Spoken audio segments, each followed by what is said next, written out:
Audible Realms presents Our Baseball Club and How It Won the Championship by Noah Brooks, narrated by John Kelsey. Chapter 1. Great Expectations. Alice Howell was flattening her pretty nose against the window pane as she looked ruefully out into the misty atmosphere that surrounded her father's house in North Catalpa. It was 8 o'clock in the morning, and the great baseball match was set for 2 o'clock that afternoon. As soon as she had risen, Alice had run to the window to see what were the signs of the sky, for Alice was an ardent lover of the American game, and her heart was set on the great match that was to come off on the agricultural grounds near Catalpa that day. The sky was dull and lowering, and there was little chance that the game would be called. "Your father, the judge, says you should come to breakfast right away, miss," said the little handmaid of the house. Alice turned from the window with an impatient sigh, saying, "Oh dear, Jessie, do you suppose the Jonesville Nine will come up to play the Catalpas this afternoon?" "'Deed, I don't know, miss. I hope so, for Miss Anstress has promised me that I shall go over to see the game if it is played, and goodness only knows when I shall get off again to see a baseball match, if I don't go today. But look at the weather. It's as dark as a pocket, and it looks as if it might rain at any moment. Oh dear. Oh dear, it's too bad, so it is. And this is to be the last game of the season, and the decisive one, too." And so, more talking to herself than to the small servant who trotted behind her with a sympathetic air, the pretty Miss Alice went to the breakfast table where her father waited for her with an aspect of amused dignity. "One cannot see across the river for the fog, papa," said the girl with a disconsolate tone as she seated herself. "The fences are dripping with moisture, and the dam roars just as it always does when there is a rainstorm coming up. How very provoking." "Well, and has my little girl forgotten that it was the day before yesterday that Farmer Boggs was in here from Sugar Grove and said that unless they had more rain before the frost set in, it would be a hard year for winter wheat? And wasn't it my little girl who said that she wanted Stone River running full this fall in order that she might enjoy her new club skates when the ice came? But, Papa, the crops can wait a day or two for the fall rains, I'm sure, and I should be willing to give up a whole winter's skating if the Catalpas would only beat the Jonesville Nine, the horrid fellows. And I am sure they would beat them if they only played them today, for they are in capital form now." "Hush, hush, my daughter," said Judge Howell with a little shudder. "That is slang that you are using, and I shall have to curtail your baseball amusement if you are so ready to pick up the jargon of what they call, I believe, the diamond field, for I do not want my daughter to mingle the slang of the game with her mother's mode of speech." The judge was somewhat prosy, and not at all in love with the noble game which his daughter, in common with all of the girls of Catalpa, and of the whole Stone River country for that matter, followed with so much enthusiasm. The baseball club of Catalpa was made up of some of the finest young fellows in the town. Catalpa was situated on both sides of Stone River in northern Illinois. It was a busy manufacturing and milling community, and from its homes had gone many a stalwart young chap to fight his country's battles in the Southwest. The survivors of the company that went out and came back, decimated as to numbers and not all sound in body, founded the first baseball club of the region. The members of the club called themselves the Catalpas, after their town. Most of the players lived on the north side of the river, and were soon dubbed the North Catalpas by their rivals, who, living on the other side of the stream and in the main portion of the town and forming another club, arrogated to themselves the title of Catalpa's champions. Gradually, the membership of the two organizations changed. The old soldiers retired in favor of their sons and nephews. The club on the south side of the river was reorganized, and an entirely new set of young men came into it. The name of the Dean County Nine was given to the South Side Club, and, as it was largely composed of young men who worked in the flouring mills and the lumber yards along the riverfront, it was famous for the brawn and muscle of its players. The Catalpa Nine, on the other hand, was made up of students in the seminary, young fellows in the law and county offices of the town, and sons of gentlemen of leisure. There was a chasm as wide as Stone River fixed between the Dean County Nine and the Catalpa Nine, so far as social relations were concerned. The Dean County players called the Catalpas aristocrats, and the Catalpas retorted with the epithet of stalwarts applied to their town rivals. When it is added that the finest residences were built on the north side of the river dividing the town, and that the men of more moderate means dwelt on the business side of the stream. The reason for the imaginary line of separation betwixt the two ball clubs will be more apparent. After repeated and not always friendly matches between the rival clubs, they were drawn together by the appearance of a common enemy. From the little town of Jonesville, situated 18 miles down the river, came the Jonesvillians, as they called themselves, a powerful and well-trained nine. They had challenged and vanquished the Nine of Dry Plains, the Blue Falls Nine, and their own home club, commonly known through the Stone River region as the Jonesville Scrubs. Flushed with victory, the Jonesvillians had challenged and played 2 games with the Catalpas, contesting the championship of Northern Illinois. It must be admitted that the record of neither of the 2 Catalpa clubs was one of which the people of the town had any right to be proud. Both clubs, while closely contesting with each other, had been repeatedly beaten by visitors from the surrounding region. Naturally, the sympathies of the stalwarts was with the aristocrats when an out-of-town club came to try conclusions. Every true son and daughter of the town of Catalpa was hotly enlisted for the home nine in any contest that might be fought out for the championship. It was aggravating that the Jonesville Nine, most of whom were rough and loud-talking fellows, should conquer the whole country, from the Wisconsin line to LaSalle and from Chicago to the Mississippi River. That was the reason why Miss Alice Howell, the only daughter and the spoiled child of the eminent and widowed district judge, should be downcast and fidgety when she looked out and saw, on this fateful morning, that the weather gave signs of being unfit for the decisive game for the championship. The Jonesville Nine had won the first game. The Catalpas were victors in the second game. Today, if all went well, would give the championship to the Catalpas. The Catalpas had regularly whitewashed the Dean County Nine, in spite of their stalwart strength, but they had failed to hold their own against many another club from other portions of the country roundabout. In the first game for the championship, the Catalpas had beaten the Jonesvillians by a score of 24-13, an overwhelming defeat for the Downriver Club. But the Jonesville men had carried off the second game with a score of 14-13, which was a close game and was lost by the Catalpas, as their friends all said, by the Catalpas being in bad condition. Albert Heaton, the catcher, was afflicted with blistered hands and could do very little effective work behind the bat, and George Buckner, center fielder, had been obliged to leave the field just before game was called on account of a sudden sickness in his own home, and this necessitated sundry changes that demoralized the Nine and disarranged their plans. "And after all," said Alice exultingly, as she recounted these facts to her father on the morning of the fateful day, "after all, the Jonesvillians only beat by 1 run. Today the Catalpas are in splendid condition, I mean, and if it only would clear off, I am sure they will send the Jonesville fellows down the river with what Ben Burton calls a basket of goose eggs. I beg pardon, Papa, for this bit of slang, but you will observe that it is a quotation." "Yes, from a favorite author," said the judge, rising from the breakfast table with a shrewd smile. Alice flushed, a little angrily perhaps, for she did not like Burton, although he was her cousin, and was said to be a suitor for her favor. Chapter 2. A Scrub Game. Notwithstanding the gloom of the morning, the day came off bright and fine, and by the time the train was due from the west, bringing the Jonesville boys, the weather was perfect. A serene October sky bent over Catalpa, and the bright river flowed, rippling toward the Mississippi, its banks red and yellow with autumnal foliage. Crossing the bridge from North Catalpa, and from the farming settlements to the north, were strings of buggies, lumber wagons, and other vehicles, and not a few sightseers jogged along on horseback, all with their faces set toward the agricultural fairgrounds just above the town and lying to the southward. Catalpa is built on a slope that descends from the rolling prairie to the bank of Stone River. Once out of the town, one reaches a lovely stretch of undulating ground skirted by a dead-level plain, admirably adapted for a baseball field. The original use of the fairgrounds had almost been forgotten when the ball clubs of Catalpa began to practice within the enclosure. The Northern District Fair had gone farther north, and the grounds were left to chance comers, a traveling circus, or an occasional amateur racing match. Today, the blue and white flag of the Catalpas floated proudly from what had once been the judges' stand, while the pale green colors of the Jonesvillians hung lazily from a staff driven into the ground to the westward of the track.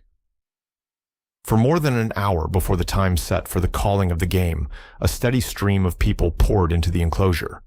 The battered and rickety seats had been patched up to bear the weight of those who were willing to pay the small fee exacted for the privilege.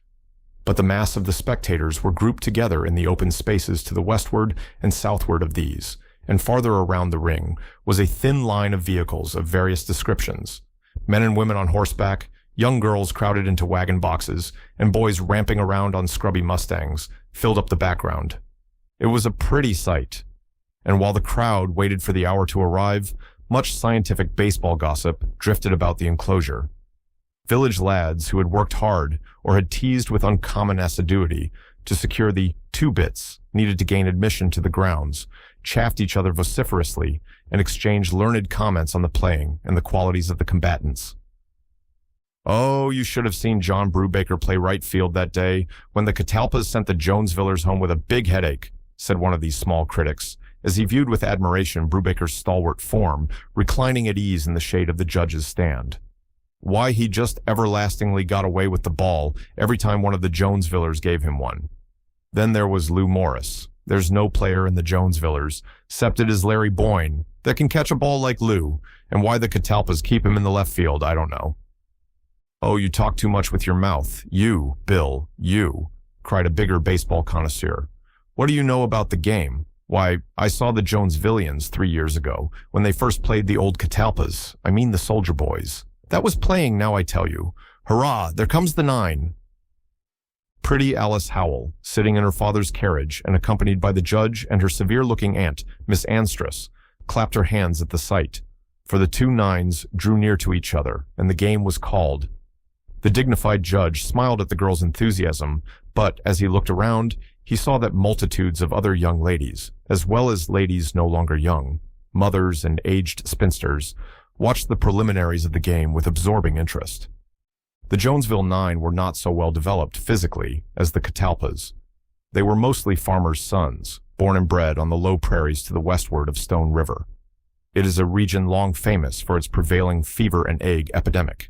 The sallow faces of some of the Jonesville players suggested quinine and cholagog, just then a favorite specific among the egg-smitten population of northern Illinois. Nor were the members of the visiting 9 as uniform in size and appearance as the Catalpas.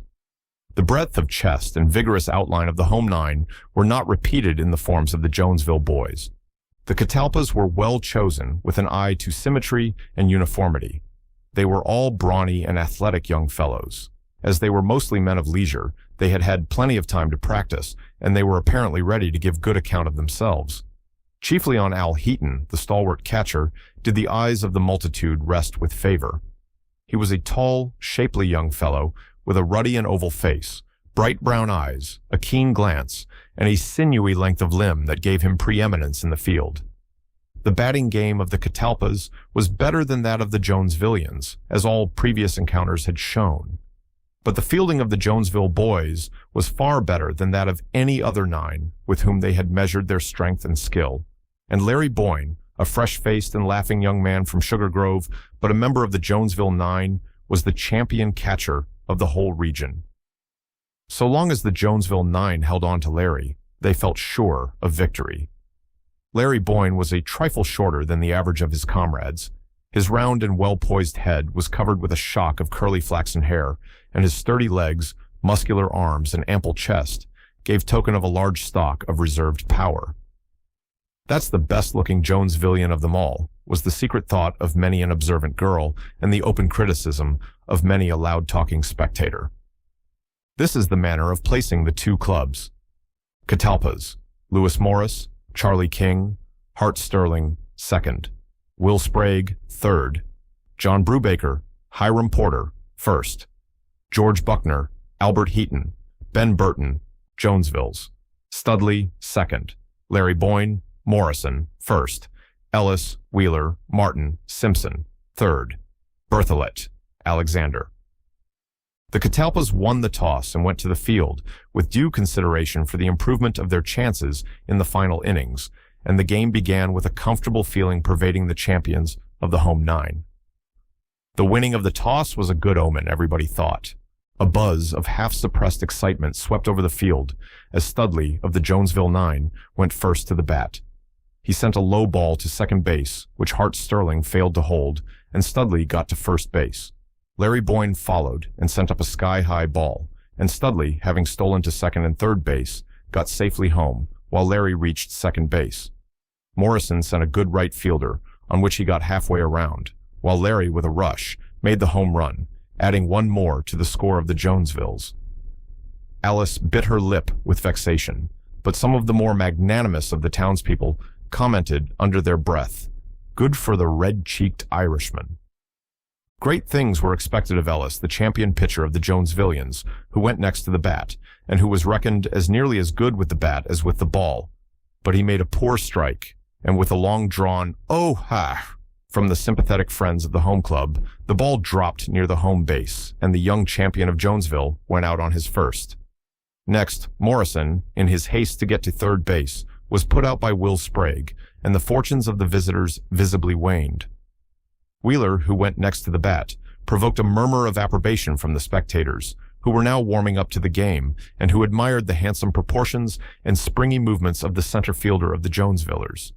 He sent a resounding ball safely to the right field, got to first base, but, overrunning the second base, was neatly put out by Hart Sterling, the second baseman of the Catalpas, thus closed the innings, 2 runs for the visiting Nine. "Not much to brag of," remarked Bill Van Orman, the big pitcher of the Dean County Nine. "Not much to brag of, and I don't think that the Jonesillians are feeling first-rate over this. Let them wait until Al Heaton and Charlie King get after them. Then they'll sing small, I allow." "Hush up, you. There goes Lou Morris to the bat for the Catalpas. He'll show them something. Look at that chist of his." "Golly, don't I remember him, though?" remarked Hank Mitchell. Lou Morris, tall, handsome, and sinewy, deserved the praises lavished upon him, as he stood, modestly but confidently, to open the innings for the Catalpas. But, to the great disappointment of his admirers, he failed to make a hit, and was sent to first base on 3 called balls. Charlie King justified the expectations of his friends by striking a tremendous ball to right field, on which Lou Morris tallied 1, but in trying to get to second base, was put out by Studley in excellent style. Hart Sterling followed, making the first quarter, and Will Sprague went to second base on a strong hit to right field, which brought Sterling home. John Brubaker next went to the bat with an air of serene confidence, but he failed to satisfy the expectations of the onlookers and went out on a foul tip. "Your champions do not seem to be in good condition today, Alice," said the judge demurely. "I am just beginning to become interested in the game, and I must say that I shouldn't like to see the Catalpas beaten." "Thank you, Papa," said Alice, her eyes sparkling with excitement. "I thought you would get waked up if you once saw the play and realized how much depends on the game today." "It's the championship of the Northern District, is it not, my child?" "Yes, and if the Catalpas don't win now, I am afraid, well, I don't know what I am afraid of, but they will be dreadfully discouraged." "So shall I be," said the judge, gravely turning his eyes to the stand, where Hiram Porter, the first baseman of the home Nine, and an honor man in his class at Ann Arbor, had taken up the bat. Hiram retrieved the failing fortunes of the Catalpas by a powerful ball to center field, on which he reached the first base. George Buckner, who followed, sent a high ball which was beautifully caught by Studley on second base, amidst murmurs of applause, as if the townsmen and townswomen of the Catalpas were half ashamed to give full expression to their extorted admiration of the visitors' good play. "That was well done anyway," remarked Hank Mitchell, "and that winds up the first inning with 3 outs and 3 runs to 2 for the Jonesillians. Come, you must wake up, Catalpas, or we shall get licked again." "Wait until the Catalpas come in on the last innings, and then you'll see some fun. They are laying low for Black Ducks, and don't you forget that. We've tried them too many times, Hank, and you know it." This was Van Orman's shrewd comment as the second inning began with Martin, the Jonesville left fielder, at the bat. He should not have made the first base by rights, as the observant Hank remarked under his breath. But Charlie King and Hiram Porter fumbled the ball, and he got safely to first. Simpson struck the ball straight into the pitcher's hands and went out ignominiously. Then Berthollet went out on 3 strikes, and the spirits of the sympathetic spectators rose perceptibly. 2 out and no runs for the visitors. "Things are looking dark for your friends from Jonesville," said the judge. "And, by the way, isn't there danger of their getting what you call a goose egg in this game, Alice?"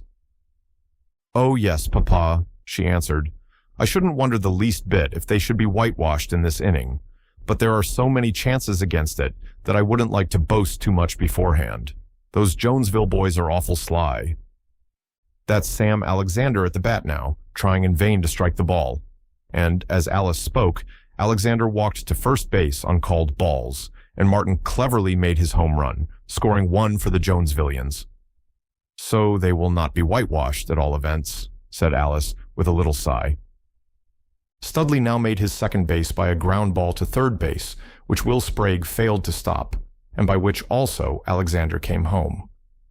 Larry Boyne, smiling, but keenly alive to the critical condition of affairs, now went to the bat, made a magnificent ball to center field, and went to first base, whither he was quickly followed by Morrison, and Studley scored another run for the Jonesville 9. Next, amidst great excitement, for the play was now waxing hot, Ellis struck a splendid right fielder, by which Larry and Morrison easily reached the home plate, and Studley got to second base. The spectators trembled with excitement as Wheeler made a capital safe hit to center field. Studley got in, Wheeler reached the second base, stole to third, and, by the wild throwing of the Catalpas, got home on a passed ball.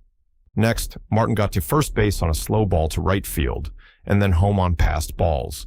He was followed by Simpson after 2 strikes, on which he got to first base and came dangerously near being put out by Hart Sterling, who made a fine one-handed catch amidst the ringing applause of the spectators, Alice Howell's small handmaid exciting much mirth by her shrill exclamation of, "Isn't he grand?" when Hart, with a tremendous leap, secured the ball as it was flying far above his head. Berthollet then went out on a foul tip, leaving Simpson on the base and closing the innings for the Jonesvillians. Al Heaton, having gone to the bat for the Catalpas, made his first base on called balls, and when Ben Burton, who succeeded him at the bat, made a good hit, he reached third base. Burton then got to second base, and Al Heaton reached the home plate, while Larry Boyne was attempting to throw Burton out at second base. Lou Morris next got to first base through the muffing of Studley, but was forced out by Charlie King, who sharply followed him to the first. Will Sprague sent the ball well up into the sky, but Berthollet, the agile and keen-eyed young Frenchman in the right field, caught it handsomely, and Will retired in good order. John Brubaker went to first base, and then Ellis, the Jonesville pitcher, made a muff with his ball, giving the Catalpas 1 tally. Hiram Porter followed with a safe hit, but George Buckner went out on a foul ball, and the inning closed with a score of 10 for the Jonesville boys and 8 for the Catalpas. The Jonesilles opened the third inning by sending Alexander to the bat. He was sent to first base on called balls, and was followed by Studley, who sent a ball to Ben Burton at shortstop, but which Ben muffed, and Studley got safely to first base. Larry Boyne followed with a winged ball, which he sent flying to the right field, and which enabled him to reach second base, and brought Alexander and Studley home. Morrison sent an air ball to left field, by which he reached first base, and Larry came home. Then Ellis hit a ground ball to Ben Burton at shortstop, which Ben muffed again, allowing Larry to come home and Ellis to get to first base. Wheeler made first base on a ground ball to left field, and Martin sent a slow ball to center field, which reached the first base before him. During the passage of the ball, however, Morrison came home, and Ellis subsequently tallied on a passed ball. Simpson went to the bat and was struck out, and Berthollet, who followed, was neatly caught out on a foul fly by Ben Burton, who thus partially retrieved his reputation, and the inning was closed for the Jonesilles. The showing for the Catalpas was now pretty dark, and it did not improve during their next inning. Al Heaton, who led for the home 9, was put out in attempting to steal from first to second base, and Ben Burton, who followed him, met with a similar disaster. Lou Morris went to first base on a ball to shortstop, which Alexander overthrew to first base. Next, Charlie King hit an air ball, which was caught by Alexander at shortstop, leaving 3 out with Morris dead on the second base. The score then stood, Jonesville's 15, Catalpas 8. "A whitewash," cried Hank Mitchell, uncertain whether he ought to exult as an old adversary of the home club or be downcast as a citizen of the town of Catalpa. But, his patriotism rallying in time, he cried to Andrew Jackson Simmis, a Jonesville spectator, "I suppose you think your boys are going to get away with us this time? Just you wait till the last innings, and then you will see them come up with a rush." "They'd better begin to rush pretty quick then," was the sneering answer. "I guess your goose is cooked." There was a stir among the Dean County Nine, who, with their friends, sat together at the end of the range of seats, when this unfriendly remark was flung out. There were threatening glances and clenched fists in the group of Catalpa boys.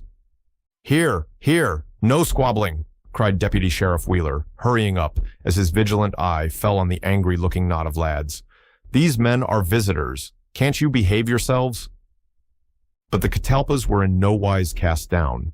Lou Morris, their captain, went among the boys and impressed on them something of his own cheerful courage and roused them to the importance of making a tremendous effort in the next inning. Perhaps the Jonesvillians were unduly elated. Their first man at the bat, Alexander, was put out by sending the ball almost directly into the hands of Hiram Porter at first base. Then Studley sent a good ball to center field, on which he went to first base and went to second while Larry Boyne was batting. Larry tipped a foul fly, which Al Heaton caught, and Morrison, who succeeded him, was caught out in a precisely similar manner, and the inning closed with Studley left on the second base and a whitewash for the visitors. There was great uproar in the crowd around the field, as soon as the Catalpas went in their turn to the bat. The townsfolk forgot all decorum in their delight over the semblance of victory, thus snatched from defeat. They cheered the Catalpas as they came in from the field, and by their noise, at least, showed that no impartial judgment could be expected from the majority of the spectators. Judge Howell critically looked over the crowd and remarked to Alice that he thought it was bad-mannered in the townspeople to exult over the defeat or reverses of their visitors. "But it is because they know that the Catalpas are going to be beaten, after all," said Alice, with a tone of great despondency. "Going to be beaten?" asked the judge with surprise. "Why, haven't they just given the Jonesilles a whitewash, as I think you call it, and the score is 15-8, with your favorites going to the bat?" "Yes, Papa, that is so. But you see that the Jonesvillians play a much better fielding game than the Catalpas, and I am sure that our club will never be able to regain what they have lost." Miss Alice soon began to think that she had lost hope too soon, for the Catalpas scored 3 runs in their inning, Hart Sterling having made a home run on a tremendous ball sent to left field, where it was muffed shamefully, first by Martin and then by Simpson. Will Sprague and John Brubaker followed him successfully, and Hiram Porter, who had made his first base, was put out by Morrison.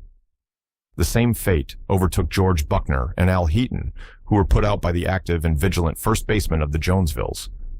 Nevertheless, the inning closed with a decided gain for the home 9, the score being 15 for the Jonesilles, 11 for the Catalpas. There was intense but suppressed excitement all around the field as the visitors sent Ellis to the bat, and he was at once caught out by Hart Sterling on a fly sent to second base. Wheeler made first base, and Martin, who followed him, was put out on first base, while Wheeler came home on a ball balked by Charlie King. Simpson was put out on first base, and the Catalpas took their inning, sending Ben Burton to the bat. He was caught out by Studley. Then Lou Morris was put out at first base by a ball sent by Alexander to Morrison. Next, Charlie King went out on called balls, and amidst cries of "another whitewash," the inning closed with a score of 16-11 in favor of the visitors. In the 6th inning, the Jonesilles added 8 to their score, and the Catalpas gained 7, thus making the home 9 a little more hopeful, although the relative distance of the two nines was not changed. The feature of this inning was a grand hit to the center field made by Larry Boyne, on which he made first base and brought home Alexander and Studley, who were on the second and third bases, respectively. The score stood thus: Jonesilles 24, Catalpas 18, and there was no exultation in the ranks of the townsfolk. Larry Boyne went to the bat in the next inning for the visiting 9. He sent a magnificent air ball so high that it seemed lost in the misty blue of the October sky. But it descended straight into the hands of John Brubaker in the right field, and a chorus of "ah-hays" went up from the assembled multitude. Morrison was caught out on a foul fly. Ellis shared his fate, and Wheeler was put out on first base. Great was the exultation among the citizens of Catalpa. The The Jonesvillers had been again whitewashed. The short October day was wearing on apace, but the chances of the Catalpas were improving as the light went down in the west. The home nine added 3 to their score in the inning, home runs being made by John Brubaker, Hiram Porter, and George Buckner. Al Heaton and Ben Burton were both put out by foul flies. Charlie King was put out on first base, leaving Lou Morris on third base. But as the score stood 24 for the Jonesilles and 21 for the home nine, the spirits of the majority of the spectators, whose sympathies were all one way, began to rise. Perhaps the Jonesvillers would be sent home without the championship, but these hopes were dashed by the next inning, which was the 8th, the Jonesilles having gained 1 run, while the Catalpas were ignominiously whitewashed. The visitors showed their good qualities in the field by a fine double play in their inning. Hart Sterling being on the first base, Will Sprague hit short to Ellis, who sent the ball to Studley at second base, cutting off Sterling, and John Brubaker, in attempting to steal from first to second base, was run out by Studley and Morrison. Nobody stirred from the field, although the day was dying slowly, and the simple habits of the Catalpa women called them home to their household duties. The decisive inning was near at hand, and as Alice stood up in her father's carriage in order to get a better view of the game, the hitherto orderly crowd closed in around the players. Spectators and players drew a long breath as Larry Boyne went to the bat for the Jonesilles. He wielded the bat with great skill and dexterity, but Charlie King's pitching was wonderfully clever, and Larry went out on a foul tip to Al Heaton, catcher.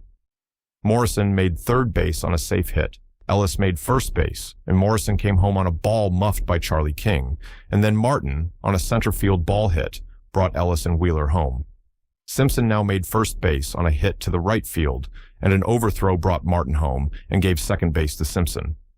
Berthollet was caught out on a foul fly by Al Heaton, and Simpson, in attempting to steal home, was run out by Al Heaton and Will Sprague. 3 out on the last inning, roared 2 or 3 of the Dean County Nine, great hulking fellows who stood near the carriage of the judge. Alice looked at them reproachfully, although her cheeks were ruddy with half-suppressed excitement. "It's real mean of them, isn't it, Papa?" she said. "They will not seem to consider that we should be very angry if we were treated thus in Jonesville." Now went Hiram Porter, big and handsome Hiram, to the bat for the Catalpas. Hiram looked as tall as a giant in the gathering twilight, and he stood up in manly fashion. But Hiram was put out on first base by a ball sent by Studley to Morrison, and George Buckner, who followed him, had great ado to save himself. But he made first base, and Al Heaton next sent a singing ball to center field, on which he went to second base and Buckner to third. Ben Burton then undertook to bat Buckner home, but he was, himself, put out on first base. Lou Morris then took the bat, sent a high ball to center field, and secured the first base. Charlie King followed to the first, and amidst despondent cries of 3 out, the game in the inning ended with a score of 29 for the Jonesville Nine and 23 for the Catalpas. Deputy Sheriff Wheeler, forgetting for the time his official dignity, stood up in what was once the judges' stand and shouted, 3 cheers for the champions of Northern Illinois. Now then, hip, hip, hip. The cheers were given with a pretty good will, considering how great was the disappointment of the townspeople. The captain of the Catalpas set a laudable and manly example to his comrades by going straight to Larry Boyne, the captain of the Jonesville Nine, and, grasping him warmly by the hand, congratulating him on the victory so honorably and handsomely won. "Of course you can't expect that a fellow can say that he is glad to have lost the day, but you have worked hard for the pennant, and it belongs to you without any grumbling." Larry, with his ruddy face still ruddier than before, responded in frank fashion, and then the crowd began to melt away, for the darkness was coming on. Passing by the judge's carriage, yet entangled in the throng of vehicles, Larry glanced up at the pretty girl, whom he had noticed with distant admiration. The judge intercepted his glance, and leaning over with what was meant to be a gracious smile, said, "This is Larry Boyne, the famous catcher of the Downriver Nine. Well, I congratulate you, young man, on your well-won victory and on your own beautiful playing." Larry, very much taken aback by this unexpected condescension from the great man of Catalpa, touched his cap, blushed and stammered, and gladly rejoined his comrades. "Fine young man that," said the judge sententiously, as his carriage slowly drew out of the crowd and moved toward the gate. "If a few such players as he were in the place of some of the muffs in the Catalpa Nine," said Alice, "I think that the championship of the whole state would belong in this town." "Why, I do believe my little daughter is crying," cried the judge.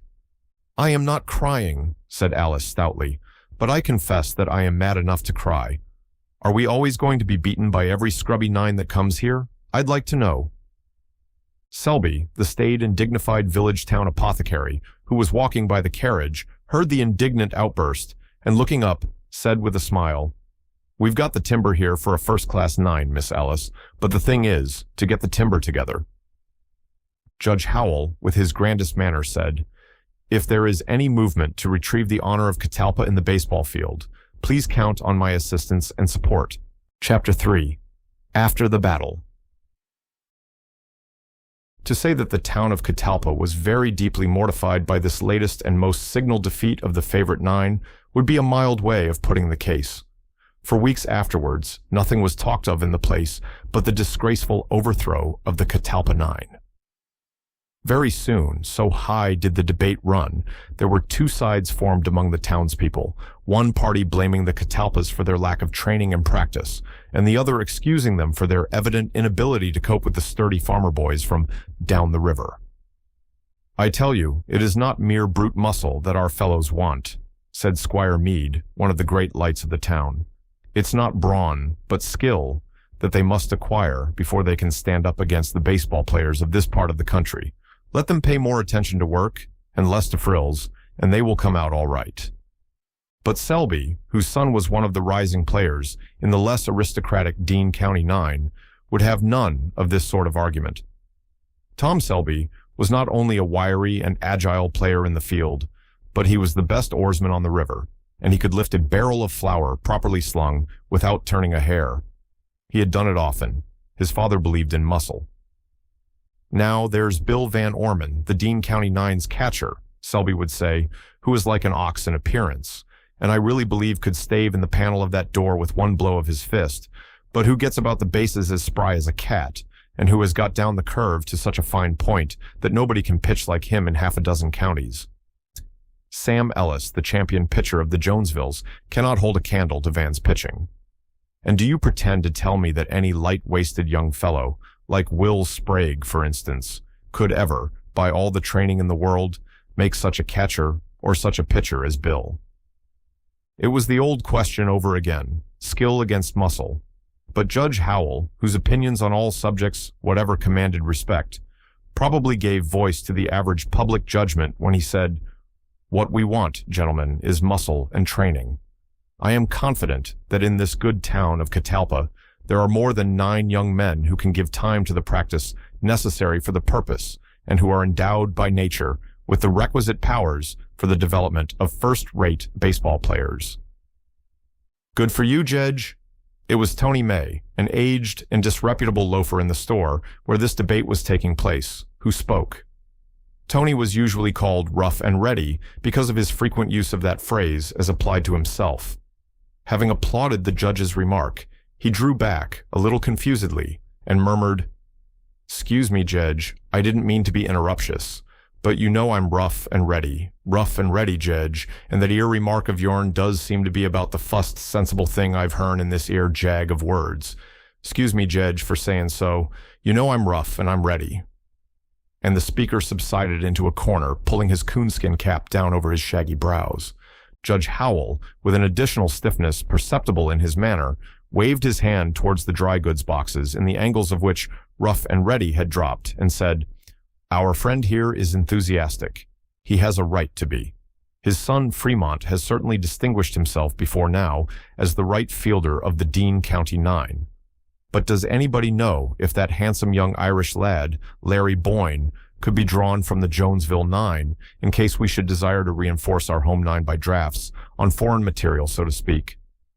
Nobody knew, but Jason Elderkin, the storekeeper, leaned over his counter, pausing in his occupation of measuring off a yard of Kentucky Jean, and said, "I tell you what it is, Judge, that's the likeliest young fellow in these parts. He lives with his mother over to Sugar Grove, and started in to read law with Squire Welby, over to Dean's Center. but he had to give it up on account of his father's being killed by being crushed under a tree that he was felling. Awful blow to the boy, likewise to his ma. The Jonesvilles pay him something for playing with them, so I've heard tell. This suggestion created a momentary stir in the Congress, for the gathering had by this time assumed such a character. 2 or 3 of the speakers did not see how anybody could think of making a professional club out of an amateur, such as the Jonesville 9 pretended to be. If Larry Boyne was paid a salary, why were not others? And if salaries were paid to the men, it was a professional club, wasn't it? I don't know enough about what we may call the etiquette of the game to decide what is an amateur and what a professional club, remarked Judge Howell in slow and dignified accents. But if we are in earnest in this proposition to organize a really creditable baseball club in Catalpa, and I take it that we are, and here he glanced at Rough and Ready, who had slid forward into sight again, and I take it that we are, I say, we may as well make up our minds to put our hands into our pockets and help the boys a little. Otherwise we shall go down again. Right as a trivet, Jedge, cried Rough and Ready, right as a trivet, for unless we take hold altogether, we shall go down to where flour is $9 a barrel, and no money to buy it at that. Excuse me, gentlemen, but I'm rough and ready, you know. I allow that the Jedge here speaks the sentiments of the community. And the old man retreated into the depths of his coonskin cap. The oracle of the grocery store was right in saying that Judge Howell spoke the sentiments of the community in regard to the necessity of taking hold in earnest and organizing a baseball club, if anything serious was to be accomplished. The project took definite shape at once. Why, said Weeks, the bridge tender, who, from his position, came into contact with half of the townspeople nearly every day as they crossed and recrossed the river. Why, every town north of Bloomington, as far as I know, has got a champion baseball 9, and why should Catalpa be behind the rest? That's what I want to know. And if we are to have champions, we have got to take hold and help the boys like they do in other towns. And the very first thing I want to see done is the licking of them Jonesvilles. They are so everlastingly set up by their carrying off the pennant that they are ready to challenge all creation. So I'm told. Around many an evening fire and in many a lounging place in the town, the question was animatedly discussed as autumn waned into winter and most outdoor sports became a little unseasonable.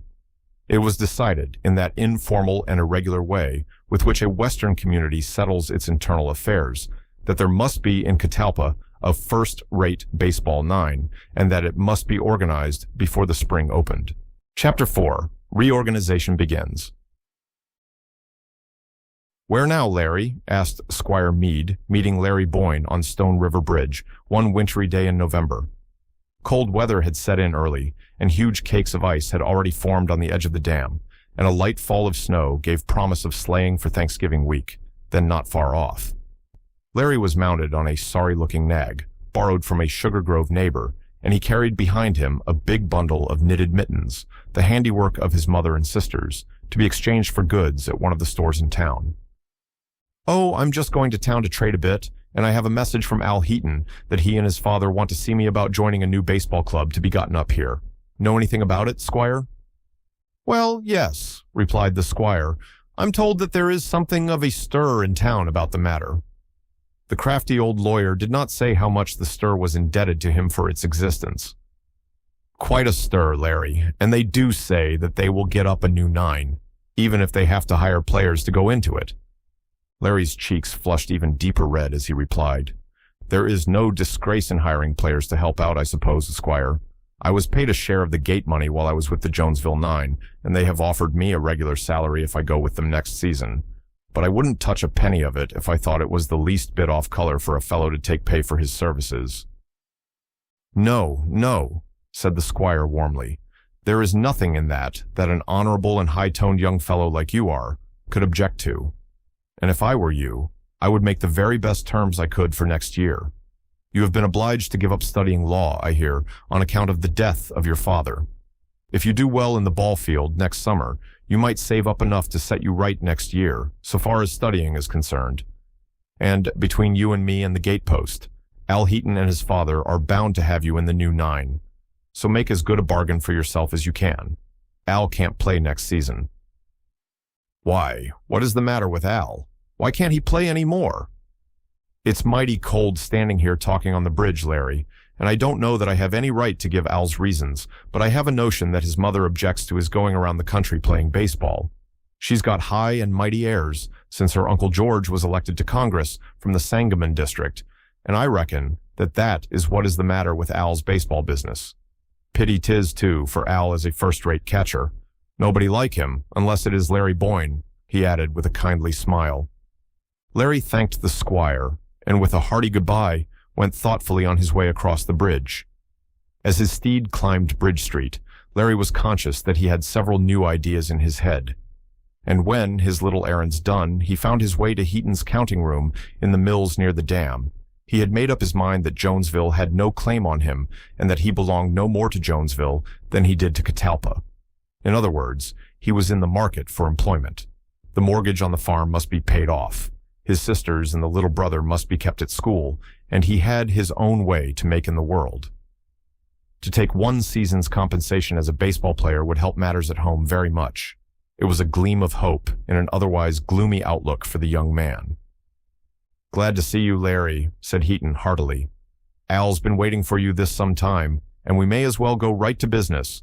The boys are talking of getting up a first-class 9, and as my son cannot very well go into it, next year he has coaxed me to turn in and help the others. And so I will, for I want to see old Catalpa come out ahead at the end of the season." Young Heaton, with evident regret, told Larry that he would be unable to play in the Catalpa 9, but that it was his dearest wish that the club should be the champion club of the state. "So," said he, "with my father's consent, I have agreed to give my monthly allowance for the benefit of the club, and that will help make up a pool to pay expenses. We can't get good players, players to compete with Chicago and Springfield and other large cities, without paying them something, gate money anyhow, and perhaps more." Larry said not a word. It was yet a new proposition, this of earning money as a professional ball player. Somehow it did not strike him pleasantly, but he listened respectfully while Heaton unfolded the plans that had been slowly matured since the signal defeat of the Catalpas last October. They must organize a new 9. Some of the old players must be dropped, and 2, Al and Lewis Morris, had already declined to play any longer. New men must be found to take their places. Would Larry join the new 9? Did he recommend any other players in the vicinity? Larry's ruddy face glowed as he walked up and down the little counting room, thinking over the situation. Heaton watched the young man's well-knit and graceful figure with admiration, and winked at Albert, as if to say, "That is your man. Get him if you can." "I'll consider any offer that you make in behalf of the new 9, Heaton," said Larry, "and if I were to suggest any other players from the Jonesvilles, I should like to say a good word for Sam Morrison and Nettie Ellis. Morrison is our first baseman, and Nettie is as good a pitcher as there is in the country, unless it is Charlie King. I hope your men don't think of letting out Charlie." "Oh, no," replied young Heaton. "They want him to stay, and he says that he'll not only stay, but will give in his share of the gate money for the use of the club." "Oh, Charlie's clear grit, he is, and he'll stand by the club," said the young man with friendly warmth, dashed with a little regret, perhaps, that family complications forbade him a similar sacrifice. The details of the bargain could not be settled at once. Heaton and his son were the representatives of a company of public-spirited citizens who were bent on getting up a good baseball club. They could only secure Larry's promise to wait for terms from them before accepting any other engagement, and to give them some hint as to what compensation he should expect. This last, however, Larry resolutely declined to do. And after some debate, young Heaton exclaimed, "Well, hang it all, Larry. What's the use beating round the bush? I think our folks have made up their minds that they will give you a share of the gate money, say 1/8, and a salary of $1,000 for the season. Does that strike you favorably?" Larry's eyes shone as he said, "It strikes me as being more than I am worth." "Well, this is all informal and entirely between us, you know," said Heaton.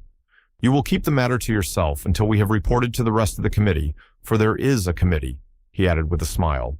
And so the matter was concluded, and Larry, mounting his horse, with a cheery salutation to father and son, standing in the mill door, rode across the bridge into the November twilight with a light heart.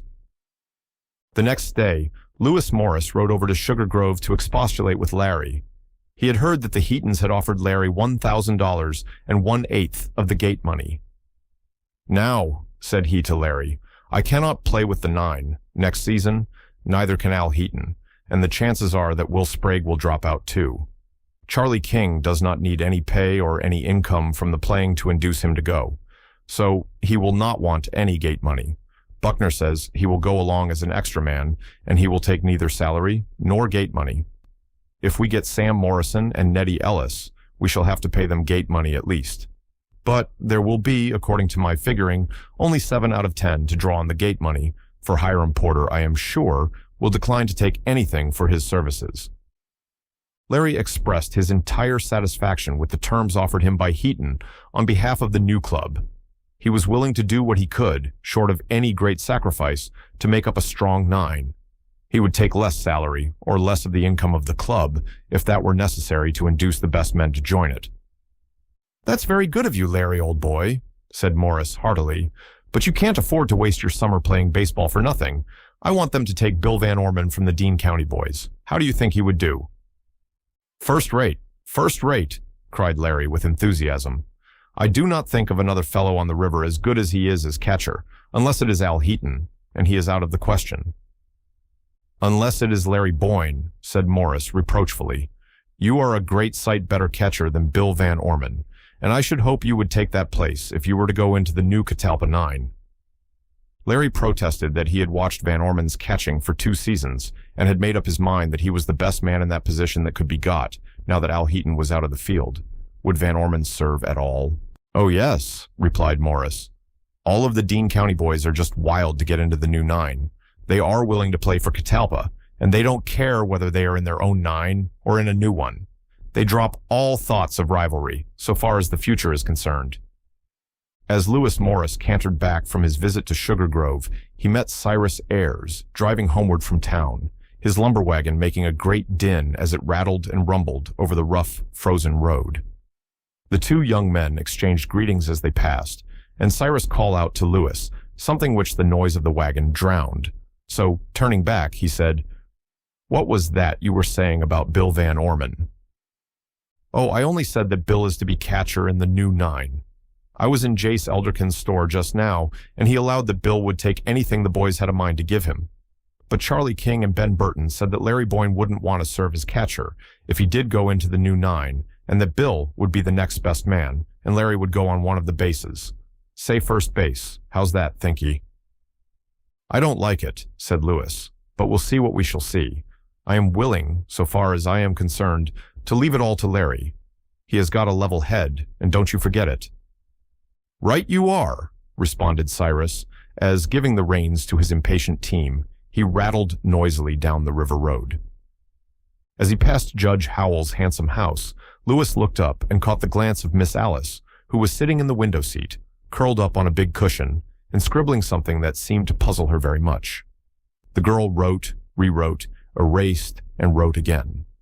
Finally she held her work, somewhat blurred and scratchy as it was, at arm's length, and said in soliloquy, "I really think that is the very best thing that could be done, but I wonder what I put that young Irishman's name at the head of the list for."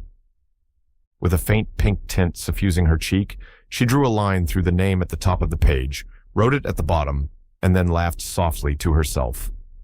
Just then, Lewis Morris rode by, gallantly taking off his cap as he passed the house. If Lewis could have looked over Alice's shoulder, he would have read this list of names: Morrison, Nettie Ellis, Charlie King, Hart Sterling, second; John Brubaker, Hiram Porter, first; Ben Burton, Van Orman, third; Lawrence Boyne, catcher. Alice concealed the paper in her pocket as she saw her father drive up the road from the bridge. Then she took it out again with a pretty little air of determination, saying to herself, "My papa knows that I am so much interested in the new 9 scheme. Why shouldn't I tell him that this is what I think about the reorganization?" So, when the judge, that night, drew his motherless child to his knee, she brought to him the list of players which she had made out. "Perhaps you will think it mannish in me, Papa," she said, "but I have made out a list of the players in the new Catalpa 9. I have a whim that this is about the way they will be placed." The judge took the crumpled and blurred paper, and running his eyes over it said, "That is a good cast, as they say in the theaters, Alice. But don't you think you are a little premature? The new nine is not yet formed, and until they begin to practice, they can hardly tell where each player should be placed. I don't pretend to know much about the game, not so much as my little daughter does, for example, but isn't that about the way it strikes you? Alice admitted that her father was right, but she had given a great deal of thought to the matter. Everybody in the town was discussing this absorbing topic, and out of all that she had heard, she had evolved this cast of characters, so to speak. Anticipating the story of the Catalpa Nine a little, it may be said that Alice Howell's list, although its features were known only to herself and her father, was adopted with two exceptions. Larry Boyne was chosen to the third base, and Bill Van Orman took the position of catcher. But this was not done until far later in the winter, when the new nine was finally organized for the summer campaign. Chapter 5. Notes of Preparation. On the ridge above the town of Catalpa stands a huge building known as the Fair Building. When the Northern District Agricultural Fair was held in Catalpa, this structure was used for displays of mammoth squashes, women's handiwork, exhibits of flax, wheat, flour, and the other products of the fertile region of northern Illinois. Now, it was given over to desolation and neglect. The men who had helped to pay for its erection were not willing to signify, by tearing it down, that they had given up all hope of ever winning back to Catalpa, the institution that had moved away, up to the northern part of the state. Some of these days, they said, the fair would come back to Catalpa, and then the building would be ready for the show, as of old. The promoters of the new baseball club scheme had no difficulty in securing permission for the players to practice in the building. Accordingly, when the leisure days of winter came on, the lads betook themselves to the lonesome and barn-like structure and warmed themselves with the exercise that pitching, catching, and running made needful. "If we had had this old ark built for us," said Hiram Porter, whose father was one of the directors of the Agricultural Society, "it couldn't have been better planned. Suppose we call a ball sent up there where Marm Deo used to spread out her wonderful bed quilts a foul ball, and then we might imagine that the lower gallery is full of girls looking on at Larry's scientific pitching. Gals gallery, see?" And the boys all laughed at Hiram's small joke, for their spirits rose as they warmed to their work. Thither went, also, occasionally, a favored few of the townspeople who were very much waked up now over the work of the nine that was to be the champion of the region, if not of the state. To such an extent had the men, women, and children of Catalpa been aroused by what was going on, that a stranger coming into town and hearing the gossip around the street corners and in the more comfortable stores and shops would have supposed that Catalpa was devoting itself exclusively to the practice of baseball. It was the dead of winter, and, except a few teams slowly pulling in from the outlying country, with a few farmers in quest of the necessaries of life from the town stores, very little life was visible about the place. Occasionally, a fierce snowstorm would sweep over the town, blocking the streets and cutting it off from all communication, except by railroad. The main street would be desolate, and the bridge show only a solitary passenger whom dire necessity brought out in such a cold and wintry gale as the blizzard proved to be. At such times, however, up in the big fair building, whose yawning cracks let in the driving snow, and on whose roof the shingles rattled merrily, a party of hardy and stalwart young fellows was sure to be found practicing arduously for the work of the coming summer. Around the hot stoves in the lounging places, downtown, grown men were talking of baseball, and small boys, hanging eagerly on the outer edges of the groups, drank in with silent intelligence the words of wisdom that dropped from the lips of their elders. For a time, at least, it looked as if nothing would ever be done in that town but to prepare for the baseball season of the next year. But the winter wore away and the regular industries of the Stone River Valley began to revive. The ice went out of the river with the usual rush, and people wondered, as they always had, if the bridge would stand the pressure of the ice flood. The roads were once more channels of bottomless mud, and Eastern people, whom business errands brought out into that part of the country, sourly berated a country in which everything depended on the state of the roads. The blue jays were calling from the treetops, and the meadowlarks were whistling along the fences. The prairies were gradually growing green, and the low places and hollows where the snow lately lingered became shining pools, reflecting the tender blue of the spring sky. One day, Bill Van Orman, after carefully going over the agricultural fairgrounds in company with Al Heaton, reported that it was about time to begin practicing out of doors. For months, the members of the new nine had been wishing for the day to come when they could get out into the open air and put some of their indoor practice into actual work. So, with the assistance of a few of their associates who were not members of the new club, they organized two nines and went to work in earnest. The long winter had borne its fruit. The talk and gossip of the town had run almost altogether to baseball. There was nobody in Catalpa, unless it was poor old Father Bickerby, who was stone deaf, who had not heard the smallest particulars of the progress of the new nine discussed. Did Larry Boyne make a particularly fine running one-hand catch in the practice of a winter's afternoon? It was minutely described that night over 100 tea tables in Catalpa. Did Charlie King bewilder everybody someday by the dexterity and rapidity of the balls that he delivered, so that even the players, always reluctant to praise each other, applauded him? Sage old men hanging over the open fire in the drugstore would say that Charlie King would warm those Jonesvillers next summer. And what was of more immediate importance, the financial arrangements necessary to start the club prosperously on its way were perfected, while the dull times of a western winter pervaded the town of Catalpa. Judge Howell himself, with an air of great condescension, headed a list of gentlemen who agreed to give a certain sum to enable the club to carry out their campaign. Others followed the great man of the town, according to their ability. And others again pledged themselves to lend any sum that might be required to make up a possible deficiency. But so many who were able to give outright to what they called the good cause came forward with their gifts, there was no chance for any deficiency. Since the outbreak of the war, when everybody was scraping lint, making comforts for the soldiers, or marching to the front, there had not been so hot a fever of enthusiasm in Catalpa. The soldiers of this new campaign were the lusty young heroes up in the agricultural fairgrounds who were doing battle every day with imaginary foes and making ready to face the real antagonists who could not now be very far off, for the baseball season would open in a few weeks. There was a little jealousy over the choice of a captain. Gradually, the place of each man in the nine had been settled without much debate.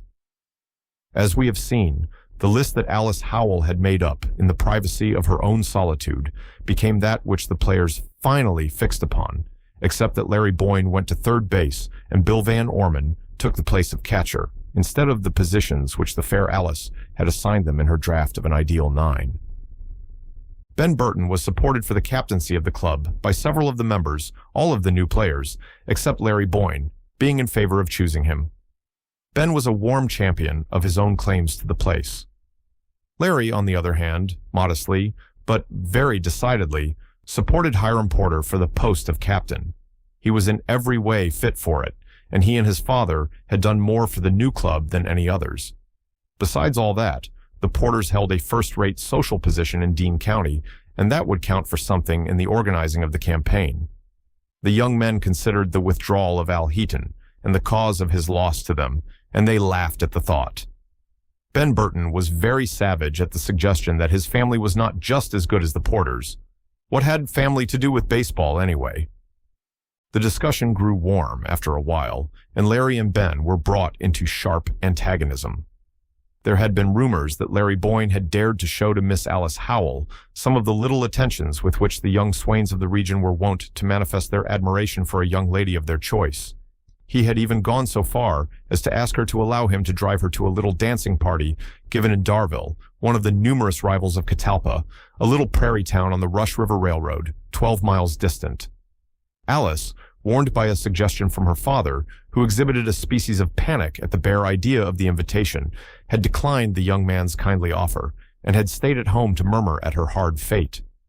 Ben Burton could not seriously cherish a belief that Larry Boyne was paying attention to the judge's daughter, but he felt that he, somehow, owed him a grudge.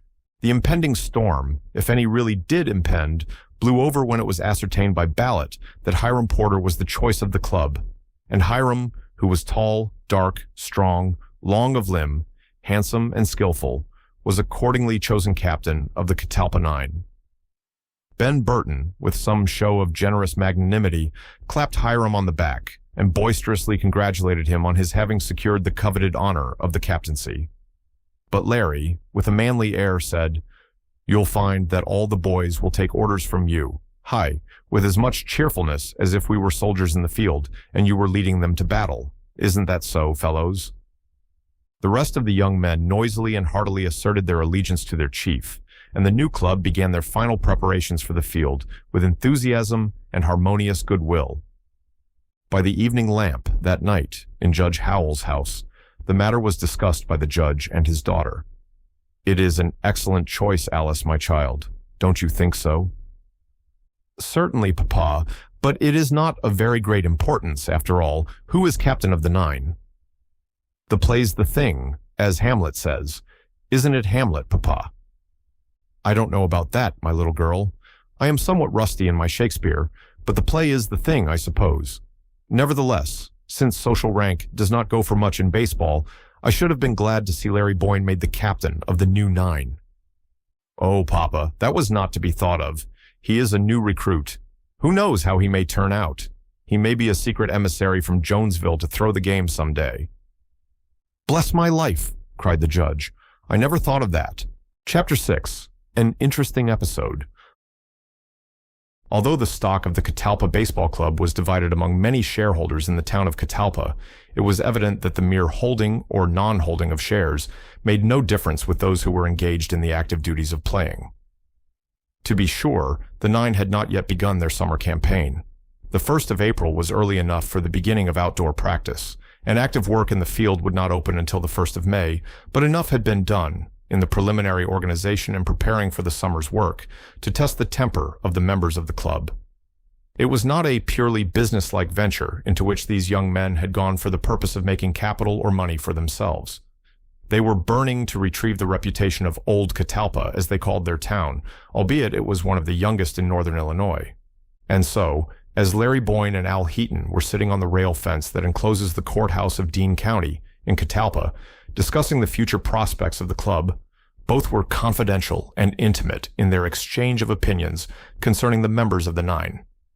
"No, I tell you that you are wrong, Al, in your estimate of Ben Burton," said Larry earnestly. "I do not think that I could be prejudiced against Ben, and I try to judge him fairly, and so I cannot bring myself to believe that he would be tricky, or that he would undertake to play any foul game on me, or on anybody else for that matter. He is sullen and moody at times, and I know that he took to heart his defeat as candidate for captain of the club. I know that he don't like me, although I don't know why he should dislike me, as he certainly does." "Pooh!" "Larry," was Albert's frank reply, "you know well enough that he fancies that you are in his way as a suitor for the hand of a certain young lady, whose name shall not be mentioned even in this very select society. He knows that that young lady smiles on you in the most bewitching way, and he knows—" "Oh, see here, Al," interrupted Larry with flaming cheeks. "You are riding your horse with a free rein, don't you think so? I have no right to think of any young lady with the seriousness you seem to put into the matter. I am young, poor, and without friends or influence." "Hold on there, Larry," cried young Heaton warmly. "You have no right to say that. You will never want for friends. You have a town full of them, and when you need anyone to stand by and back you up in anything you undertake, you can just put out your hand, without getting off of this rail, to find one friend that will be the man to stand right there as long as he is wanted." Larry laid his hand on Albert's knee as he said, "I know that, Al, and it is good to know it and to have you say it in that straightforward way of yours. And I will say, too, that your father called me into the mill the other day and said pretty much the same thing to me. And he told me that he should consider it a favor, or something of that sort, if I would allow him to have a fatherly lookout for the folks at home while I am off, this summer, in case anything should happen." And Larry's honest blue eyes filled with moisture as he looked far off over the outlying prairie, in the vain effort to conceal how deeply he had felt the kindness showed to him. "That was very good of the governor, I'm sure," said Albert stoutly, "and I don't care if he is my father of whom I am saying it. But it's nothing more than fair for him, and for the rest of us who stay at home, to do what we can to keep your mind at ease about your folks while you are out in the ball field for the summer. But what I was getting at is this. Ben Burton is down on you. He will try to get the advantage of you, if he can. And, what is of more consequence to all of us, He would not scruple to bring the whole club into disgrace for the sake of gratifying any selfish purpose that he might happen to have in view. "But what evil purpose could he have?" demanded Larry. "As I said before, I don't know. I don't want to do Ben an injustice, but I do know that he is underhanded and mean, so you look out for him. As far as his relations to you are concerned, I might say, if you were not so everlastingly top-loftical about it, that he is jealous of you on account of your supposed good standing with Alice Howell." "Oh, hush, ha ha," cried Larry, looking around in unfeigned consternation to see if there were listeners near. "You really must not mention that young lady's name in that manner, nor in any manner connected with my own. It would be almost insulting to her, it would fill the judge with wrath, and I shouldn't blame him for being angry, to know that gossiping young fellows like us were using his daughter's name in this light fashion." "And why, I should like to know," answered Albert. "He need not put on any high and mighty airs. I have heard my father say that when the Howellses came here from Kentucky, when the Stone River country was first settled, and old man Hickson was running his ferry across the stream here, they were so poor that they wore bed-ticking clothes, went barefoot, and lived on hog and hominy for many a year afterwards. Side meat was good enough for them then. The fat of the land is not good enough for them now. It just makes me sick. Such airs." And honest Albert got down from the fence to give freer expression to his deep disgust. Larry went away from this casual meeting with his staunch friend Albert with a sense of depression. His nature was unsuspicious, and he chose to think that all men were as honest and as frank as he certainly was. Young Heaton's talk had shaken his faith in human nature as far as that was represented in one man, Ben Burton, the open-eyed and bluff Ben Burton. No wonder Larry repelled Al Heaton's notion that Ben was not altogether square and should be watched. Larry was to stop at Armstrong's blacksmith shop on the north side on his way home to have his horse shod. So, as he was leading the animal across the bridge, lost in thought and dwelling somewhat darkly on his conversation with Al Heaton, he did not notice that a young lady, very charmingly dressed and daintily booted and gloved, was tripping along toward him from the opposite side of the river, in the footwalk that skirted the lower side of the rickety old wooden bridge. He did not look up until his steed, never very easily startled out of a heavy and slouching gait, jumped wildly at a sudden flash from a sky-blue parasol which the young lady deliberately shook at him. "Whoa, Nance!" cried Larry, astonished at the beast's unprecedented skittishness. "You old fool!" But here he stopped, for his eyes fell on the bewitching apparition on the other side of the timbered rail, and he colored deeply red as he beheld Miss Alice ready to giggle at his confusion. "Good day, Boyne," said the girl. "I am glad I have met you. I wanted to ask you how the club is getting along, and if you think you will be in good condition for the coming season. To be sure, Papa tells me that he has every confidence in your success. But then, Papa is hardly a judge in baseball matters, you know, although he has learned a great deal lately, and so have many other people, and they all seem very confident. But the wish is father to the thought, you know, and so I thought I would like to see someone in whose judgment and candor I could put a great deal of confidence, a very great deal, you know, and see what he thinks about the prospect before us. I say us, you see, because it is a sort of town matter. Now, isn't it?" The young lady had rattled on in a random manner, as if she was giving time for Larry to recover himself. Certainly, he needed time. He was covered with blushes, not altogether becoming, for his natural color was quite deep enough for all artistic considerations. But as he stood there, cap in hand, the river breeze lightly lifting his brown curls and fanning his hot cheeks, the maiden's bright eyes rested on the picture with a certain sense of satisfaction, and she said to her most secret and hidden inner self that there were very few handsomer young men in the region than he who stood before her. Larry, laying his brown hand on the timber guard that capped the railing betwixt them, said, "You startled me so, Miss Alice, that I almost forgot my manners, and I haven't much. Oh, you wanted to know about the prospects of the Catalpanine? Well, I do not think it would be wise to build many hopes on the future until we have met at least one of the best nines of the country about us. Some of our friends think we are going to sweep the deck, excuse the expression, and some are even talking of our being the champion nine of the state." "Why?" said the girl. "Don't you hope for the championship? Is not that what you are going out to get?" "Of course, Miss Alice. We hope for everything that is in sight, as the saying is, but we cannot expect, with any sort of reason, for so great success as that during our very first season. The matches are now nearly all made up for the coming season, and if we were never so good players, we should have no chance for the championship, I am afraid." "I never thought of that," said Alice. "What an awful lot you know about baseball. But then that is because you are a man. My papa says that girls have no business learning about baseball. Now what do you think, Boyne?" "I am not used to being called Boyne, for one thing," replied Larry gallantly, "and I should feel very much honored indeed if Miss Howell would remember that I am only Larry, the new third baseman of the Catalpa Nine." The heavy rumble of a farm wagon driving up on the town end of the bridge at that moment warned Larry that he must get out of the way. So, with a few concise words as to the all-absorbing topic of the day, he bowed, replaced his cap, and passed on to North Catalpa. Sal Monahan drove the sorrel horses that now came pounding along the wooden way. When she reached her home in Oneosho village that evening, she informed her nearest neighbor that she had seen Larry Boyne lollygagging with that high-strung darter of Judge Howell's on the North Catalpa Bridge that arternoon. And then when the gal came off, she looked as if she had been talking with her sweetheart. Her eyes were so shiny, just like diamonds, and her cheeks were as red as a poppy in the corn. It do beat all how that young Irish feller gets on with folks in town. Gals and fellers, all the same. As for Larry, he went across the bridge, leading his nag, and walking so lightly that it seemed to him that his steps were in the air. While Armstrong was shoeing the horse and chatting the while with Larry, he thought within himself that this was a particularly fine young fellow, and that it was a pity that he was poor. Presently, his thoughts took shape, and he said, "Don't you think you are too smart a chap, Larry, to waste your time playing baseball?" "I'm not going to waste much time playing, Tom. I know enough about baseball to know that a player doesn't last as a good player more than 10 or 12 years. He is too young to play before he is 17 years old, and he is done for and is dropped out by the time he is 30.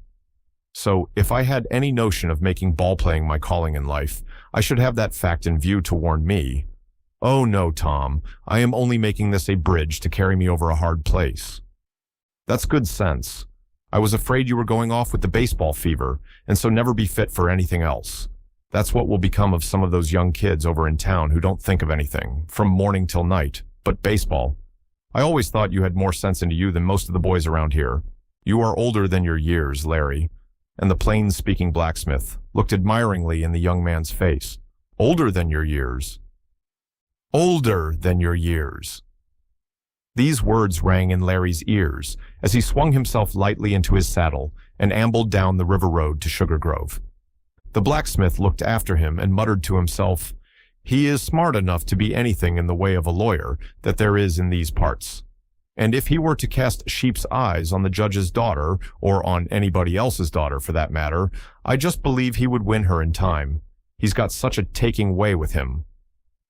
And honest Thomas Armstrong resumed his work with a mild glow of pleasure stealing through him as he thought of Larry Boyne and his possibilities.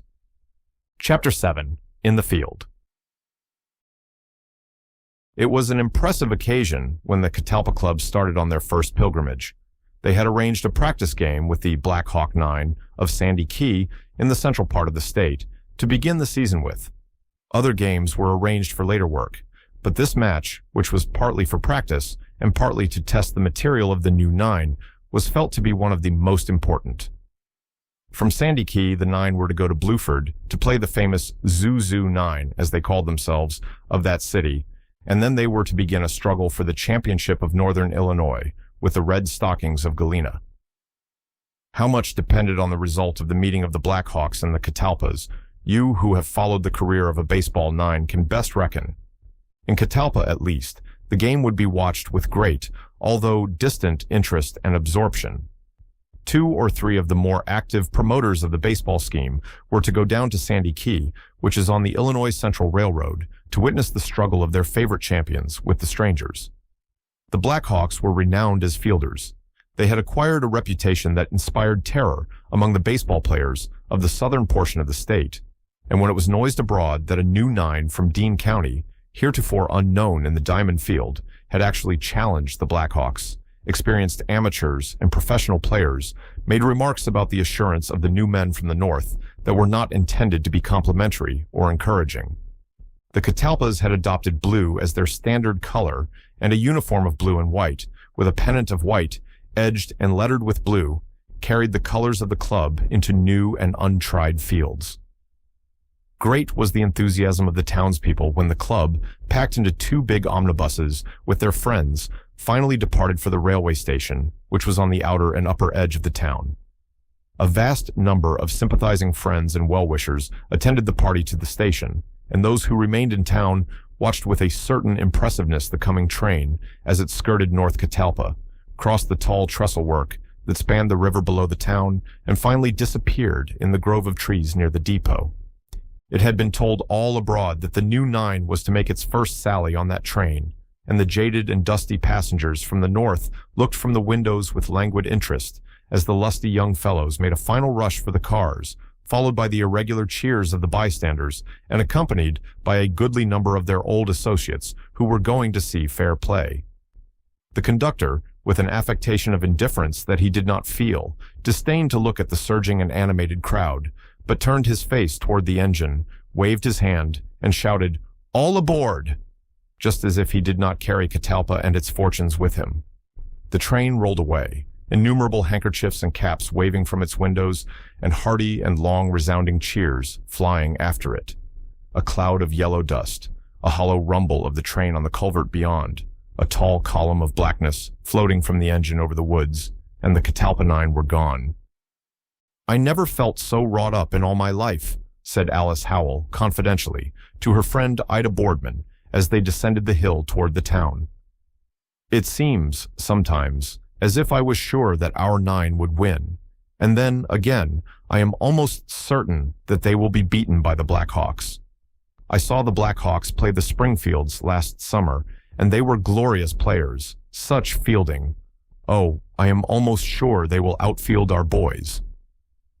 "If our 9 were all like that Larry Boyne, why, isn't he just splendid? If they were all like him, I should have no fears for Catalpa. And then there's Hiram Porter. How beautifully he does handle the bat. Don't you think Larry Boyne is the handsomest young fellow in the 9, Alice?" Alice colored, she knew not why, as she made answer, "I don't see what good looks have to do with playing. You are so illogical, Ida. What do you think of Ben Burton, for example? Don't you think he is handsome enough to make a good player?" "Ben Burton? Why, he is perfectly horrid and so disagreeable and high and mighty in his ways. I detest him, and if anybody loses the game tomorrow, I hope it will be he. No, I take that back, for I cannot bear to think that anybody will lose the game for our 9. Do you, Allie?" Alice agreed most heartily with her friend that it would be a strange and lamentable catastrophe if the game at Sandy Key should be lost by the Catalpas. "But I am afraid, the girl repeated as the twain slowly paced down the plank walk leading to the town. Her words were re-echoed that day many times by the people of Catalpa, who would have given a great deal if the boys could have been thereby assured of success on the morrow. Meantime, as the train was speeding onward, the 9 were in high spirits and full of fun. For a time, at least, their thoughts were with those left behind, rather than with the unknown adversaries that were before them. They were too young and buoyant to borrow trouble. Their spirits rose as they plunged forward into new scenes, and all suggestions of possible defeats were left unheeded for today. Only Larry, older than his years, felt a little foreboding at the entrance of this most important crisis of his young life. But his cheery face showed no sign of distrust or anxiety. He was, as usual, the center of a lively and talkative group of his comrades. He wore in his buttonhole a delicate knot of flowers, which had come there so mysteriously that none of the noisy fellows about him could guess who had put it there. "Who is she? Why didn't we see her?" queried the laughing boys as they pressed around Larry, affecting to sniff great delight from his nosegay. Larry's face beamed as he told them that this was a reminder that every Irishman must do his duty, and that he was going to carry the little bouquet to the field of victory for the Catalpas. "Those pansies grew in Judge Howell's garden," said Ben Burton surlily from his seat. Larry's eyes flashed at the covert insult that he thought he saw under Ben's sneer, but he said not a word. "For shame, Ben Burton!" cried Al Heaton. "For shame to call names like that." There was a little cloud over the sun for a fleeting moment, but Larry's bright face and cheery voice soon dispelled the transient shadow, and the talk was turned into merrier channels. Ben Burton grumbled to himself, and as he saw how his fellows clustered around Larry, whose brown and shining curls were only now and again visible among the lads who pranced about him, he said to Bill Van Orman, "Thinks he's the biggest toad in the puddle, don't he, Bill?" Bill, whose nickname was the Lily because he was so big and red and beefy, only opened his eyes in surprise. The telegraph office in Catalpa was in the second story of Niles's building, a brick structure on the main street of the town and chiefly occupied by lawyers and doctors. The narrow stairway was found too narrow for the throngs of people who flocked thither next day to learn the news from the contest in Sandy Key. Arrangements had been made by the Catalpa Leaf, the only daily paper in the place, to publish bulletins from the baseball ground as fast as received. To all inquirers, Miss Millicent Murch, the accomplished lady operator, as the local newspapers called her, stiffly replied that the telegraph office had no news to give away, and that the editor of the Leaf would distribute his intelligence as soon as received. Even to so great a personage as Judge Howell, who early appeared in search of information, the young lady gave her one unvarying answer. But public excitement ran high when, about 2 o'clock in the afternoon, a dispatch from Al Heaton was received by his father, saying that the game had been called and that the boys were in tip-top condition. Heaton signified his intention of staying at the office or thereabouts until the game was over, in order to receive Al's dispatches. "Is Albert going to send dispatches from the ball ground all day, Heaton?" asked Alice Howell, who, with sparkling eyes, was eagerly waiting for news from the absent company. "Indeed he is, Alice," said Heaton. "That is what he went down to Sandy Key for, and I think you know my boy well enough to believe that he will keep us informed. Al is as much of an enthusiast in baseball matters as you and I are, my dear, and if he is alive and well, we will hear from him until the fortunes of the day are decided." Heaton smiled in a kindly way as he looked down into the bright face of the young lady and added, "And I believe and hope that he will send us a pleasant message before the day is done. Depend upon that." "I hope so too, Heaton," Alice replied with a slight cloud passing over her countenance. "But somehow I feel as if we were to be defeated this time. I don't know why, but that is my superstitious notion about it." Meantime, the telegraph machine had been industriously ticking, and Miss Millicent writing as industriously, while the bystanders were talking in low tones. "A message for Heaton," said the operator, with perfect composure, as she folded and placed in an envelope, duly addressed, a telegraph dispatch which she handed to Heaton. "Hateful old thing," murmured Miss Ida Boardman. "She has had that message all the time, and said nothing about it until she got good and ready." "Hush," said Alice in a sort of stage whisper. "Let us hear the news." Heaton, having glanced hurriedly over the dispatch, cried, "Good news from the boys, hear this." A dead silence prevailed in the office as the beaming Miller read, "Hurrah for our side. First 2 innings over. Catalpa scored 2. Blackhawks none. Great excitement in Sandy Key. Everything lovely. Albert." "Hooray!" broke from many lips, and the waiting crowd below the windows, hearing the cry, took it up, and a fusillade of irregular and scattering hurrahs scattered along the street. Judge Howell, who had lingered during the noonday recess of his court, admonished the crowd that the lady at the telegraph desk would be embarrassed by the confusion, whereupon the company went out and added their joy to that of the assemblage that crowded around a bulletin that was at once posted by the door of the Catalpa Leaf office. "What did I tell you, Alice?" said Miss Ida, regardless of the fact that she had told her nothing. "Didn't I say that the Catalpas would win?" "But the game has only just begun," said Alice.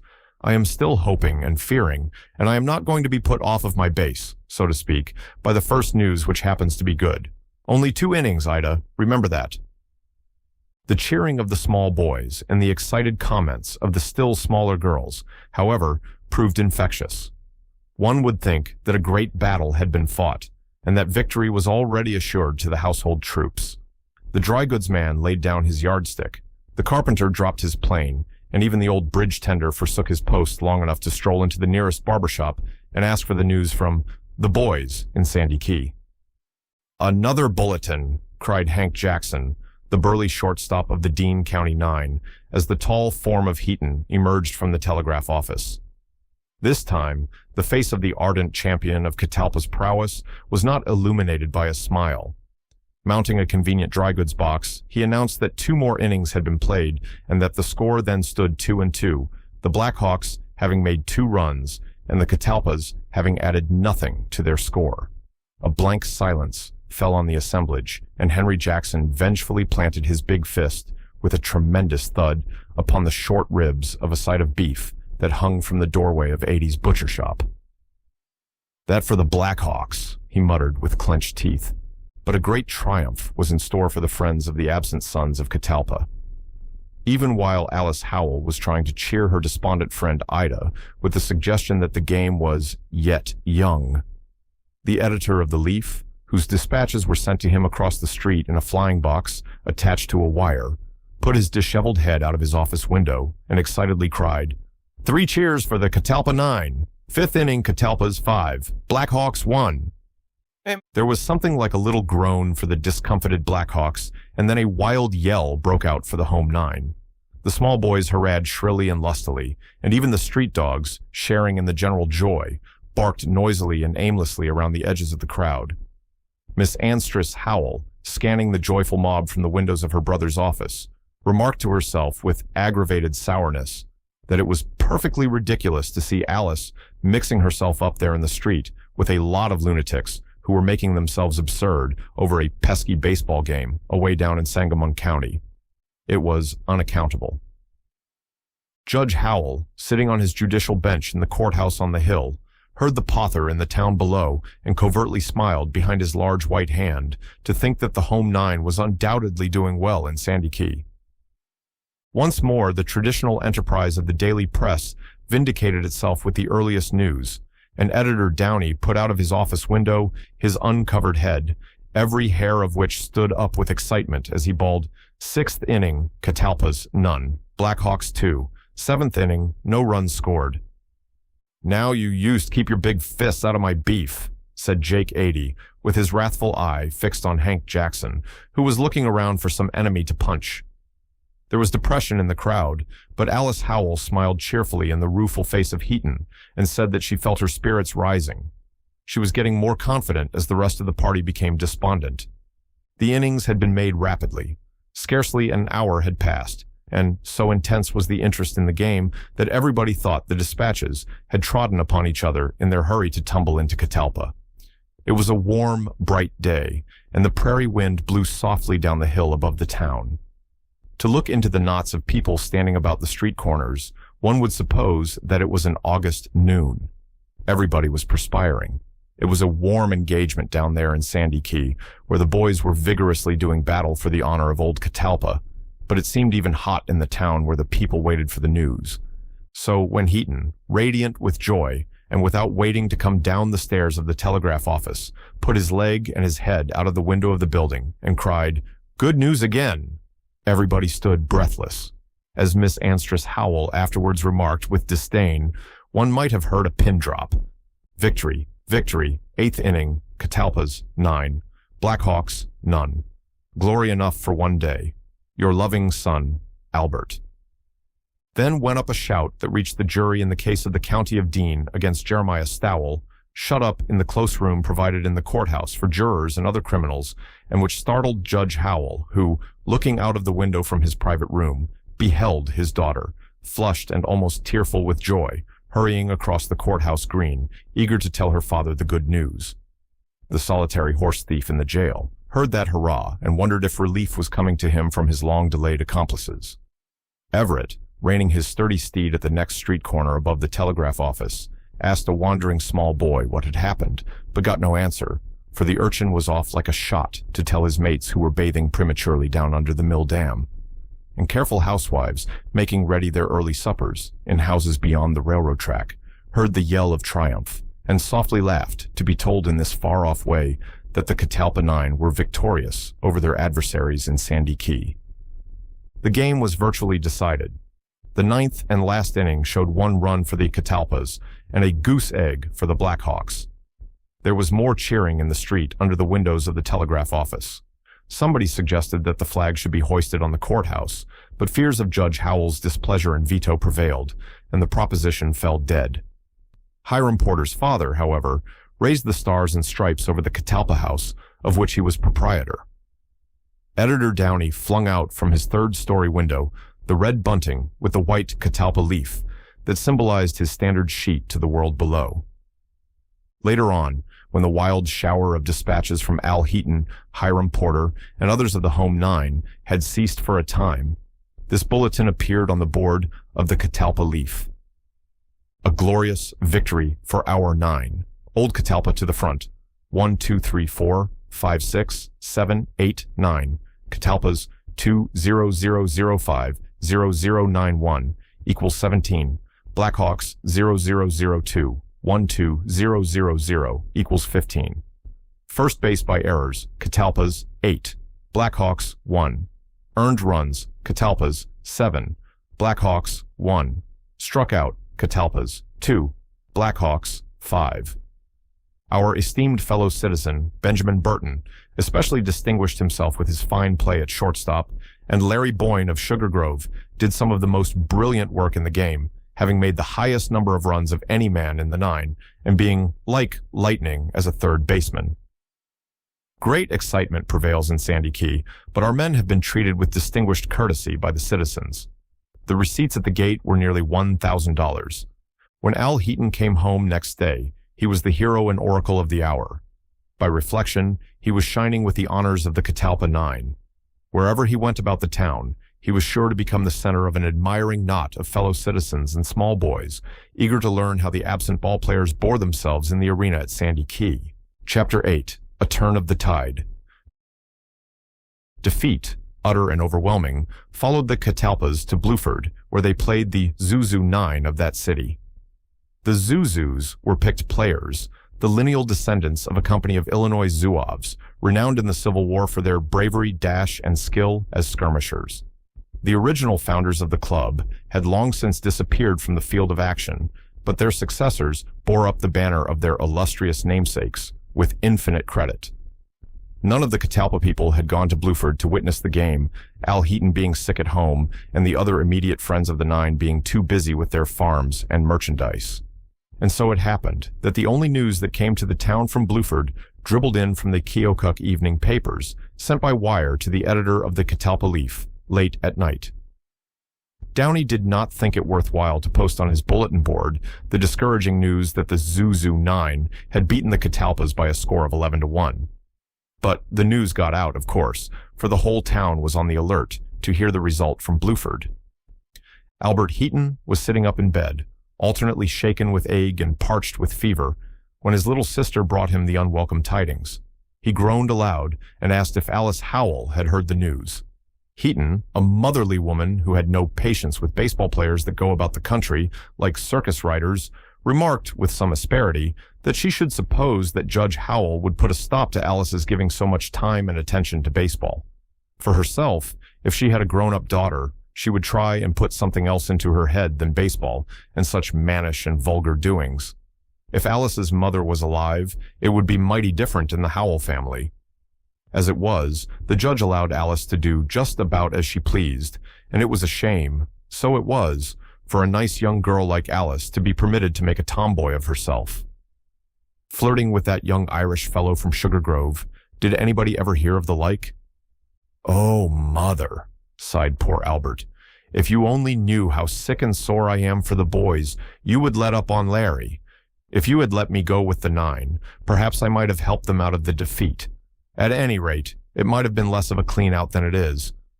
Dear me, how cold I am. Cover me up and let me be."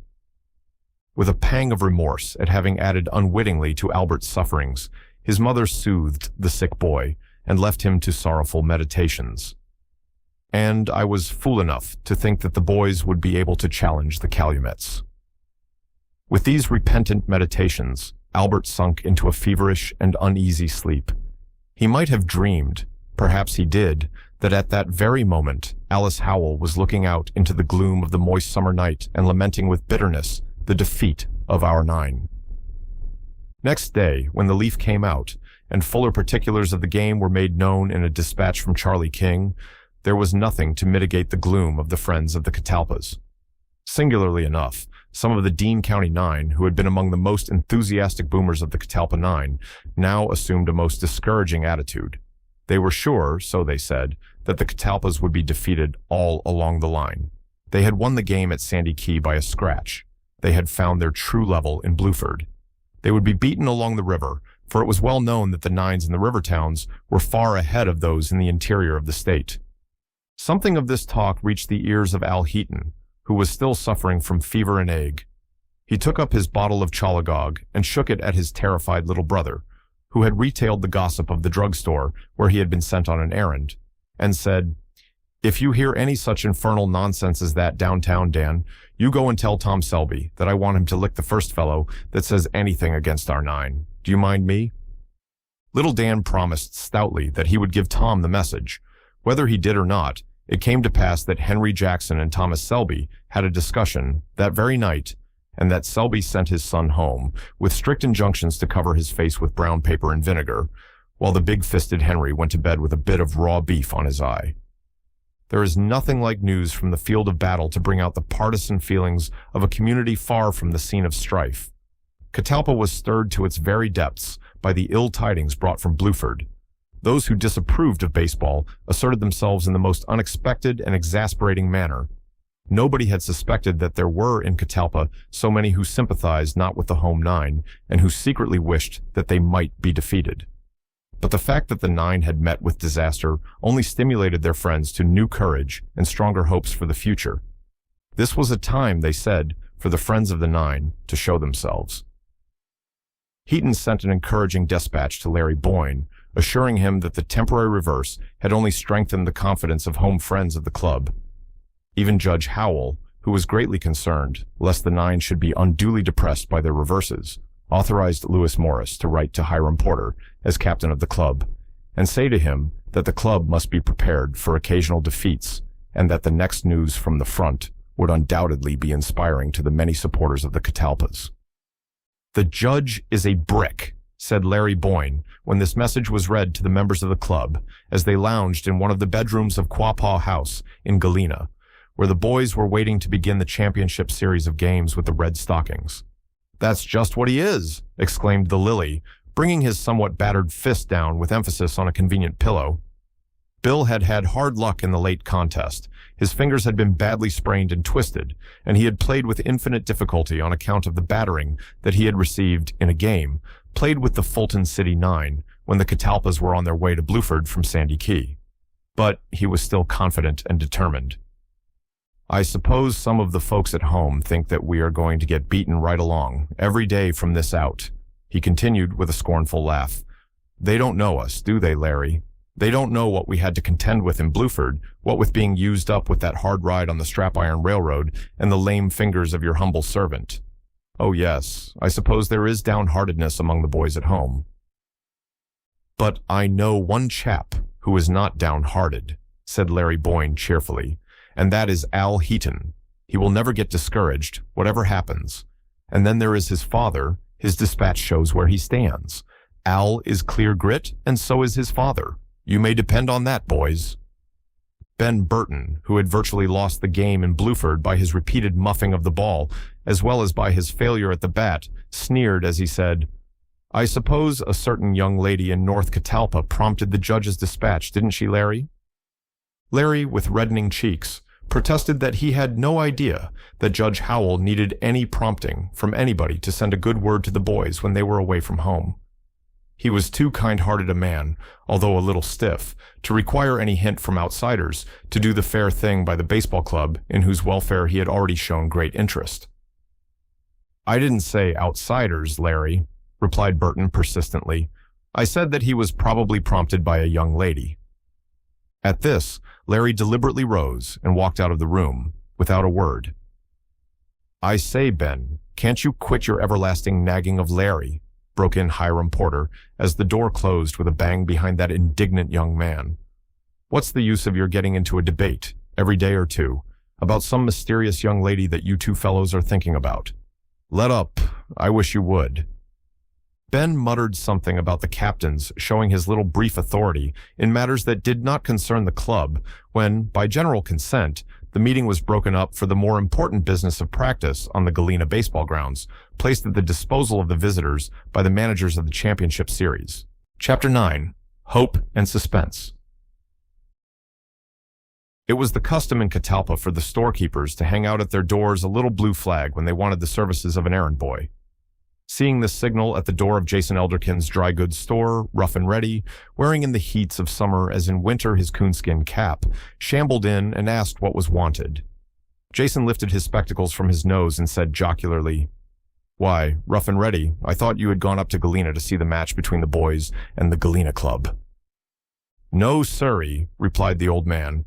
"I have stayed at home to keep the town in order. Me and Jedge Howell, we have to look after the boys at home, you know. Or some of these frisky young colts like Jace Ayres would get away with the town whilst we were gone." And the old man chuckled as he added, "Heaton, he and his boy Al have gone together, and they do say that Heaton is just wild because she can't keep the old man at home when baseball is going on. Well, it does beat all nature, don't it? Here's Al kept out of the nine because it isn't high-toned enough for Heaton, and here's father and son gone a-gallivanting up to Galena to see the show. I hear that Al has sent a dispatch to the judge's daughter saying that the Catalpas are going to carry off the honors this time, and no mistake," said the storekeeper. "How's that, Ruff? Seeing as how this bundle is going over to Boardman's, I'll just drop in at the judge's house on my way back and see if Miss Allie has got any news from the seat of war, as it were, and if she has, she'll be sure to tell me. Oh, she's clear grit, too, is that gal, and she knows that I set a heap by Larry." "Larry. Why, it was him what give my boy all the points he has got in the game, and you may lay your bottom dollar that that boy is going to be the all-firedest batter in the Stone River country, and you put that down to remember." The garrulous old man shouldered his bundle as he spoke and plodded down Bridge Street, and so across to the north side of the town. It was the day for the first game of the championship at Galena. The hot sun poured down into the Stone River Valley with great power, and the bleached surface of the old wooden bridge shimmered with undulating lines of heat as Rough and Ready toiled on his way. The roar of the dam had a cooling sound, and the group of cottonwoods and willows on the little island above were green and refreshing to the eye. But no breeze drew up the river, and all of the north side was steeped in liquid sunshine, the trees standing motionless, and the yellow road glaring in the blinding light. The toll-keeper's dog panted in the shade of the toll house, lolling his tongue as old Rough and Ready passed by without stopping for a word of gossip with the keeper who dozed within the doorway. The old man paused, when halfway across the bridge, to lift his furry cap from his head and wipe the servile drops from off his burning brow. While he rested his bundle on the guardrail of the bridge, Miss Anstress Howell, the judge's aged sister, came mincing along from the north Catalpa side, cool and fresh, as if she had never before been outside of a bandbox. "I wonder if it will be safe to tackle her for news from Galena," muttered the old man to himself. "She's a dangerous team to fool with. Maybe she'll get away with me, but I'll try it." "Good arternoon, Miss Howell. Fine hot day. Good growing weather, as the farmers say. Have you heard that any of your folks got a dispatch from Galena giving any account of how the ball opens?" Miss Howell's manner stiffened a little as she said, with a slight toss of her head, "Judge Howell, my brother, is holding court in Pawpaw today for Judge Sniffles, and nobody else but the judge would be likely to have any dispatches concerning baseball." "Well, Miss Howell, I heard over in town that Miss Allie had a message of some kind.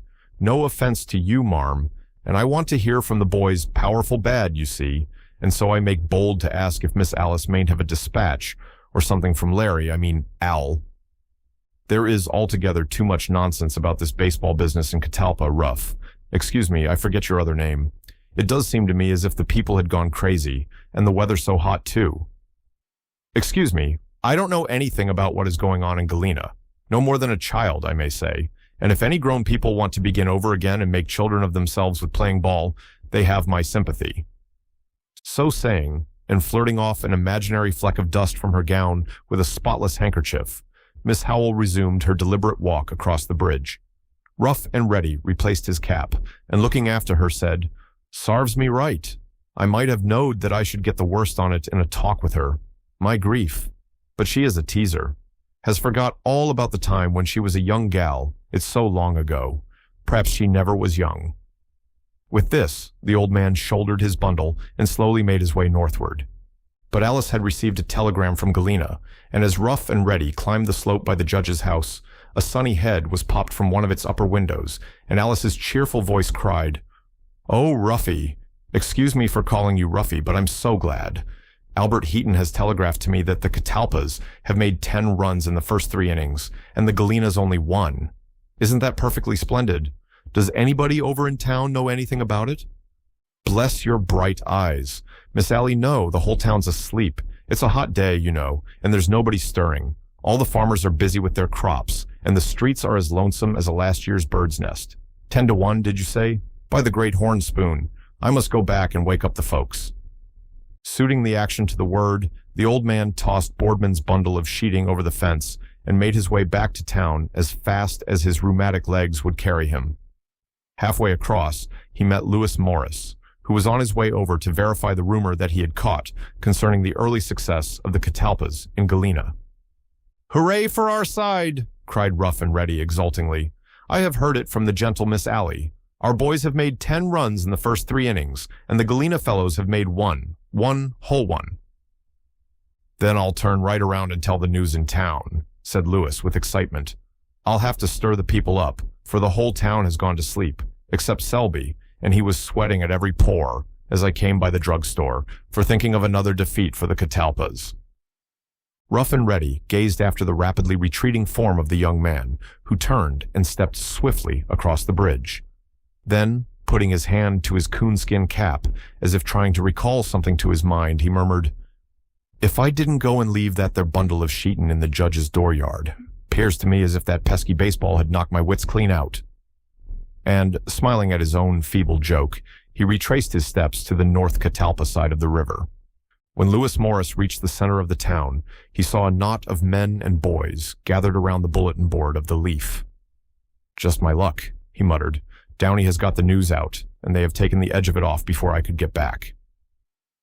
But Lewis forgot his little disappointment when he eagerly scanned the bulletin which the editor had posted during his brief run across the bridge.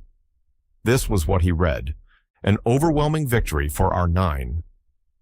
In the contest today, the Catalpas were the victors by a score of 13 to 3. Great enthusiasm prevails, and the visiting 9 are now being cheered by the excited populace.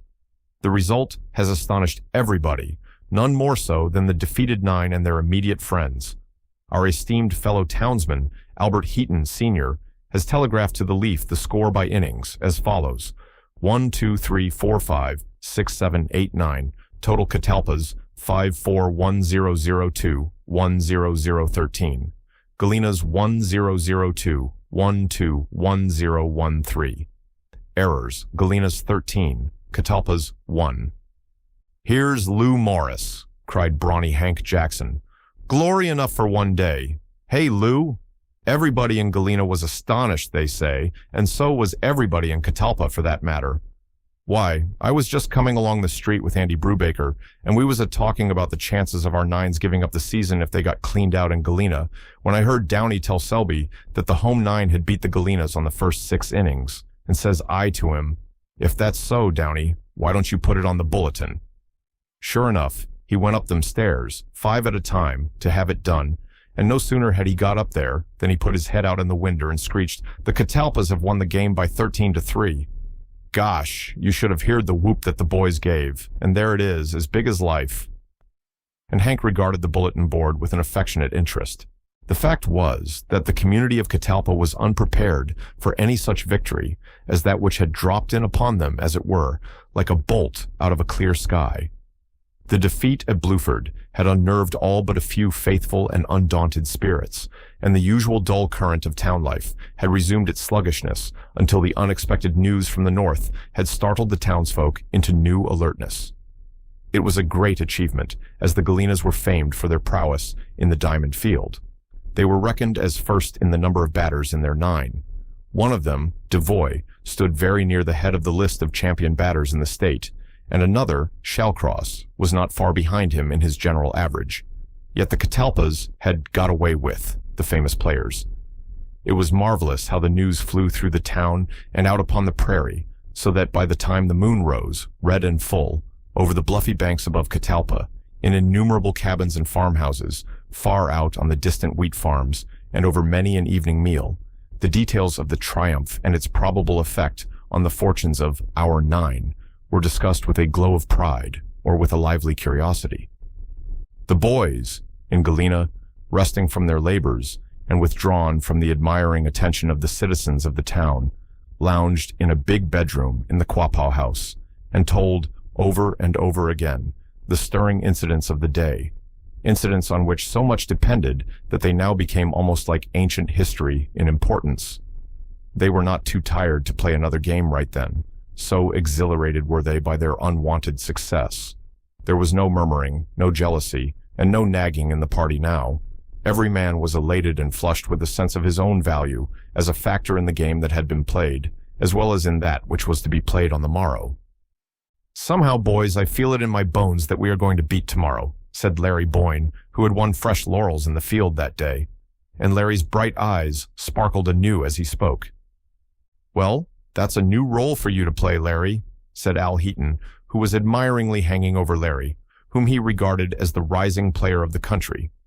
"You always were a croaker, you know, Larry, old boy, and for you to say that you feel confident of victory now makes me almost shudder. It seems as if you were losing your head, only I know you are not." "No, old chap, I am not losing my head.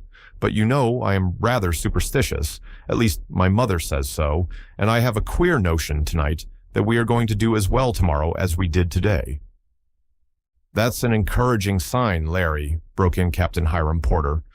"But you fellows must all do your level best, all the same, and we mustn't let any notion of our superiority run away with us, for we are not superior, perhaps except that I do think that we are better fielders than the Galena boys."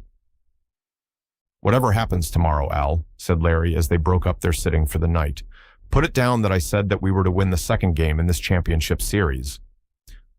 And if we lose, you will charge it to some adverse fate, won't you, Larry? In the bright lexicon, you know the rest, Al." By a singular coincidence, at that very hour, Miss Alice Howell, writing to her father the glad news, added a postscript thus: "You will think me overconfident, but I am sure the Catalpas will win the championship."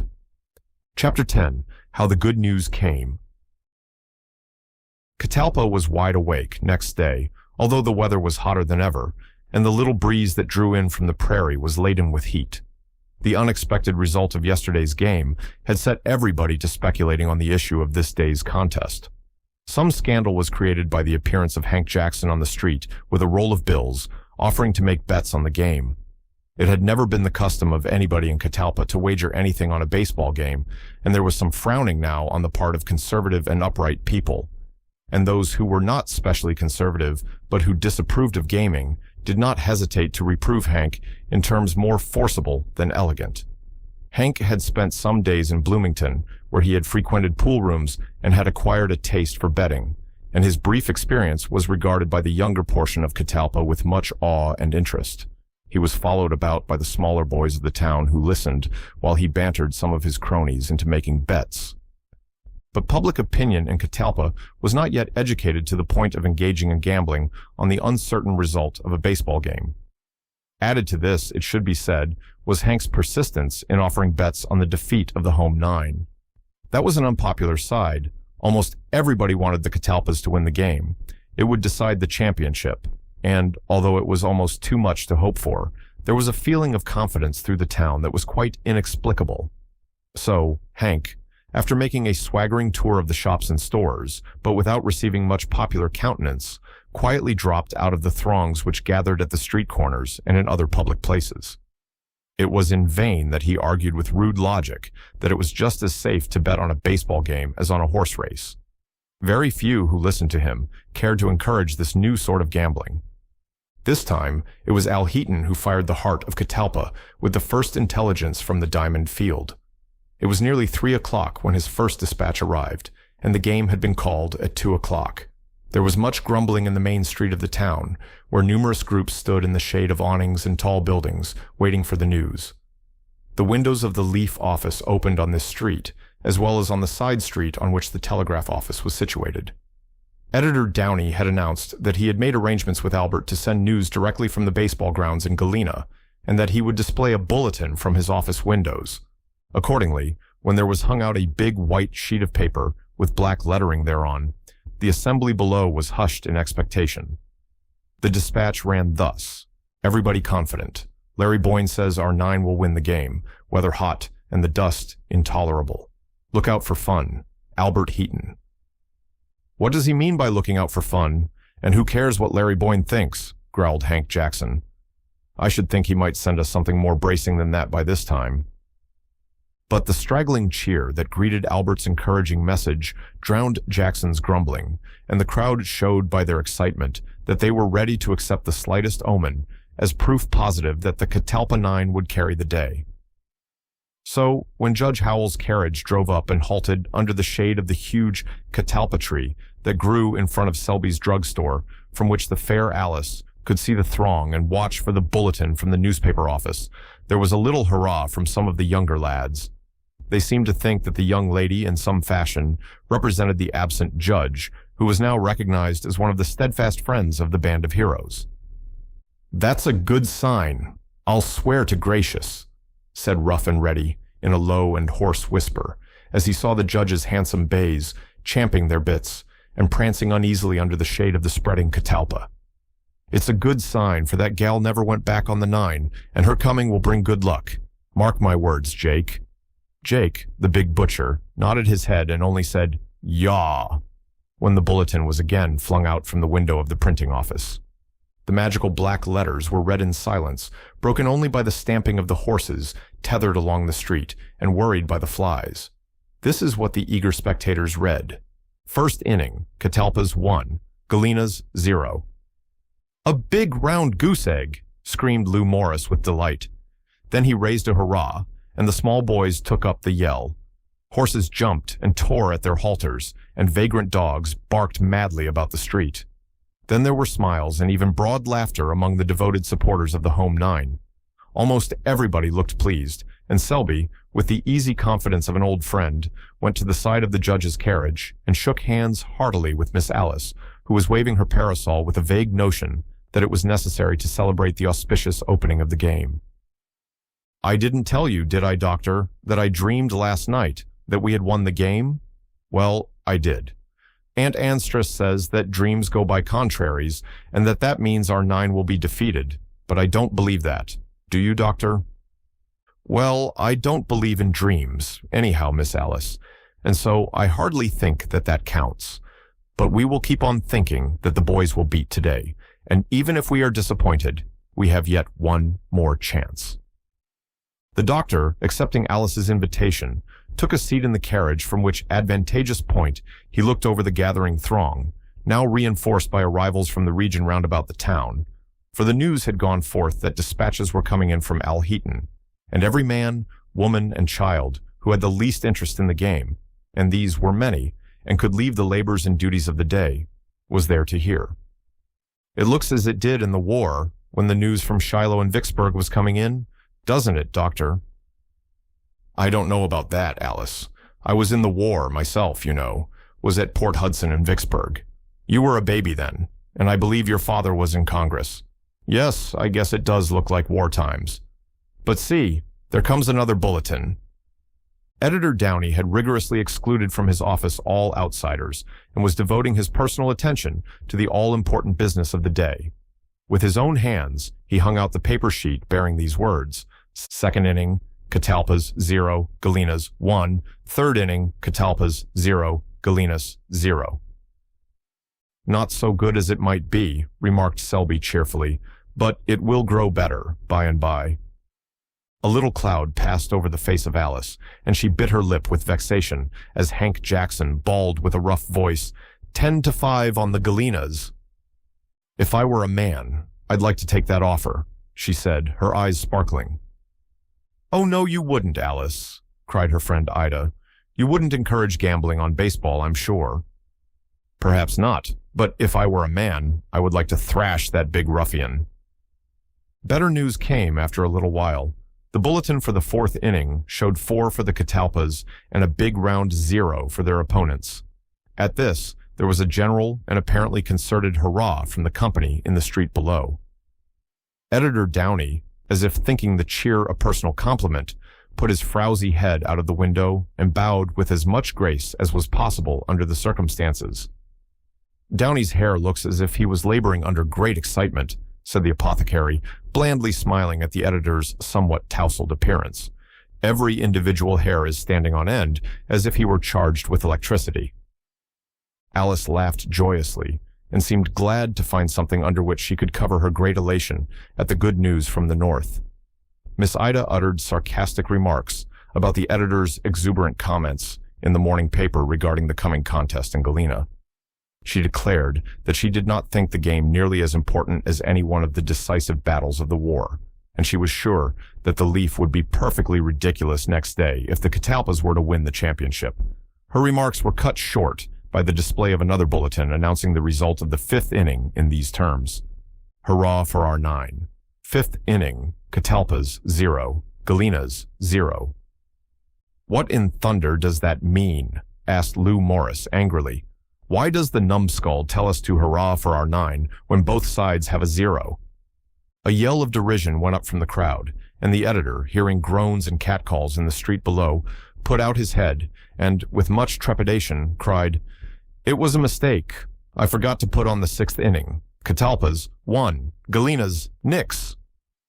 A loud laugh greeted this sally, and the crowd good-humoredly proposed 3 cheers for the Catalpa Leaf, which were given in a random fashion, mingled with laughter.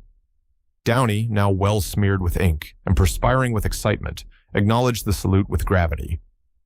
"6 innings played, and the Catalpas are 6 to the Galenas 1, exclaimed Alice, who was keeping the score with an assiduity that seemed to come from a belief that exactness in the figures would, somehow, affect the final result.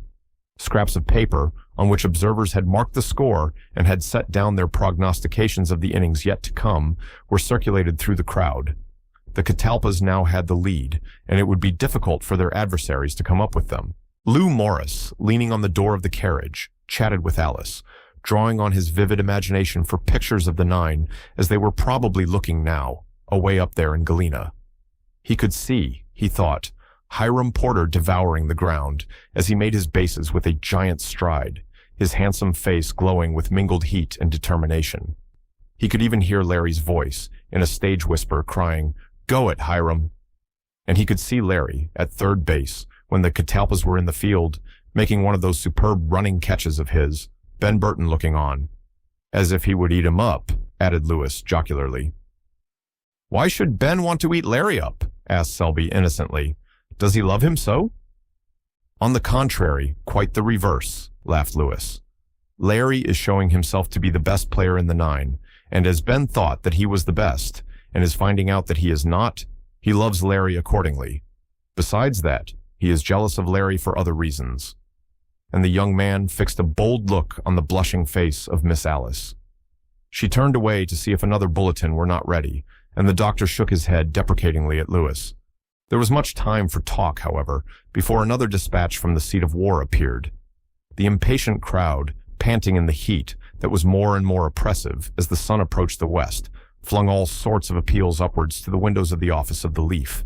There was no response, although Downey, as if to contradict Hank Jackson's loud jeer that the editor had gone to sleep, showed his shaggy head at the window and made a negative motion with the same. There was no news. Finally, just as some of the less patient were beginning to make their way homewards, like a banner of victory, the sheet of paper again appeared. This time, it was blazoned with these returns: 7th inning, Catalpas 1, Galenas 0. 8th inning, Catalpas 0, Galenas 1. "An even thing for the 2 innings, cried Lou Morris triumphantly. "The Galenas cannot possibly pull up in the last inning. The game is ours. The game is ours." Lou's jubilant shout was taken up by the crowd, which now grew denser again, and the excitement mounted to fever heat as the sun sank behind the cottonwoods below the town. Satisfied that the game and the championship were virtually won, some of the elder citizens, after exchanging congratulations with everybody that had a word of joy on their lips, walked homewards. but some of them stopped on the road and turned a listening ear towards the main street to hear the rousing cheer that soon went up, telling the town and all the Stone River Valley that the game was won and that our nine had captured the pennant of northern Illinois. A grimy and inky young imp on the roof of the Leaf Building hoisted a particularly inky and grimy flag as the editor hung out from his window this bulletin. The victory is complete. Old Catalpa to the front. Glory enough for one day. Following is the score by innings. 1, 2, 3, 4, 5, 6, 7, 8, 9 total. Catalpa's 1-0-0-4-0-1-1-0-1-8. Galena's 0-1-0-0-0-0-0-1-1-3. The Galenas will banquet the Catalpas at the Quapaw House this evening when a right royal time is expected. Albert Heaton. "And now for the championship of the state, Dad," shouted Tom Selby exultingly as his father descended from the carriage of the judge. Alice, who was beaming with delight, could hardly speak her joy. The great contest was over, and the home nine would come back covered with glory. But she shook her head at Tom's vainglorious remark. The league games were all made up for the season, she knew, and it would be difficult, if not impossible, to secure a challenge from any club in the league. Oh no, she couldn't think of it. Tom must not think of it, at least, not until another summer. The good doctor smiled at the lad's enthusiasm and said that glory enough for one day meant glory enough for one season. There were other contests before the home nine, and they could be content, or they should be, to wear the laurels already won, whatever happened to them hereafter. They could not lose any prestige by any manner of means. When Judge Howell arrived by the early evening train from Pawpaw, he was surprised to see the dingy flag of the Catalpa Leaf drooping lazily from its staff. He had not forgotten that the second game in the Northern District Championship was to have been played that afternoon, and he remembered his daughter's prediction of success. But it seemed incredible that this should have actually come to pass. As he alighted from the train, his judicial dignity a little soiled by travel and perspiration, he was met by Rough and Ready, who, with a slight touch of his coonskin cap, the only recognition of high station of which he was ever capable, said, "Any baggage, Jedge. Carry it as cheap as anybody. Our nine has flaxed out the Galenas. 8-3. Big thing, Jedge. Let me take that grip sack. Great day for old Catalpa, Jedge. Your darter," she said, as how she allowed that you mought like to get the news straight, so I told her I'd come up and tell you quick. Thank you, Jedge. And dropping a silver quarter into his pocket, Rough and Ready turned and collared a stranger from whom he wrested his valise and marched triumphantly down into the town. When the judge, clothed once more in the dignity of cleanliness and his home headship, heard that night from the animated lips of his daughter the story of the winning of the championship, he said, with an air of graceful condescension, "It was a famous victory, Alice. We have reason to be proud of our nine.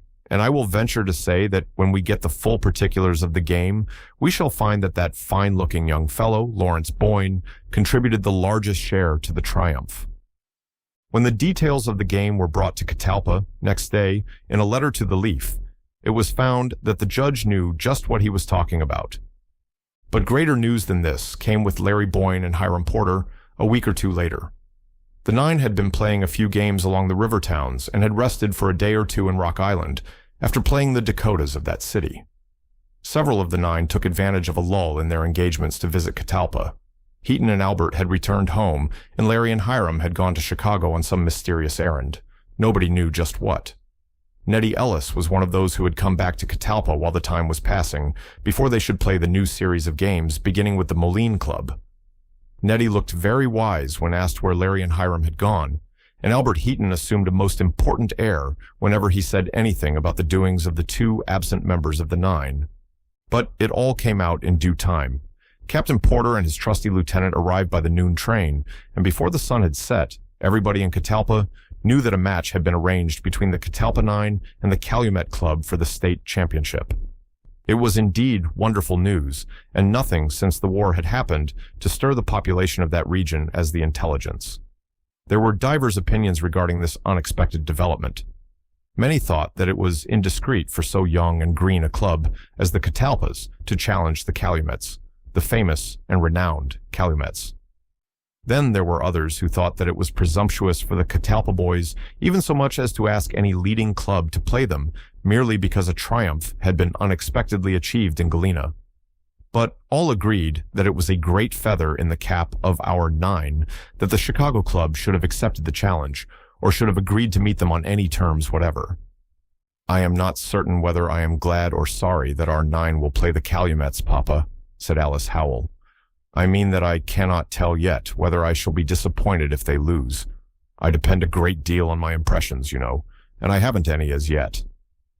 The judge smiled at his daughter's odd notion of waiting for impressions and replied, "I do not wait for any inspiration on the subject, my child. I am sure that the Catalpa 9 will be badly beaten. I don't know much about baseball, but I do know enough to know that the Calumet Club has been in the newspapers for a long time as the great baseball club of the Northwest." "That's so, Papa," sighed Alice, "and I have dreadful forebodings when I think of the risk that they have undertaken." "Nothing venture, nothing have, Alice, and it will be no disgrace if our 9 are defeated by the Calumets. Unless they are very badly beaten indeed, and that is not improbable to be sure, they will bring some new honors off the field." The judge's conservative and moderate view of the case was that of the average of Catalpa. To play the Calumets was in itself an honor. Henry Jackson represented the most discouraging element in Catalpa public opinion, and when Ben Burton returned to town for a day's holiday and became at once unusually familiar with Hank, Larry's face clouded, and Alice Howell confidentially informed her friend Ida Boardman that she never could abide Ben Burton, and that now she knew he was a man who would consort with mean companions. Nothing could be lower, she thought, than the course that Henry Jackson had taken during the late contest between the Catalpas and the Galenas. It was only by a lucky accident that the Calumets had been able to find a place in their later engagements for a championship series of 3 games with the Catalpas. The sudden sickness of several members of the Osceola Club engaged to play the Calumets had made it necessary to cancel all the engagements of the former club for the season. The Osceolas had been overtaken by a contagious disease that had made sad havoc that summer, as many will remember, among strangers who visited the lower portion of the state, which had been underwater from late in February until the beginning of May. But the ill luck of the Osceola Club was the means of opening a way for the Catalpas to play the Calumets, and that was felt to be something almost providential, at least in the town of Catalpa. Chapter 11. In a New Field. "I wish so many of the Catalpa folks had not come in to see the game today," said Larry Boyne discontentedly on the morning of the first of the championship series of games in Chicago, late in the following October. "It is bad enough to feel like a cat in a strange garret, as I do here, without the feeling added of being watched by our friends from home, who will be so awfully cut up if we do not win." "But you are not afraid of our losing, are you, Larry? And I am sure there is one young lady, at least, whose smiles will encourage you," said Hiram Porter, with a grin that was meant to be sly and also cheery. "It is pretty generally understood among the boys, and as long as we are alone together, there is no need of our being shamefaced about it, that you and Miss Alice have come to an understanding, as the saying is. You needn't say whether that is so or not, Larry, my boy, but if I were in your place, I would be glad to have those beautiful and sympathetic eyes watching my play. It would make me put in my very best licks. You may be sure of that." Larry murmured something about there being a difference in people, and turned the subject to the preparations to be made for the day's event. The Catalpas had had only a little opportunity to make themselves familiar with the Chicago baseball grounds. At the end of a game played on the previous day, they had a little practice at pitching, and had taken in the situation of the arena sufficiently to enable them to be not entirely strangers to the place. They found themselves inside of a complete enclosure, skirted by a grandstand at one end and uncovered and open seats at the other. A high board fence bounded the grassy lawn on which the diamond field was laid, and the seats for spectators rose above this fence, so that the players were securely left to their own devices while the game should be in progress. A breeze from the lake, tempered by the October sun, swept over the grounds and was broken, when the wind arose, by the screen formed by the board enclosure. When the 9, with beating hearts and quickened pulses, entered the grounds on the day so fraught with importance to them, they were a little dumbfounded to see that an immense crowd of people, perhaps 10,000 all told, occupied the vast array of seats that lined the amphitheater. A brass band blared and brayed in a tall stand set apart for them, and the entrance of the Catalpa Nine was the signal for a burst of kindly applause that helped to reassure the lads composing that now well-known club. Since the matches played in the river towns, the Nine had met some of the best-known clubs in the state and in Iowa. With varying success, but generally doing credit to their own native place, the Catalpas had attracted attention by their uniformly excellent play, their manly bearing, and by their steady habits. They had made no enemies. So, when the young fellows, clad in their blue and white uniform, came into the range of vision of the throngs in the grandstand and boxes, a round of applause greeted them, and one enthusiastic citizen from Catalpa, no less a person than the deputy sheriff of Dean County, ventured to propose 3 cheers for the Catalpa Nine. The proposition fell very flat, and covered with confusion, the deputy sheriff sat down and mopped his manly brow. As Hiram Porter threw up the penny for the toss, Larry's eye involuntarily sought a curtained box to which his attention had been directed the day before, as he had inspected the grounds in company with Miss Ida Boardman, Miss Alice Howell, and 2 other ladies from Catalpa. The party was under the guidance of Heaton. Albert was never long in one place. He was too highly excited to be depended upon as an escort for the young ladies, and he divided his time between his old companions of the Catalpa Nine and the pitcher of the Calumets, Samuel Morse, an old school chum, who had helped signally in arranging the present contest. So, as Larry's glance lighted on the first box to the right of the grandstand, it caught an answering smile from Miss Alice, and Albert Heaton, who was momentarily fluttering about the box, waved his hand to the favorite third baseman of the Catalpas and said, under his breath, "Sail in, old boy." "You don't imagine that Boyne heard that, do you, in all this noise?" asked Alice, with rosy face and sparkling eyes. "No, I don't suppose that Larry heard or saw anything but what he saw and guessed at in that telegraphic look of yours, Miss Allie," replied Albert mockingly. "Larry, the dear boy, knows well enough what I would be saying to him, and I hope he knows what you would be telegraphing him by way of encouragement. Hurrah! Hiram has won the toss. He'll send the Calumets to the bat. See if he don't." Albert was right. The home club were sent to the bat, and Thomas Walsh of the Blackhawks took his place as umpire. This was the order in which the 2 clubs were named and stationed on that eventful day. Catalpas: Larry Boyne, 3rd, Samuel Morrison, Neddy Ellis, Charlie King, Hart Sterling, 2nd, John Brubaker, Hiram Porter, 1st, Ben Burton, Van Orman, Calumets, Darius Ayres, 1st, Samuel Morse, John Handy, 3rd, Rob Peabody, Thomas Schaff, Glenn Otto, James Kennedy, 2nd, Charlie Webb, James McWilliams, the Catalpa boys, thought there should have been breathless silence in the enclosure as Hiram Porter, having carefully placed his men, called to the umpire, "Play." Play was accordingly called, but there was silence, by no means, in the grounds. The clatter of late-comers reaching their seats, the buzz of conversation that yet arose from the crowds in the amphitheater, and the cry of boys selling scorecards disturbed the serenity of the ardent champions of the Catalpa Nine. They wondered why people should talk when so momentous a game was about opening. And Alice, with a feverish sigh of impatience, said to Miss Ida that she should think that the Chicago people had very little manners, whereupon Miss Anstress, with great severity, said that the spectators were not so much in love with the players that they cared a pin whether either side won. This unkind remark was turned aside by Heaton, who said that there were not a few among the onlookers who had bet money in the gambling rooms outside, and who did care very much which side won the game. All this talk was brought to an end when Darius Ayres, the captain of the Calumets, stood up at the bat and made ready for the first play. Darius was a tall and shapely young fellow, renowned for his long field hits, and a swift runner. He had an evil look in his eyes, as some of the Catalpa visitors thought, and when he struck a straight ball like a cannon shot to right field, there was a little shudder in one of the private boxes. But John Brubaker, always alert, captured it on a hard run. This put the Catalpas in good spirits at once.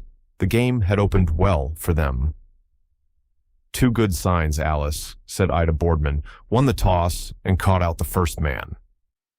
John's clever catch did not pass unnoticed, for the numerous supporters of the Catalpas raised a little cheer, which was taken up and continued around the enclosure as Sam Morse went to the bat for the home club. But Samuel fared no better than his captain and retired on a short and easy fly to Ben Burton. The first half of the inning was ended by John Handy, who hit a hot grounder to Larry Boyne at third base. Larry mastered it in fine style and made a lightning throw to Hiram Porter on first base. The eyes of the visitors and their friends fairly sparkled as the Catalpas came in from the field.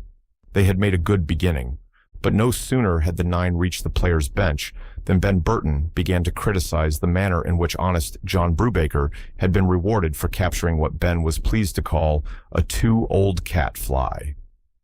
Larry, politely requesting Burton to be civil, picked up his bat and faced the pitching of the renowned Sam Morse.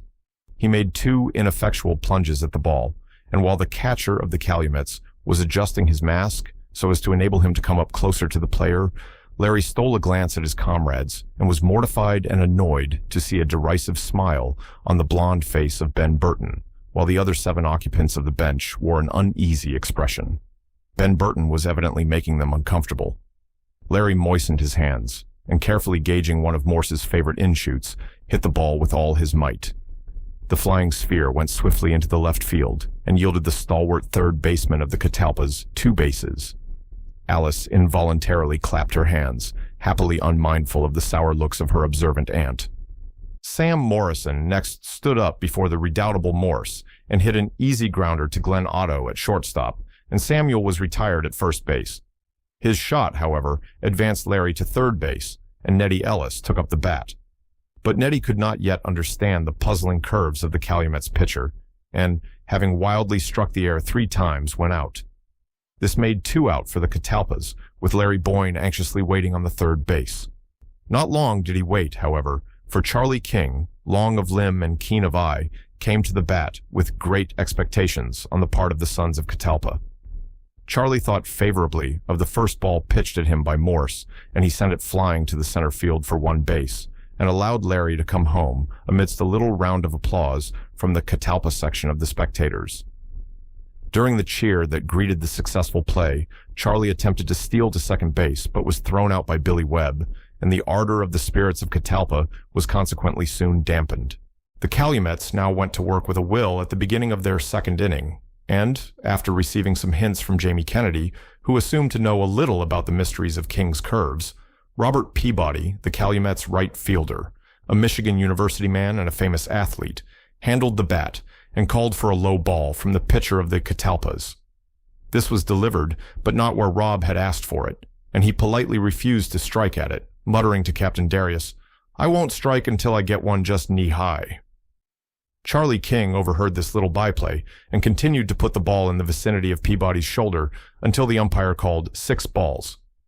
It was now about time for King to give the Chicago player a good ball, but Peabody could not be tempted to strike at it after being ordered by his captain to try and take his base on called balls. The result was that tricky Charlie King delivered 3 balls in rapid succession just where the dissatisfied right fielder of the Calumets had requested them, and the umpire called 1 strike, 2 strikes, 3 strikes, striker out. The ashen stick was then taken up by Tom Schaff, who sent the ball in the direction of Ben Burton at shortstop, and who fumbled it, dropping it several times as if it were a hot potato, allowing Tom to reach first base in safety. Next, Glenn Otto hit a ball to Hiram Porter, who fielded it handsomely, putting out the striker, but allowing Schaff to go to second base. While Jamie Kennedy was at the bat, a passed ball allowed Schaff to complete 3/4 of his homeward journey. With 2 out and a man on third base, Captain Porter naturally felt alarmed. He cautioned his men to be cool and careful. "Especially cool," he added. After 2 strikes were called on Kennedy, he solved one of Charlie King's in-shoots, and to the delight of the Chicago onlookers, sent the ball rolling in center field, while Schaff sped swiftly homewards, and the score stood 1-1. The Calumet's half of the inning was ended by the retiring of Webb on a foul fly to the Lily, as Bill Van Orman was now universally called. The Catalpa boys were not disheartened. They had confidence in each other, and they went to work again with a determination to try and recover what they had lost. In the second inning, however, they found themselves unsuccessful. Hart Sterling was fielded out at first base by Jamie Kennedy. John Brubaker, following him, met with the same fate, being thrown out at first by Glenn Otto, and Hiram Porter ended the inning by hitting a skyscraper to James McWilliams at left field. There was intense depression in the Catalpa section, and among the 9 of that famous town, only the face of Larry Boyne still bore any semblance of contentment. Larry smiled with his attempt to infuse a little more hopefulness into the Catalpa bosom, and looking to the box, where Heaton's tall white hat towered conspicuously, he caught an answering smile from the young lady who carried a blue parasol. The score now stood even at even innings, and the faces of the Chicago players wore a broad smile of complacency in place of the gloomy look that had previously been their characteristic expression. Full of confidence, James McWilliams picked out his favorite bat and faced Tricky Charlie, as they had already dubbed the pitcher of the visitors. King was determined to retire this particular player, as Mac had often expressed a desire to take the conceit out of that chap from Catalpa. Charlie did some of his fine work for the occasion, and his friend McWilliams threw down his bat in disgust after hearing the third strike called by the umpire, and Captain Darius Ayres, with a look of vengeful determination, took the place vacated by his clubmate. He hit a sharp grounder between first and second bases and reached the first bag. At this point of the game, the boys from Catalpa had lost some of the hope that they had cherished at the beginning of the contest, and they were not cheered in the least by a sarcastic smile that adorned the face of their shortstop, Ben Burton, who appeared to be almost glad that the chances of his own club were diminishing instead of increasing. Even from her distant point of vantage, Alice Howell, scanning Ben's sour face through her field glass, saw with uneasiness that forbidding look, and said in a tragic whisper to her companion, "Ida, if that scamp could throw the game, I believe he is mean enough to do it." Sam Morse made a base hit to the right field, and Ayres went safely home to third base, while Morse stole to second base. With second and third bases occupied and but one man out, the Catalpas did not feel in jovial mood, and the deputy sheriff of Dean County looked around upon the bright faces of the local spectators with the air of one who is indignant at an outrage which he is powerless to abate.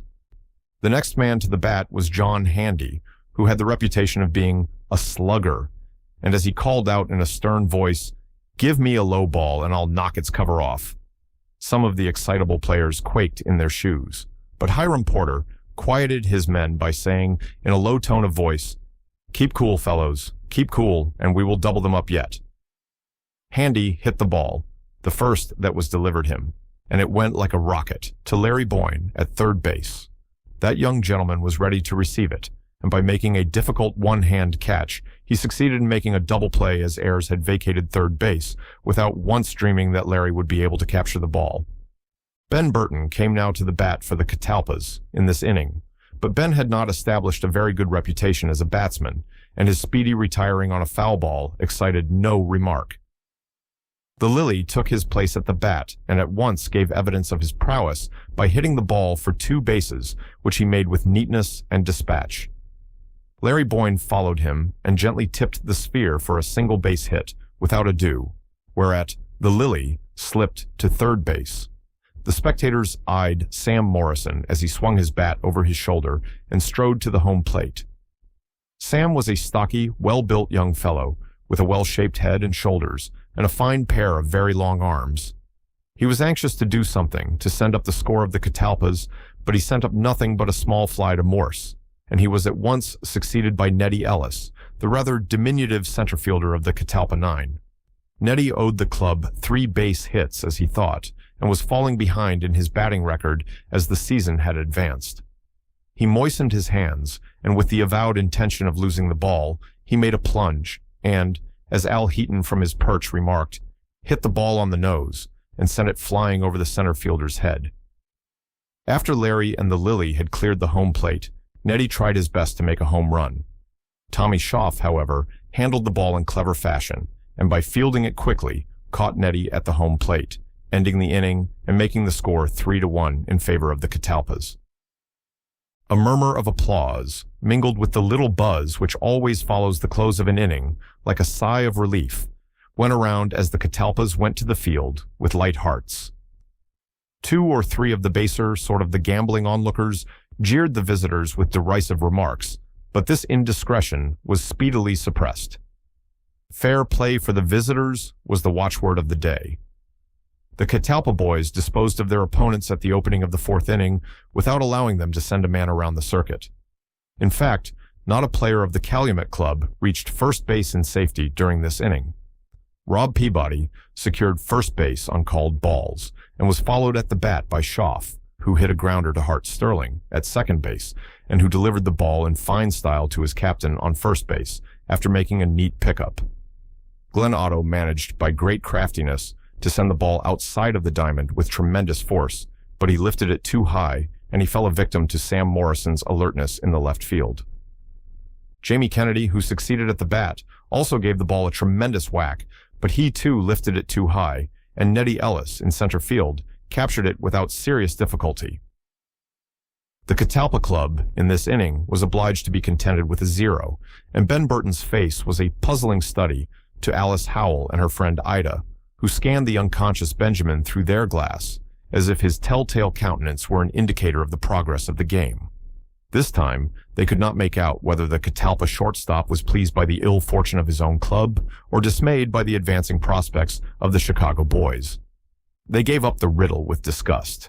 There was yet no real occasion for dismay, although there was when Charlie King began the work of going out by hitting a slow ball to Darius Ayres at first base, and Hart Sterling followed his example by a foul tip to Charlie Webb.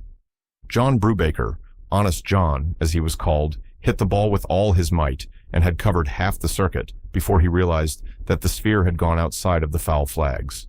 He made a second attempt, however, and was retired without hitting the ball, Sam Morse's outcurves being more intricate than anything that he had yet encountered. Honest John's inglorious withdrawal closed the inning.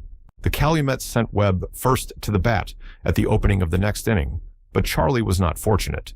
He hit the ball several times, and it went high in air and escaped the vigilance of the Catalpas. But Webb sent up one foul too many, and the watchful and agile Larry Boyne captured it after a hard run. James McWilliams, for the second time, faced Charlie King's pitching, and as he left his seat said, "Boys, I'll eat clover for a week if I don't hit him safely this time." Mac had fire in his eye, and his look and his remark did not escape the attention of Charlie King, who, turning to his captain, slyly promised to give the Chicago man an opportunity to make good his promise. King kept his word, and, by cunning pitching, retired McWilliams on strikes after 6 balls were charged against him.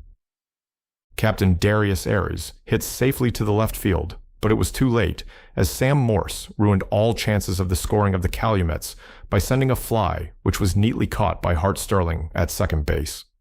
The Catalpas also failed to add any runs to their score in the 5th inning. At this point, Sam Morse was pitching in admirable style, and it was with difficulty that the visitors could hit the ball at all. Morse had a very effectual outcurve, and he had made good use of it during the last 2 innings. Captain Hiram Porter went to the bat with some of the confidence that he had tried to inspire in the breasts of his comrades, but he failed to accomplish his dearest desire and went out on the strikes successively called by the umpire. He was followed by Ben Burton, who walked up to the batsman's position with a lazy and indifferent manner, hit the ball in an offhand fashion, and had the pleasure of seeing it fielded by Glenn Otto, and was retired at first base. Here, the Lily made a desperate attempt to achieve a home run, and he probably would have been successful if he had hit the ball far enough into the outfield, judging from the manner in which he sprinted to first base on a slow ball, which was readily fielded by Jamie Kennedy. "This is our lucky inning," said Captain Ayres to John Handy, as the latter started to face the pitching of Charlie King in the 6th inning. "Here, take my bat for luck," he added, "and see if you can't use it to advantage." Handy accepted the offer of the captain's club and used it with good effect. He called for a high ball, caught King off his guard as he struck, and so secured a good hit on the very first ball and made first base. Rob Peabody followed and hit a liner to Nettie Ellis, who misjudged the distance, and the ball went over his head and allowed Rob to make 2 bases, while Handy got safely home. This put the figures 3-2 in favor of the Catalpas and seemed to inspire the Calumets with new confidence, their captain remarking with glee, "I told you this was our lucky inning." Right here, however, Tommy Schaff went out on a fly to Larry Boyne, and the Lily caught a sharp foul tip from the bat of Glenn Otto, which left Peabody on second base and 2 men out. The prospects of the home 9 were not brightening. Next to the bat came Jamie Kennedy, who tried his best to make a short right field hit that should send his colleagues safely home, as Peabody was a good base runner and needed only half a chance to make a home run. Jamie hit the ball in the right direction, but his blow was a trifle too hard, and the ball was cleverly caught by John Brubaker at right field, and this left the game still 3-2 in favor of the Catalpas. The latter did not, however, feel safe with so small a lead, and they thought it prudent to send several more men around the circuit of the bases if possible. Larry Boyne was the first man to the bat for the Catalpas in the 6th inning, and he secured his base on called balls, but fell before Charlie Webb's throwing while trying to steal to the second bag. Sam Morrison struck out, and Nettie Ellis ended the inning by sending up a skyscraper, which was nicely nipped, just in the nick of time, apparently, by Rob Peabody. In the 7th inning, both clubs failed to score. Webb hit a ball in the direction of Ben Burton, who made an overthrow to first base. McWilliams followed and hit a short one to Hart Sterling at second base, who, with the aid of Hiram Porter, made a very pretty double play. Darius Ayers secured his base on called balls, stole to second base, but was left there as Sam Morse retired on strikes. Not one of the Catalpa players reached first base. Charlie King and Hart Sterling both went out on flies, the former to Tom Schaff and the latter to Glenn Otto. John Brubaker failed to hit the ball and was consequently called out on strikes. "The Calumets have everything to gain and nothing to lose," remarked Heaton sagely as he regarded the field from the box from which the little party of interested cattle pans overlooked the beautiful scene below. The yellow sun, now declining westward, tinted the woodwork of the stands and enclosures with a golden hue, and a breeze from the lake flaunted the many-colored flags that adorned the structure. The yellow light only intensified the brilliant greenness of the lawn on which the diamond field was laid, and the brilliant costumes of the players were tricked out with a new and strange luster as the sunshine rained down through veiling mists. But the absorbed spectators, as well as the intensely engrossed players in the field below, had no eyes for the picture. Every eye was fixed on John Handy as he went to the bat for the Calumets. It was felt that they would take desperate chances. On the next few plays might turn the issue of the game. Silence as complete as if there was not a soul in the vast enclosure reigned as Handy took his place at the bat. He placed the ball safely in the center field and was followed by Peabody, who also gained a single hit, sending the ball into the left field. The next ball was hit to Ben Burton by Schaff. Ben was unable to handle the ball properly, and Hart Sterling came to his rescue, and as Ben dropped it out of his hands, Sterling picked it up and sent it to first base in time to head off Schaff. At this point in the game, only one man was out, and the second and third bases were occupied. A trifling error would tie the game. A single base hit would give the Calumets the lead. The attention with which the play was now regarded from the seats was something almost painful in its tenseness. Glenn Otto stood before Charlie King's, pitching with a look of resolution and defiance. He had been ordered not to strike at a ball until it was put where he asked for it, and to take the chances of the catcher of the Catalpas having a passed ball charged to him. In this little scheme, there was one error. King very well knew the purpose of his opponent, and he managed his own points so well that before Otto could realize what was about to happen, King had him out on strikes. Jamie Kennedy was the next man to fall before the destructive tactics now followed by the Catalpas. Jamie hit a sharp ball to Larry Boyne, who, with characteristic skill, retired him at first base. This clever bit of play took a load from the hearts of the Catalpas, and, in the excitement of the moment, Deputy Sheriff Wheeler ejaculated, "Gosh, all hemlock," whereupon everybody in that region laughed, as if glad of a pretext to slacken their attention from the play for an instant. But the riveted intentness of the spectators was at once resumed as the boys of Catalpa went to the bat in the 8th inning and succeeded in placing another run to their credit. Hiram Porter hit to Kennedy at second base and was retired at first base. Ben Burton followed his example, and the Lily finally secured the home run, which he had been looking forever since he had left Catalpa. The Lily had many strong points, but base running was not one of them. He had 2 strikes, called on the first 2 balls pitched, and then made ready for the third, and, as the ball curved in, He stepped backwards a few inches and hit it with all his might, which was a great deal, for the Lily was a man of brawn and muscle. The ball flew over the center fielder's head like a rifle shot, and Bill covered the entire circuit with ease, winning an irrepressible and resounding burst of applause from the multitudes that crowded the amphitheater. "Splendid, Bill! Perfectly splendid!" cried Alice Howell, wholly oblivious of the fact that there were other people than herself in the circle about her. Heaton looked around with admiration at the impulsive girl, while the dignified maiden aunt glanced into the next box to see if anybody had caught the words of her erratic ward and niece. While this little byplay went on, Alice's eyes were fixed on Larry Boyne, who ended the 8th inning by sending a fly ball to McWilliams and so going out. The score now stood 4-2 in favor of the Catalpas. To his infinite chagrin, Captain Ayres saw defeat staring him in the face. Hastily calling his men about him, he held a hurried consultation as they came in from the field. He said, "Boys, we must take all the chances this time. They lead us 2 runs, and, in order at least to tie them, you must trust to errors, and above all things, do not hug the bases."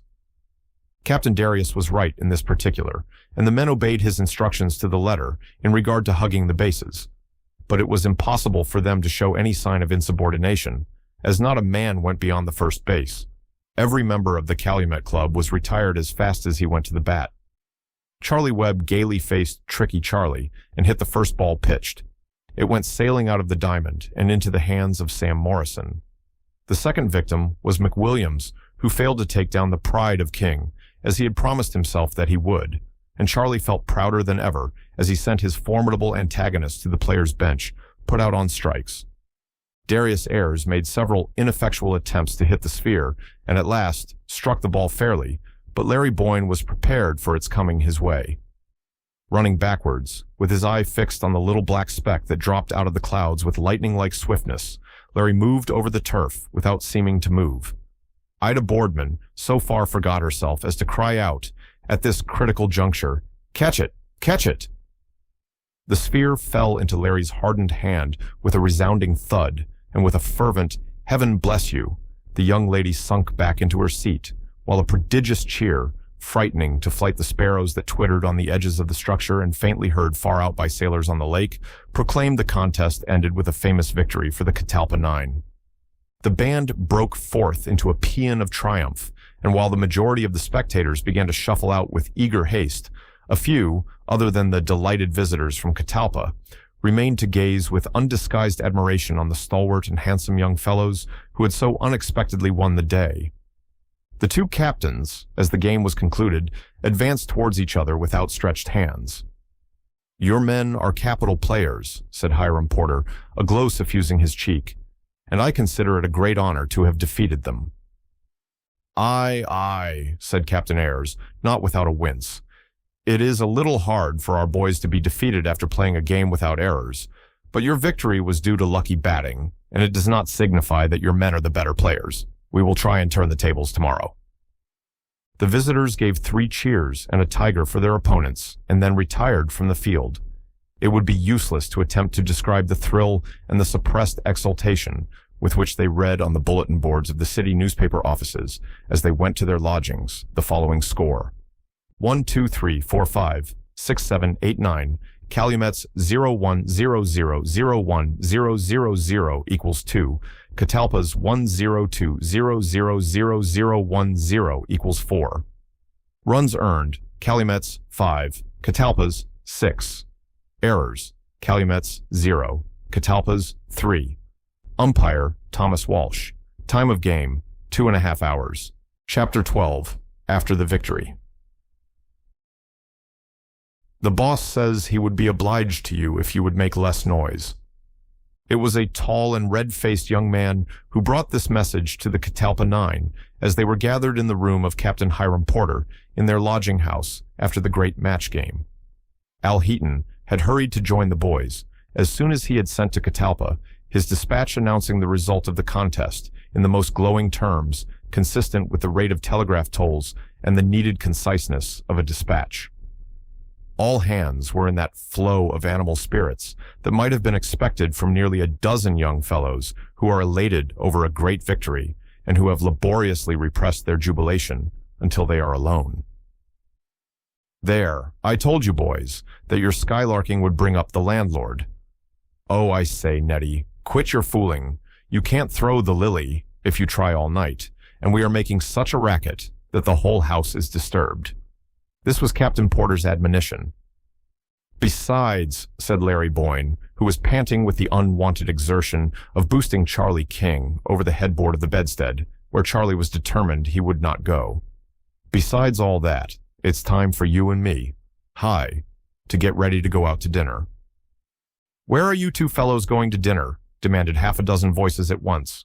Are you going to throw off on us in that way? Captain Hiram explained that he and Larry had accepted an invitation to take dinner with Judge Morris, with whose family Heaton and Albert were staying during the progress of the games in Chicago. The Morrises, he added, lived on the north side of the river, and he and Larry should be ready to start, instead of cutting up, to show how tickled they were with their recent victory. But 'twas a famous victory, quoted Larry, for all that, and I would just as soon stay with the boys and celebrate it as go out to dine with Judge Morris, who, they say, is a heavy swell. I happen to know that Miss Alice Howell and her friend Miss Ida are stopping with the Morrises, Larry, said Ben Burton with an unpleasant leer, and you and Hiram will be in clover, so you can afford to shake us until the next game.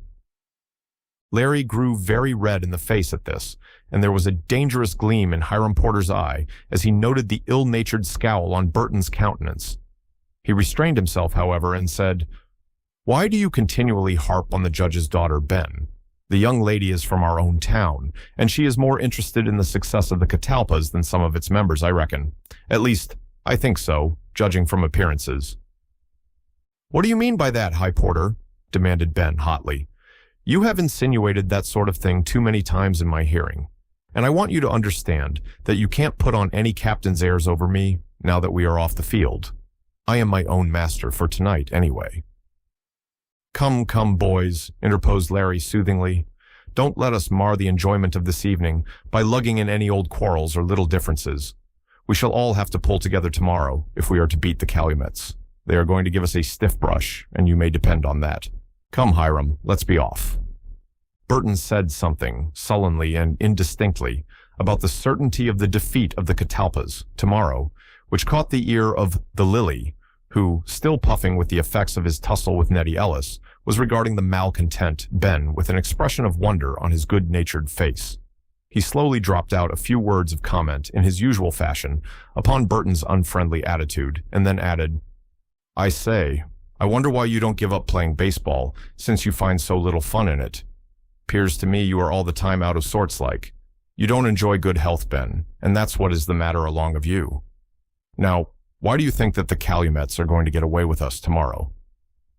But before Ben could form a reply and cover the confusion that crept over his face, Nettie Ellis, who was the universal favorite of the club, broke in with, "Oh, I say, boys, do you know what these Chicago people call us? Why, they call us the Cats. That's short for Catalpas, I suppose. We ought to call the Calumets the Cads, and I guess that would be getting even." Under cover of the laugh which this sally raised, Hiram, Larry, and young Heaton departed to fulfill their engagement on the north side, Ben Burton looking after them with a darkened countenance. "Ben is angry because he is not invited to Judge Morris's," said Larry, as the three young fellows stepped lightly off in search of a streetcar. "He has a jealous temper, and the least thing that looks like a slight sets him off."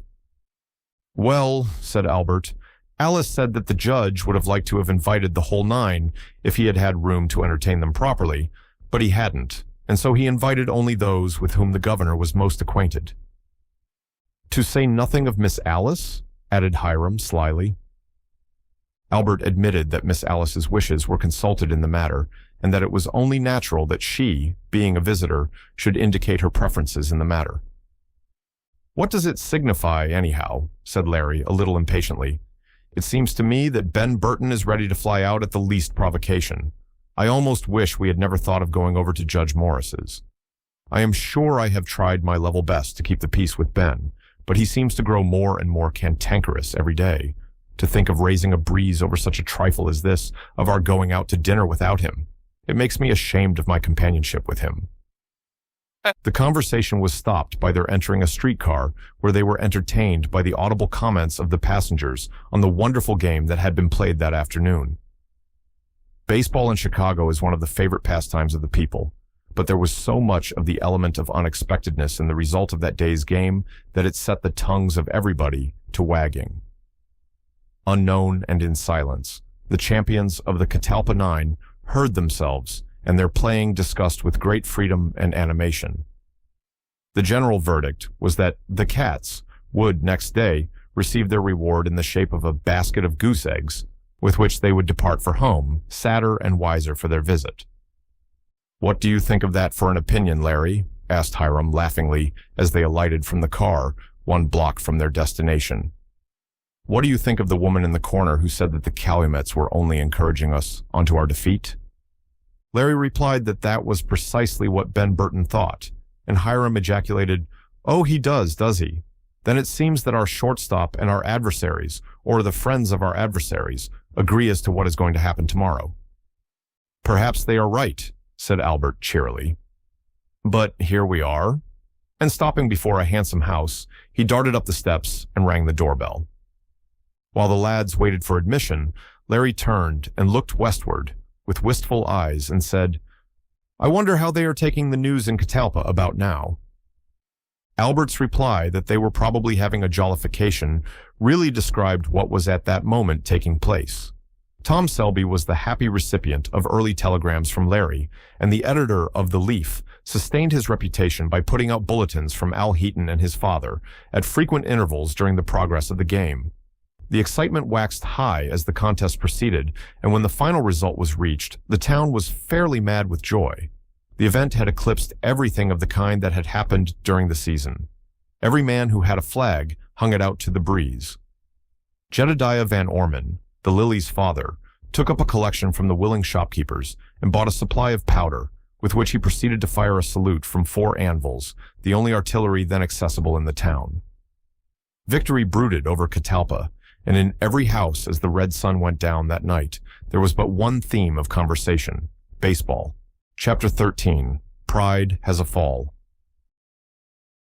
Fog and dampness covered the city of Chicago next day when the Catalpa Nine, shivering in the chilly air, loitered the time away before the hour came for their little preliminary practice in the baseball grounds. Somebody said, while Captain Hiram was marshaling his men, that the day was a bad one for Catalpa. At this Larry laughed heartily. "As if," he said, "the gloom of a foggy day was not just as ominous for the Chicago boys as for the Catalpas." "Oh, they are used to it," said Ben Burton gruffly. Soon after, when the hour for play had arrived, Ben was nowhere to be found. Vainly they looked for him in various nooks and corners of the structure, and they were beginning to ask if he had not been spirited away when he hurried in, looking very flushed and red. When asked somewhat tartly by his captain where he had been, Ben made no answer, but took up his bat and marched in with the rest.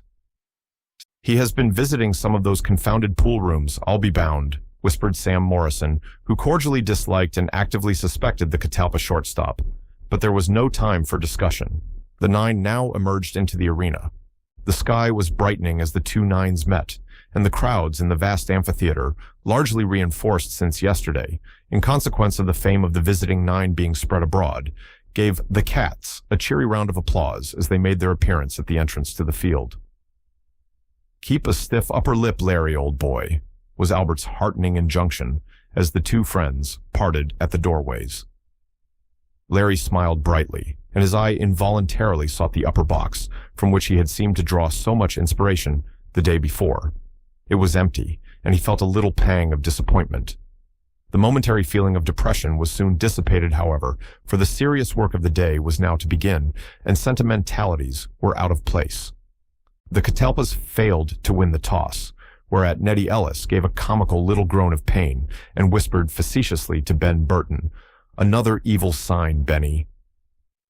"Yes," replied Ben gloomily, "the worst yet." He paid no attention to Nettie's mocking laugh, but took his place on the players' bench as Larry Boyne took up his bat and advanced to the position in obedience to orders. For the scorer had shouted, "Larry Boyne to the bat and Sam Morrison on deck." As Larry, with an elastic movement of his manly figure, placed himself squarely before Sam Morse, the Calumet's pitcher. He said, "Give me one of your favorite high balls, and I'll try to put it over that netting." Morse, in his turn, squared himself and at once began to deliver a series of hot balls, but all of them too low for the Catalpa player to strike at. But he gave one ball at the desired height, however, and, to use the expression of the Lily, Larry hit it squarely on the nose and placed a base hit to his credit. Sam Morrison profited by his example and put the ball safely in the left field. Nettie Ellis then came up with a beaming smile on his face and justified the expectations of the Catalpa delegation in the seats, now largely increased by new arrivals. He hit the ball a resounding thwack, which was good for 3 bases, and sent in 2 runs, Larry and Morrison reaching the home plate with ease. Charlie King was the first man to be put out. He hit the ball, which was a sharp one, to John Handy at third base, and that active young man mastered it in fine style and retired Charlie at first base. The hit, however, proved to be of value as it sent Nettie Ellis safely across the goal and was the means of tallying the 3rd run for the visiting 9. Hart Sterling went out on a foul ball to Charlie Webb, and John Brubaker sent up a skyscraper which was captured by McWilliams in the left field. This ended the first half of the first inning, and, with light hearts and radiant faces, the Catalpas went to the field. As Larry took his position at third base, he glanced furtively toward the draped box on the right of the grandstand. At that moment, a blue parasol was unfurled, for the sun now broke forth from the clouds and mist. One glance was all that he could spare, but it was enough. "She has come," he said to his secret heart.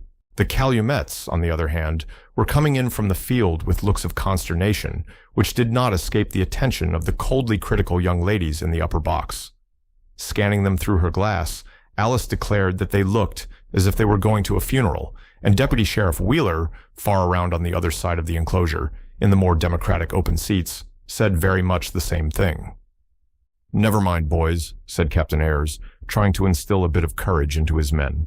"Perhaps that is a lively ball, and we may bat it all over the field."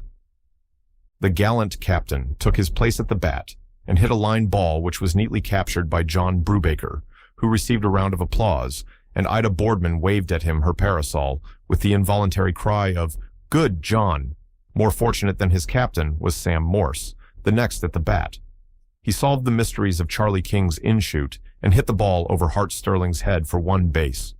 John Handy then handled the ashen stick and sent a slow ball to Ben Burton, who fumbled it and allowed the striker to reach first base, even so far forgetting himself as to neglect to throw the ball to Sterling, who stood ready and impatient at second base to head off Sam Morse. Sterling grew red in the face, clearly losing his temper, and judging from the look he wore, the low murmur in which he gave a word to the shortstop was no pleasant one to hear. The 4th man at the bat for the Calumets was Rob Peabody, who sent up a short fly, which fell into the willing hands of the second baseman, making 2 out for the Calumets with 2 of the bases occupied, when Tom Schaff went to the batsman's square. "Ah, this is my Jonah," said Charlie King, beckoning to the fielders to move backward, knowing Schaff's ability as a batter. In this judgment, Charlie was correct, for Schaff hit the first ball pitched and sent it sailing into the right field, out of the reach of the anxious fielder there, and bringing in 2 runs and allowing Thomas himself to gain the third base in safety, greatly to the comfort of the Calumets, who grinned among themselves as they saw all this from the bench. Glenn Otto now took his turn at the bat, and it was evident that King was out of humor, as he sent the sphere with such vehemence that he nearly paralyzed Big Bill Van Orman's hands. In spite of the heavy gloves he wore, the unfortunate catcher's hands began to swell until, as the Dean County Deputy Sheriff, from his distant post, remarked, "They looked like canvassed hams." But Otto calmly waited for a good ball, and when he got it, he gently tapped it, sending it to left field for a single sending in, and Schaff made the score even at 3-3. Jamie Kennedy finished the first inning by hitting a short fly to King. "Hurrah for the Calumets!" shouted some of the more excitable spectators. "3 cheers for Tom Schaff and Glenn Otto," cried another, and the enthusiasm did not abate until these 2 complimented gentlemen turned themselves about and doffed their caps. "I don't think that was very smart," said Ida Boardman with as much asperity as she was capable of showing. "Our boys have done much better playing than that without making any fuss about it." "Pretty good playing, though," said Albert Heaton, as he darted out to send off a dispatch to the anxious people in Catalpa. "We could be worse off," was Hiram Porter's remark, who was preparing to face Morse's curves. "Boys," he continued, "we are on even terms and stand the same chance of winning that they do." "Provided we are as good players as they are," put in Ben Burton, with a little laugh. Porter hit a swift grounder to Handy, who failed to master it in time to head off the swift base runner, who reached the first bag in safety. Ben Burton behaved as if he were afraid of injuring the ball, and the result was that he was sent back to the player's bench by hitting an easy ball to Glenn Otto. The Lily next essayed his skill and hit the sphere with all his great might, but Jamie Kennedy handled it finely and retired the striker at first base. Larry Boyne, whose turn came next, was hailed by the champions and friends of the Catalpas as the man who would put in a safe hit, but he was caught out by Peabody in the right field. In putting him out, Peabody made a brilliant running catch, the ball apparently being certain to go over his head. The profound stillness of the arena was immediately broken by a ringing cheer saluting the successful catch. The first striker in this inning for the Calumets was Charlie Webb, who was known as the chance hitter, but who invariably gave the ball, when he did hit it, such a tremendous blow that it whistled through the air as if it had been belched forth from a cannon. Charlie moistened his hands and swung his bat over his shoulder as he strode up in front of Charlie King, calling in a big voice, "Now give me a high ball." He hit the ball, hit it just where he aimed to hit it, and for a moment it was lost in the misty blue above. But Nettie Ellis, flying for the center field fence, gave the watchful spectators an inkling of the whereabouts of the vanished sphere. Charlie Webb, meanwhile, was clearing the bases at a tremendous gait, and, before the ball could be returned to the diamond field, he had crossed the home plate and had put his club in the lead. There was another rumble of applause from the sympathetic Chicago onlookers, and Alice Howell's peachy cheek fairly paled. But she said not a word. Now McWilliams hit a grounder to Larry Boyne, who managed, by dint of a hard struggle, to get it to first base in good season, and Mac went out. Ayres, the gallant captain, met with the same fate in his turn, sending a fly to Larry, and Sam Morse ended the second inning by being fielded out at first base by Sterling. At this, there was a sigh of relief from the Catalpa section, and no audible cheer among the friends of the home club. In the third inning, the Catalpas managed to gain some of their lost ground by making the single run necessary to put them even with their antagonists. Sam Morrison hit a sharp ball to Handy, who attempted to field it, but the sphere went through his hands and bounded over the foul line. Morrison was about to return to the home plate, thinking that the ball was foul, but Larry Boyne impetuously cried, "Hold your base!" Instantly, the crowds were all excitement. Men and boys rose to their feet shouting, "Foul! Foul!" All was confusion, and Heaton, Albert, and the young ladies in the upper box looked on speechlessly as the pandemonium raged below. The umpire seemed dazed, and the Hooters, who were ever present, yelled, "Foul ball! Foul ball!" as if their noise would determine the question. Ben Burton, with an expression of mixed amazement and chagrin, watched Larry, who approached the puzzled umpire with Spaulding's official guidebook of baseball. The umpire glanced over the open page, and his countenance cleared at once. Bowing with cold politeness, he said, "You are right, Boyne. I am glad to see that you Prairie players are well informed as to all the points in the national game." Larry acknowledged the compliment with a manly salutation and returned to the players' bench. But the spectators would have no such result, and howled on vociferously. The umpire called the game, and playing was stopped until silence was restored. When he could be heard, the umpire read the rule in a stentorian tone of voice, whereupon there was some grumbling, but the generous majority, seeing the justice of the position taken for the visitors, cheered the curly-headed cat. Larry acknowledged the dubious compliment. Alice Howell hid her blushing face behind her parasol, and the game went on. But it was evident that this episode had shaken the Calumets a little, as the next two strikers secured their bases by errors. Ellis won his by a misplay by Glenn Otto, and King took his by an error on the part of Handy. This left the three bases occupied and nobody put out, a capital chance for the Catalpas to get in some telling work. Sterling was retired at first base by Handy, but his being out allowed Sam Morrison to cross the marble plate in safety by skillful base running. John Brubaker hit a fly to Peabody in the right field. The latter captured the ball and also made a fine double play as Nettie Ellis tried to come home on it, forgetting the reputation which Peabody had won as a long thrower, and then the Catalpas again took the field. "I tell you what, boys, it's mighty tough work to beat these prairie roosters," said the good-natured captain of the Calumets, as his associates took their seats once more on the players' bench. "If we could only once get a good lead on them," remarked Jamie Kennedy, "I am sure they would be so badly demoralized that we should get away with them. But they don't seem to scare worth a cent. They hold on like grim death." This conversation was brought to a close by the umpire shouting, "John Handy to the bat." And John convinced the spectators, as the Dean County Sheriff remarked, that he was not handy at batting, for he was struck out, and Peabody, who followed, went out on a foul to Captain Porter. Tom Schaff then proved that he was not wholly the Jonah that Charlie King had feared him to be, by merely going out on a long fly to left field. This ended the third inning, with the contestants neck and neck, each being credited with 4 runs. As he took his position before the pitcher, Captain Hiram Porter expressed to his comrades his conviction that the Catalpas were to do some good work in that inning. He felt it in his bones, he said, whereat Ben Burton laughed contemptuously and said to the Lily, who sat next him, that if the bones of Captain Hiram were to be the barometer of the game, the Catalpas would be in hard luck.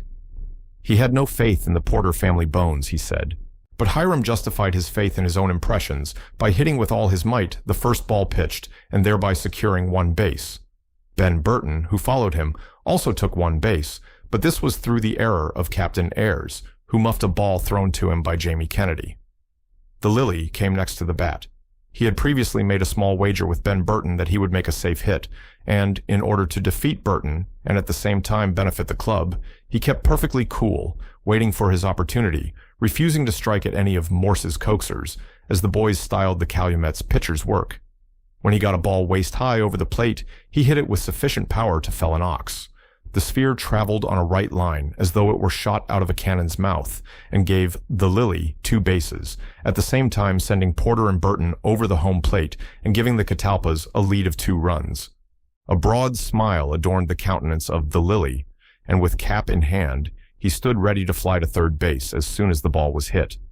But his ardent desires were not to be gratified.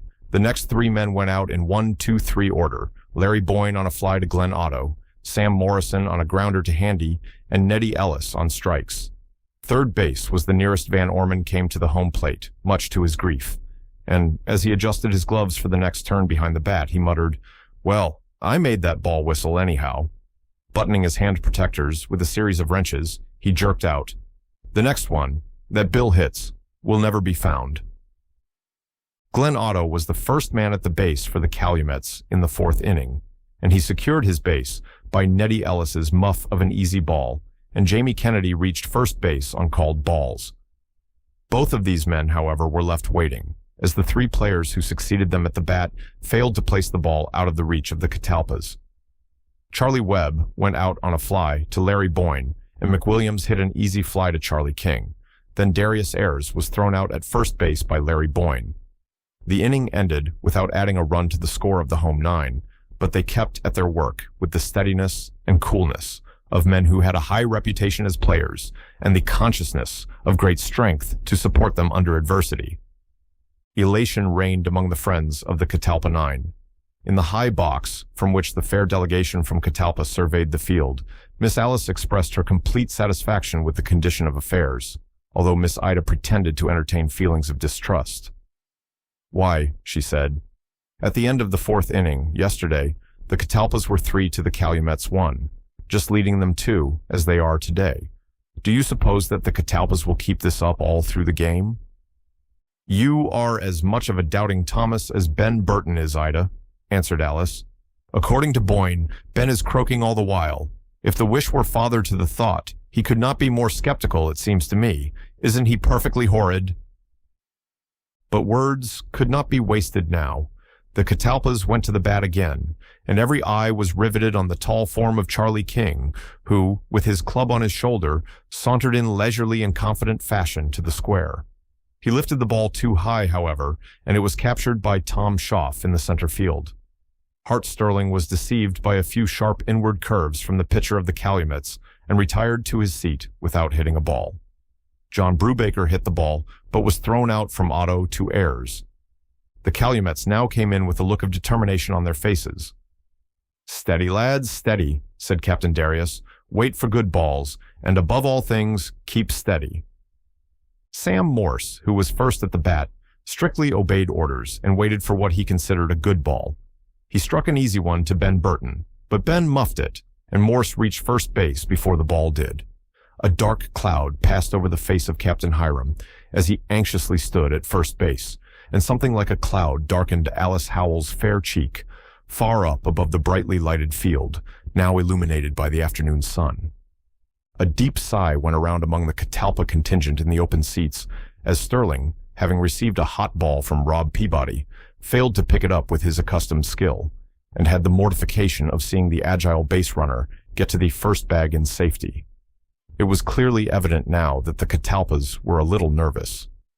"We have them rattled," whispered the Calumets among themselves as they sat expectantly on the players' bench. Even Charlie King, who never lost his equipoise, appeared to have left some of his skill behind him, for he did not twirl the ball with that bewildering dexterity that had been, all along, the envy and the terror of the Calumets. There was a woebegone expression on the faces of the Catalpa players, save one, and that was Ben Burton, who wore a settled smile of derision. He seemed to be congratulating himself on the possible coming true of his prophecies. Any misplay on the part of the Catalpas was the signal for what Hart Sterling termed one of Ben Burton's contemptible laughs. Schaff again faced the pitching of Charlie King, and the two players exchanged a grin, a half-defiant recognition of their friendly antagonism. Thomas repeated his hit of the first inning, sending the ball to the left field fence for 3 bases and sending in Morse, Handy, and Peabody, and putting his club in the coveted position of a good lead.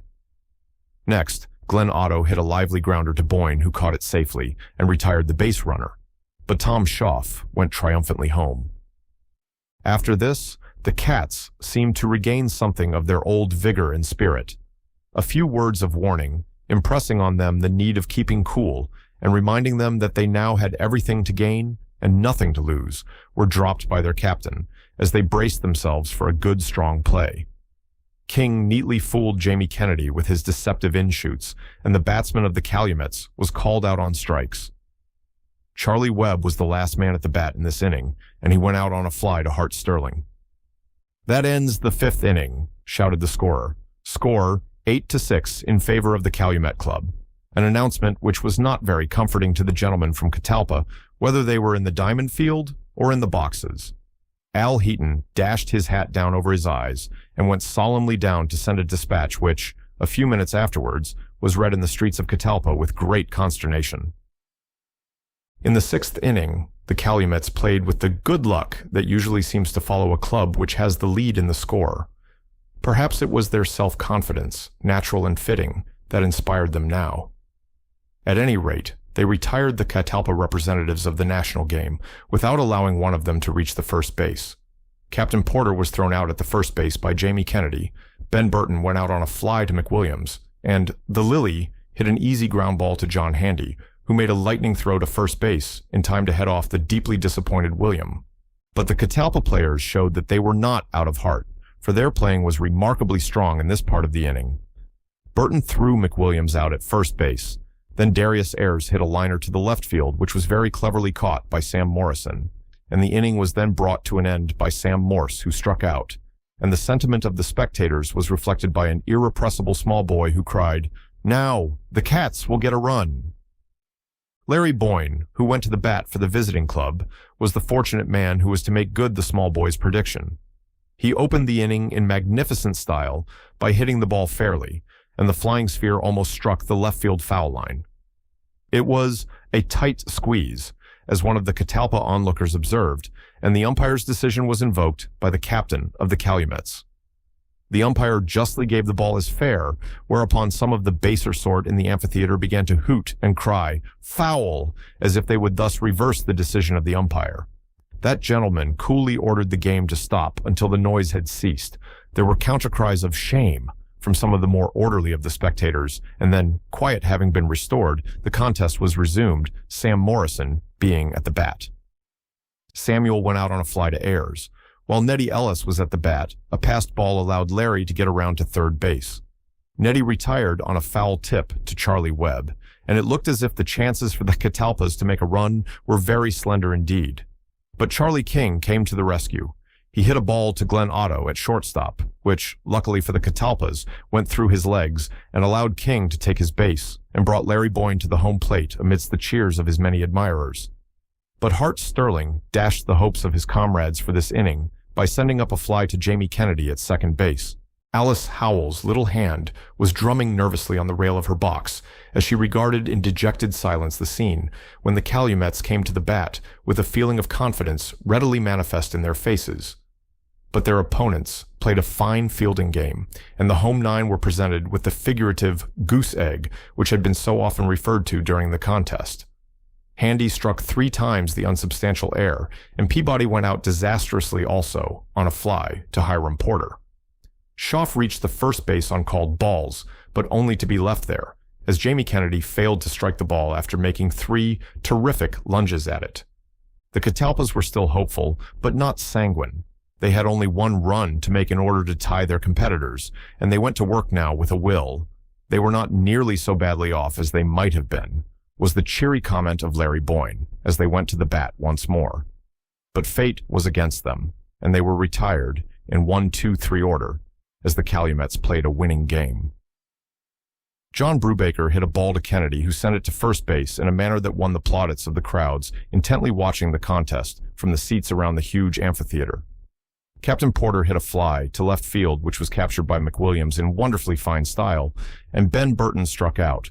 The Calumets were very fortunate at the bat. In this inning, they made another run, and again placed themselves 2 runs in the lead.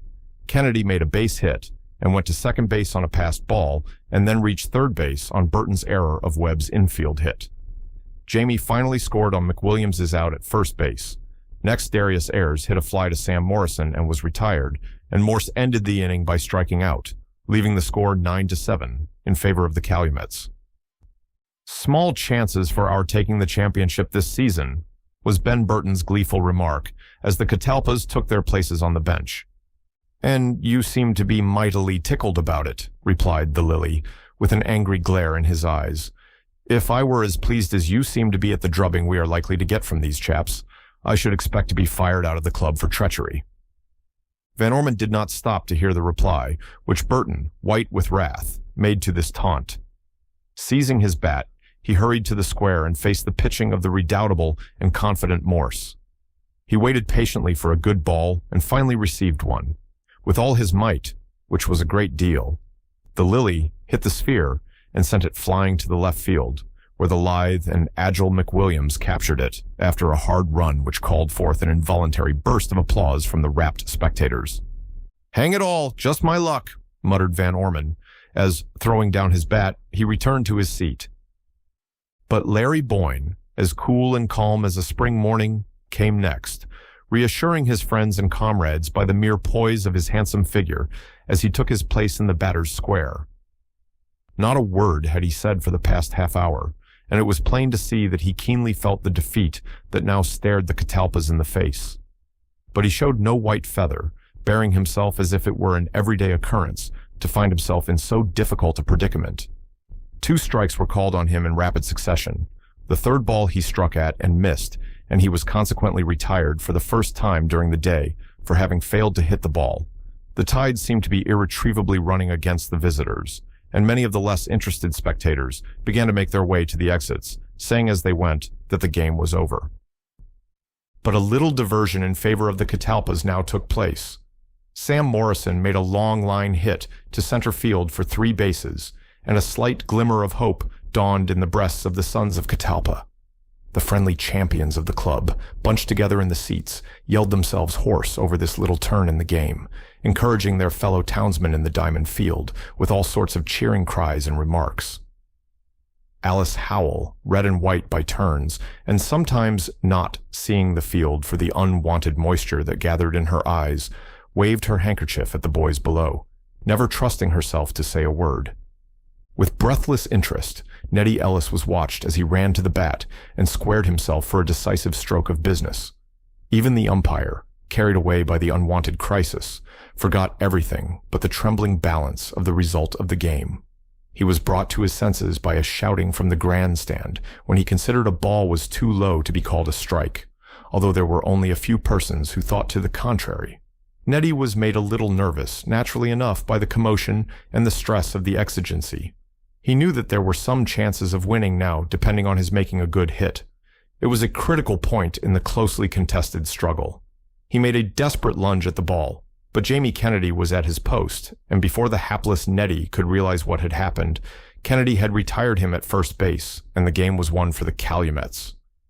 Then a mighty shout went up from the throats of the assembled multitudes, for although many had slipped out in time to avoid the press of the departing throngs, those who remained were sufficiently numerous and enthusiastic to create a vociferous uproar. In the midst of this, the two captains met in midfield and shook hands cordially with a few complimentary words from each as their respective clubs gathered around. Then, the promiscuous cheering in the seats having subsided, the victors gave a rousing cheer, more or less inspired by their own exultant spirits, for their antagonists, and the Catalpas, nothing abashed by their defeat, returned the cheer with great heartiness. "Meet us at Catalpa," said Captain Hiram Porter to the captain of the Calumet Club. "Meet us at Catalpa, and we will try hard to retrieve the ill fortune of this day." It had been agreed that the third and concluding game of the championship series should be played at Catalpa in case the Calumets should win the second game. So, with a few hurried words relating to a friendly meeting of the captains of the two nines. On the morrow, the players dispersed from the field. This was what might have been read on the bulletin boards as they went along their homeward way. Baseball. Today 1, 2, 3, 4, 5, 6, 7, 8, 9. Catalpas 301 2001 007. Calumets 3100400109. Runs earned, Catalpas 4, Calumets 2. Base hits, Catalpas 7, Calumets 7. Errors, Catalpas 5, Calumets 7. Umpire, Mark B. Redmond. Time of game, 2 hours and 10 minutes. Chapter 14. A Strange Message from Home. "Well," cried Nettie Ellis cheerily, as the nine filed into Captain Hiram Porter's room, which had been used as a rallying place, as it was the largest assigned to any member of the club. "Well, we have one more chance at the Calumets, and there is hope while there's life. Hey, Larry." Larry did not immediately reply. He was regarding Ben Burton with suspicion. That individual had received a telegram from the hands of a messenger as he came into the house, which, having read, he tore into very small pieces and threw away with a disturbed expression of countenance. Ben's eyes were now fixed on Hiram, who, on coming into the room, had noticed on the mantelpiece a telegram addressed to himself. Ben Burton's face grew white as his captain, tearing open the envelope, read the dispatch with astonishment and wrath depicted on his usually pleasant visage. "Read her out, Captain," cried the Lily. "Read her out, and let us divide the bad news with you. I'm sure it's bad news, isn't it, Nettie?" Without stopping to consider whether it were discreet or not to divulge the message that was causing him so much perturbation, Hiram, casting a sharp glance at Ben Burton, said, "It is bad news, boys, for it accuses one of our number of treachery. It is from Tom Selby, and it reads thus: Look out for Ben Burton. He has sold the game." "It's an infernal lie," shouted Ben passionately, and very red in the face and shaky in the limbs. "What does Tom Selby know about the game, and how could I sell the game in Catalpa? I'll thrash Tom Selby as quick as I get home. See if I don't." "No, you won't," said Albert Heaton, who entered the room at this moment. "No, you won't. Hear this, Burton. It's a dispatch from Selby, dated at Catalpa, 5:20.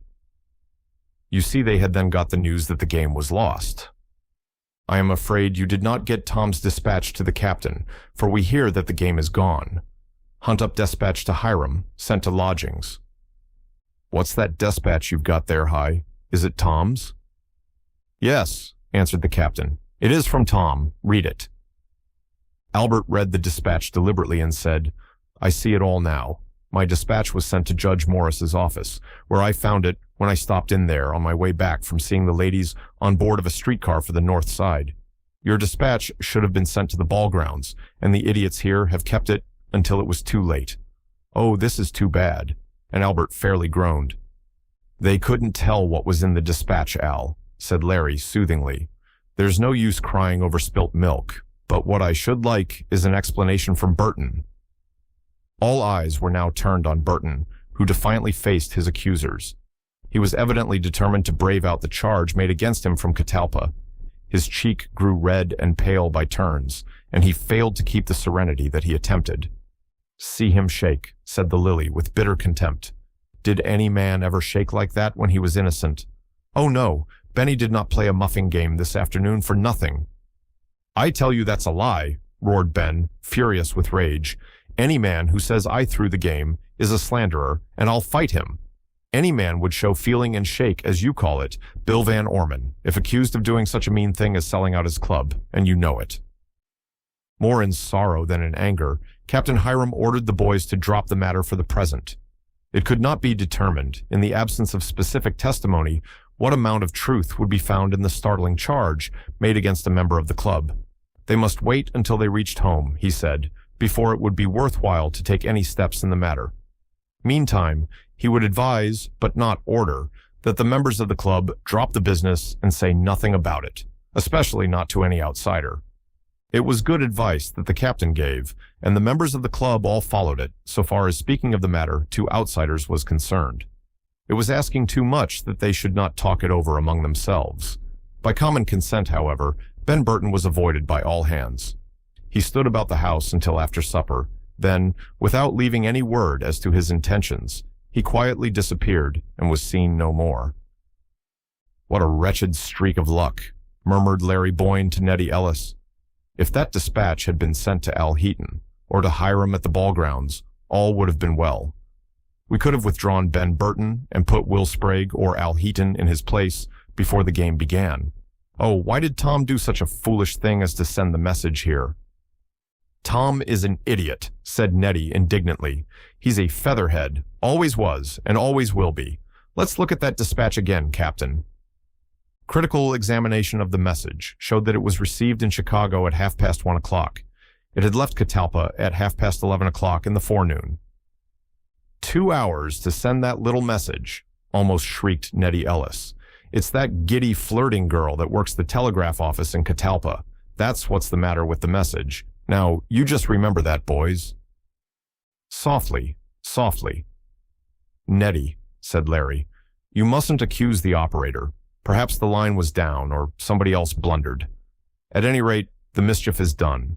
We'll wait until we get home before we try to find out what it all means." "Aha!" cried the Lily, as if he had seen a sudden burst of light. "Now we know why Ben was late in the field. Don't you remember he stole out after we had got through practicing this noon and was gone half an hour or so? Where was he? Why, he looked as if he had been stealing sheep when he came back. I'll tell you where he had been. He had been to the telegraph office on the corner below the grounds, telegraphing to some Confederate in Catalpa." "Smart boy, Bill, but why should he go to the next block below the grounds when there is an office in the building? And how could his telegram to his Confederate, if he has one, get back here in Tom Selby's message?" "That's more than I know, Cap, but I should say that he wouldn't dare to send any crooked message from the ball grounds, where he is known." "There is good sense in that, Billy boy," said Charlie King, who had joined the party while the discussion was going on. "There is plausibility in it, too, for I remember seeing Ben go into that office and make some inquiries as we were going to the grounds, day before yesterday, to practice." Meanwhile, Heaton was trying to comfort the young ladies in Judge Morris's family, but his well-meant efforts were discouragingly received by the fair champions of the Catalpa Club. Miss Alice was perfectly certain, she averred, that Ben Burton had purposely thrown the game. She had watched him narrowly, and had been, at times, half inclined to send down word to Boyne, or to the captain rather, and this was said with a blush, that Burton was playing false. The players could not see it, but she could, and she knew him so well that she could not keep her eyes off him while he was playing, whether it was in the field at the bat or base running. Later in the evening, Albert came in with 2 or 3 of the Catalpa men, bearing the doleful news from Tom Selby. "Didn't I tell you so?" demanded Alice with animation. "Didn't I tell you, Larry Boyne, to beware of that young man?" "You did indeed, Miss Howell," replied Larry with mock dejection. "And we would have looked out for him, as you suggested, if we had had any tangible suspicion, or any proof whatsoever, that he was crooked. But how could we make a stand against one of our own number, merely on so vague a hint as that which we had?"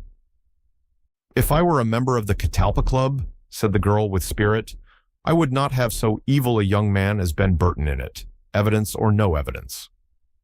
"Miss Alice is right," said Nettie Ellis.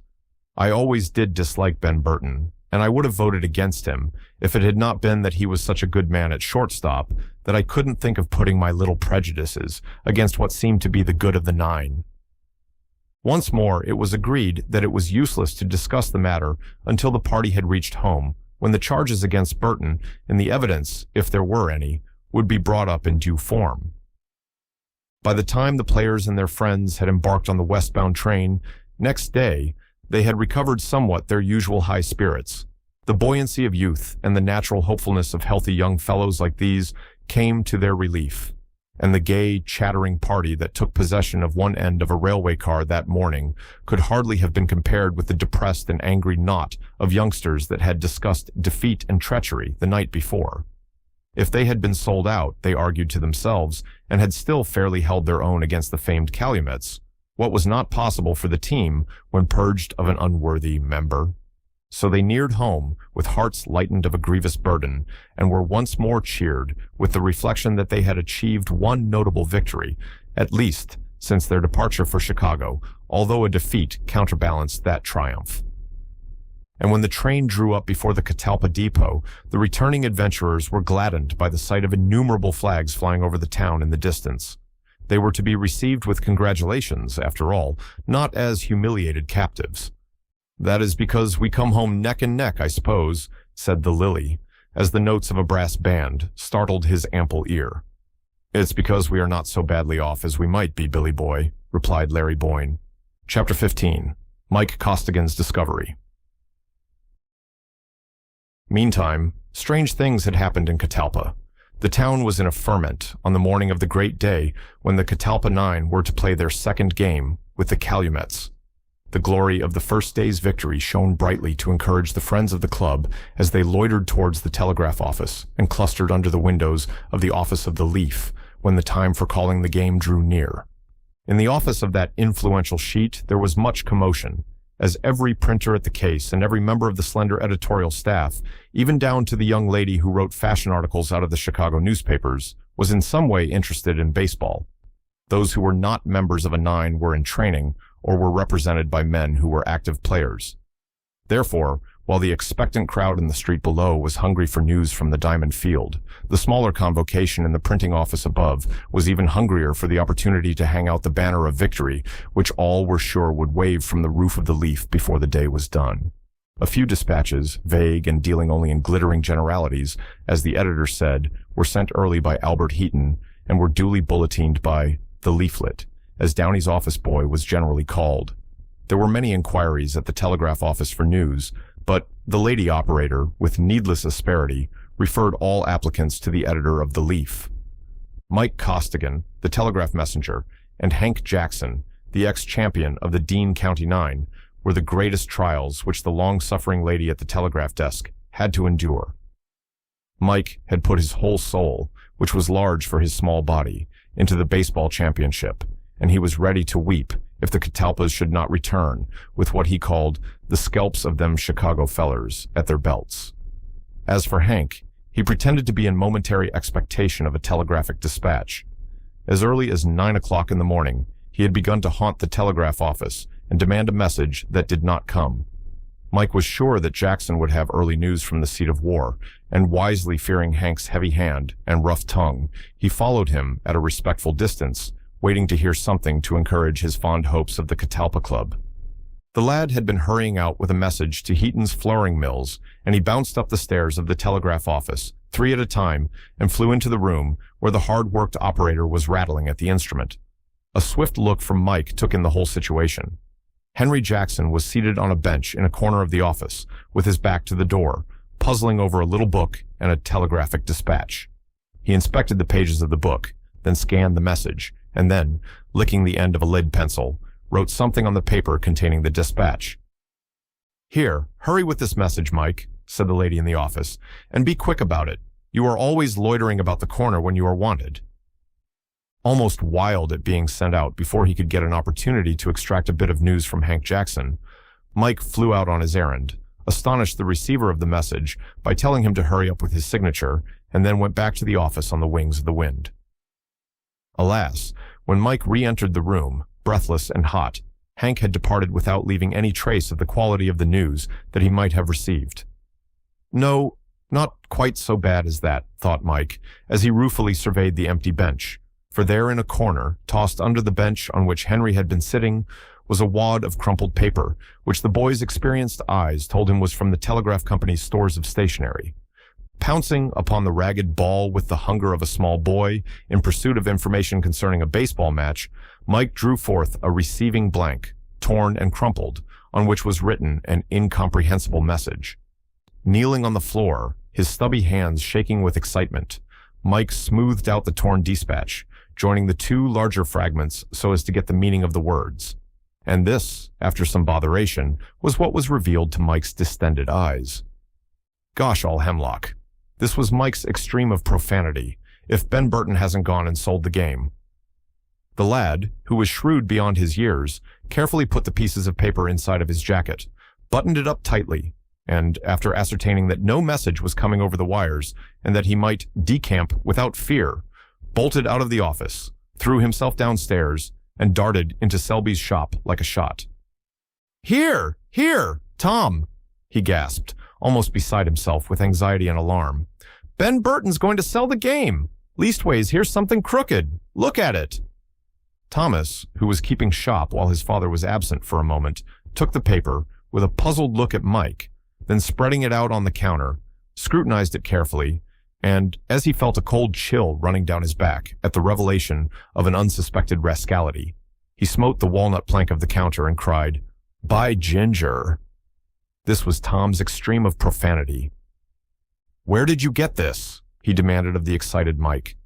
"In the office, under the bench there by the stove where Hank throwed it. I seen him reading it and then looking into a little book.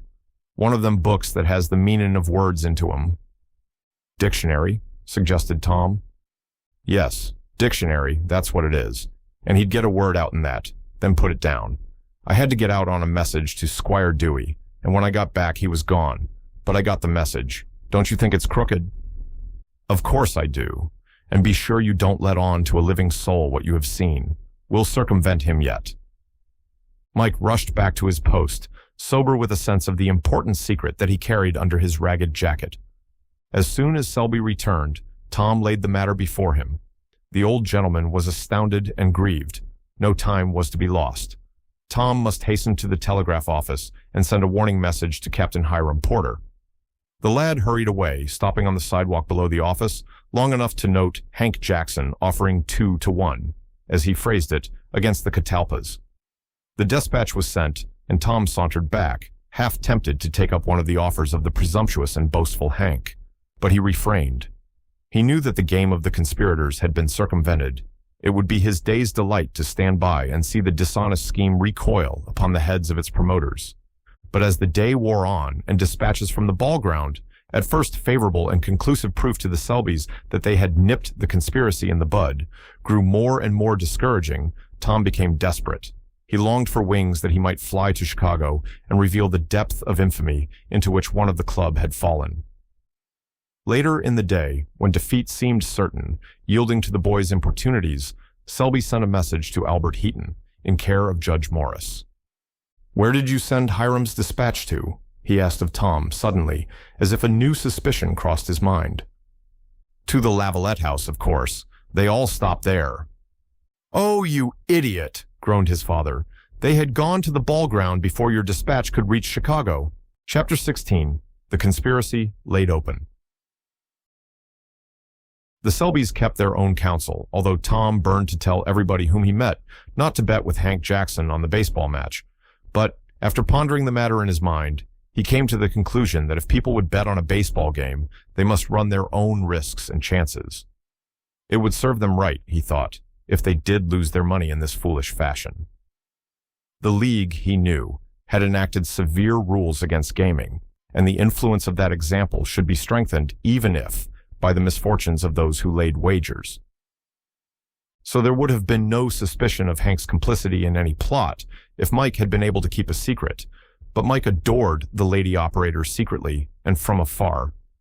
He submitted in silence and uncomplainingly to her rebuffs and scoldings for the sake of winning her regard. In a moment of confidence, he imparted to the object of his dumb worship the information that the cipher message which she had received for Jackson was crooked. The young lady was shocked. She had heard that Hank was going about town offering to bet against the Catalpa Nine, and now she instantly divined what was going on and was indignant accordingly. The fact that she had been the unconscious channel of communicating with the culprit did not lessen her wrath. Unhappily for Henry, he came to the office in the course of the afternoon, and the operator, as soon as she saw him, gave him a piece of her mind, to his great discomfiture. Hank, unlike his co-conspirator, did not attempt to deny anything, but tacitly admitted all that was charged against him by the irate young lady. After turning over in his mind the circumstances of the scrape into which he had been drawn, Master Jackson coolly sat down and wrote the following dispatch to Ben Burton. "The thing is blown. Look out for yourself. Henry Jackson." It was this warning, received by Burton after the game was over, that put him on his guard when he was confronted with the dispatch sent to Hiram Porter. Next day, when the town was alive with enthusiasm over the reception to the returning baseball club, Henry Jackson did not appear in any of the excited groups that accompanied the players from the depot to their clubrooms. The hilarity of the day was somewhat dampened by the fact that one of the nine was a traitor and that he must be disciplined if the charge were proven against him. The evidence shown to the boys on their arrival was tolerably conclusive, but it was needful, as they thought, to secure an admission from either Ben or Henry that there had been collusion between them. Burton's father, a worthy and honest miller, sought out Captain Hiram, and, with much grief, told him that Ben had written to him from Chicago, saying that he was going to Indiana on unexpected business, and that he would not be in Catalpa for some weeks to come. This, to the old gentleman, who had heard the flying reports to his son's discredit, was a suspicious circumstance. He did not like to believe that Benjamin had done anything wrong, he said, but he was afeard. Yes, he was afeard. Judge Howell sent for Hank Jackson, and that young man, although at first disposed to be stubborn, finally broke down before the magisterial bearing of the judge and told all that was needful to convict himself and Ben of having combined to make money by betting on the game between the Calumets and the Catalpas. Ben, he said, had suggested the trick, agreeing to throw the game, if Hank and any other confederate whom he might select would get the bets secured in Catalpa. Henry also thought that Ben had arranged to have a similar scheme at the same time played in Sandy Key, where he had a boon companion. The story of the dispatches was now clearly unraveled. Ben had sent a dispatch to Henry Jackson directly after leaving the Chicago lodgings of the club on the morning of the second day. Subsequently, he had remembered that his friend in Sandy Key might be utilized as a fellow conspirator, and just before the game was called, he had hurried off a dispatch to him also. Inquiries subsequently developed the fact that this was exactly what had been done. While Henry was undergoing an examination in Judge Howell's private office, the nine were in consultation. Presently, the door opened, and the judge and his unwilling prisoner appeared. "Henry has decided to make a clean breast of this unhappy business, Captain Porter," said the judge. "Speak up like a man, Henry, and tell the gentleman what you have told me." With downcast eyes and a sullen manner, Hank fumbled with his cap and mumbled his story, but without omitting anything relevant to the case. He was heard in silence, although the Lily, whose eyes glared vengefully at the culprit, with difficulty restrained himself. And when the door closed behind the judge and the criminal, the ungentle William gave a roar of rage that astonished first, and then set the club off into fits of laughter, in spite of the solemnity of the occasion. "Well, what is the result of your deliberations, Boyne?"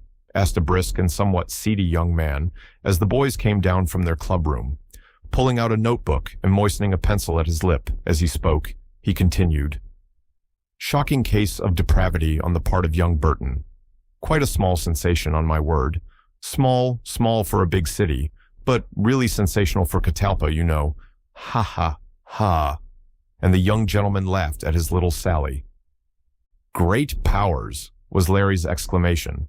You are not going to print anything about this disgraceful business in the Leaf, are you? Why, certainly, Boyne. I have a lovely article written up. We only want the action of the club to round it off, give it completeness as it were, and there you are.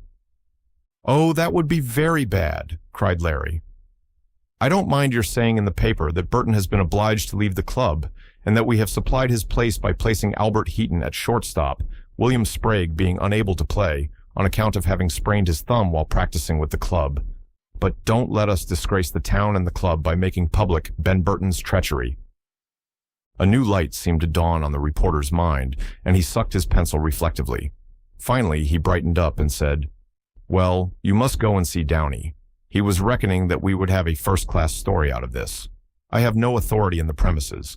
I am only an humble scribbler, a mere local item, so to speak. But a word from you to the editor-in-chief, Boyne, will have its effect.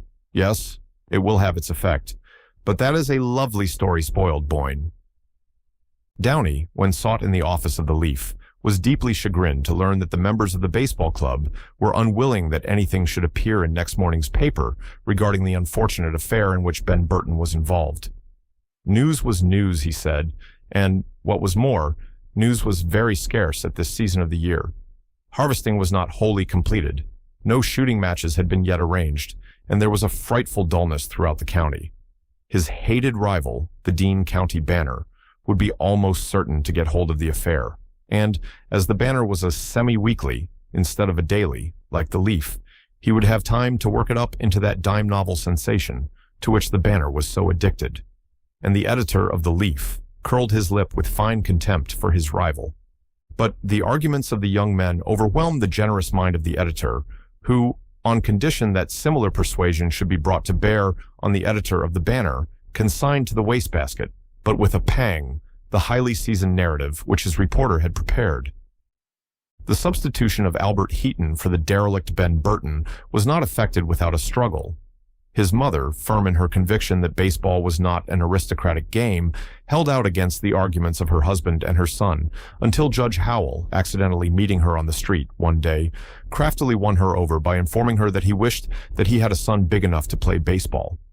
He was sure that the honor and the glory of defeating the crack baseball club of the state would now fall to the Catalpa Nine. It would be a great day for Catalpa when this happened. The good lady surrendered. What Judge Howell thought and said seemed to her like law and gospel, social and moral. Albert joyfully received consent to play with the Nine, just for this once. Chapter 17. A Famous Victory. It was a great day for baseball when the far-famed Calumet Club came to Catalpa to play the home Nine. The visitors arrived by the evening train and were met at the station by the greater part of the Catalpa Club, who escorted their friends to the hotel in which quarters had been engaged. To say that the strangers were objects of curiosity to the youths and lassies of the town would only faintly describe the enthusiasm with which they were received by the people of Catalpa. The morrow was to witness the final game of the struggle, already made sufficiently notable by the narrowness of the margin left for the two contestants, and by the notoriety given to it by the treachery of Ben Burton, now town talk, but, thanks to the discretion of the players, not known outside of Catalpa. So high ran the excitement that there were many sleepless youngsters in Catalpa that night, although the seasoned veterans who were the actors in the drama slept as soundly as though the next day would not dawn, big with the fate of rival baseball clubs. Tom Selby, as his father reported, arose at frequent intervals through the night, looked out on the cloudless sky, across which the harvest moon was riding, and went back to his bed with a deep-drawn sigh of satisfaction at the prospect of another fine day for the great match. It was a beautiful day that lighted up the valley of Stone River, and the mellow October sun flooded the scene with splendor when the crowds began to flow towards the agricultural fairgrounds, now refurbished with great care and decorated with every available bit of bunting in the place. An enormous throng greeted the sight of the players as they entered the enclosure and made their way directly to the officers' old rooms, now set apart for the use of the members of the two Nines. Special trains had been run on the two railroads entering the town, and from the country roundabout came long lines of farm wagons filled with rustic belles and beaux, stalwart young fellows from the rural districts, elder people from outlying villages, and small boys who had heard from afar the news of the great event that was about to happen, and had trudged into town from distant homes, carrying their frugal luncheons with them, all bound to see the sport. There was Judge Howell's carriage, you may be sure, with the judge, his pretty daughter, and his prim sister, eager for the sight, even Miss Anstress grimly admitting, as if under great mental pressure, that she did hope that the Catalpas would beat, and so have done with what she thought a long and very unnecessary contest for the championship of the state. There, too, was old Rough and Ready, alert and spry as a lad of 19, making himself very busy, trimming the flags, inspecting the grounds, and running of errands for the players, conscious that but for him, the game could not go on. There was a great and tumultuous cheer when the two nines, clad in their uniforms, finally emerged from the unpainted little buildings near the judge's stand in which they had made ready for the game. Hank Jackson, with what some thought was unparalleled impudence under the circumstances, but which may have been prompted by a spasm of repentance, stood up on his seat and proposed 3 rousing cheers for the Catalpa Nine as that famous organization filed into the diamond field. Whereupon, Heaton, fixing his fond paternal eye on his son, now wearing the uniform of the home club, waved his tall hat and asked for 3 cheers for the visitors, and these were given with a will. "Ah," sighed Alice, as the Catalpas lost the toss and went to the bat at the direction of their antagonists. "That is a bad sign, but I have made up my mind not to notice any more signs, good, bad, or indifferent." "A sensible conclusion, child," said the aunt. "I have heard that baseball players are as superstitious as sailors, and that is one reason why I think that the game must be debasing to the morals of the players." Alice laughed loud and long at this, and even the judge relaxed his face into a smile as he heard the sage observation of the elderly lady before him. "Pay attention, Alice," said her friend Ida. "There goes that handsome Larry to the bat." But it was needless to direct attention to the player. Every eye was fixed on the favorite as he lifted his bat jauntily and took his position with a knowing smile to Sam Morse, the Calumet's pitcher, as if in recognition of their former contests. But Larry and Sam Morrison, who succeeded him, failed to hit the ball safely. And Nettie Ellis, who came next to the bat, secured his base only by an error on the part of Captain Ayres at first base. There was then a chance for the Catalpas to score, but this was destroyed by Charlie King's going out on a fly. Equally unsuccessful were the Calumets, who now came to the bat with high hopes. Darius Ayres hit a fly to John Brubaker in the right field, and that vigorous young man neatly captured the ball amid the plaudits of his fellow townsmen, who were plainly glad of the least occasion for hilarity. Sam Morse was retired at first base, and John Handy hit a skyscraper to Nettie Ellis, ending the first inning without a run. Again, both clubs, watching each other with rigid scrutiny, failed to score a run. Each of the nines played a model fielding game, and the result was that not a player reached first base in safety. For the Catalpas, Hart Sterling struck out. John Brubaker hit a slow ball to Jamie Kennedy, who fielded him out at first base, and Hiram Porter went out on a fly to James McWilliams. The Calumets were retired with equal precision and celerity, Rob Peabody being thrown out at first base by Albert Heaton, Tom Schaff meeting his fate at the same point at the hands of Hart Sterling, while Glenn Otto failed to hit the ball, although he made 3 mighty strokes at it. The third inning began without a run to the credit of either club, and it ended in like manner. The Catalpas went to work with a will that promised to achieve something for their success, but they were forced to yield to the strong fielding game played by the visitors. Al Heaton made his first appearance at the bat, and a little rustle of applause ran around the crowded seats as he stepped lightly to his position. He had been a little shaky, as he expressed it confidentially to his friend Larry, but the welcome he received from the spectators gave him a bracing of the muscles, and he hit a hard ball to the right field, where it was captured neatly by Rob Peabody. The Lily next tried his best to hit the ball, but he could not send it out of the diamond, and, as Deputy Sheriff Wheeler remarked, he died at first base. Larry Boyne fared no better than his predecessors, as he hit up a very easy fly which fell to the lot of Schaff. It was the work of a few minutes to dispose of the Calumets. Jamie Kennedy struck out. Charlie Webb was retired at first base after hitting a hot ball to Hart Sterling, and McWilliams went down before the deceptive curves of the Catalpa's pitcher. 3 innings and not a run yet, was the exclamation of Miss Ida Boardman. Why, both clubs seem to be watching each other as a cat would watch a mouse. I wonder if either will score a run in this game. If they don't, I shall feel as if my time was wasted, shan't you, Alice? But Miss Alice, with a demure glance at her aunt, who beheld the field with a listless manner, declared that the playing was simply splendid, and she pitied anybody who could not appreciate the wonderful fielding of the 2 clubs. She wished victory for the home 9, but she could not withhold her generous praise for the fine playing of the visitors. When Sam Morrison went to the bat for the Catalpas, there was on his face a look of determination that indicated mischief, as his admirers said among themselves. The Lily said, "It is high time that something was done, and we must be the first to send a man across the plate." Sam hit a difficult grounder to Handy, who allowed the base runner to reach the first bag in safety by making a poor throw to Ayers after accomplishing a first-rate stop at third base.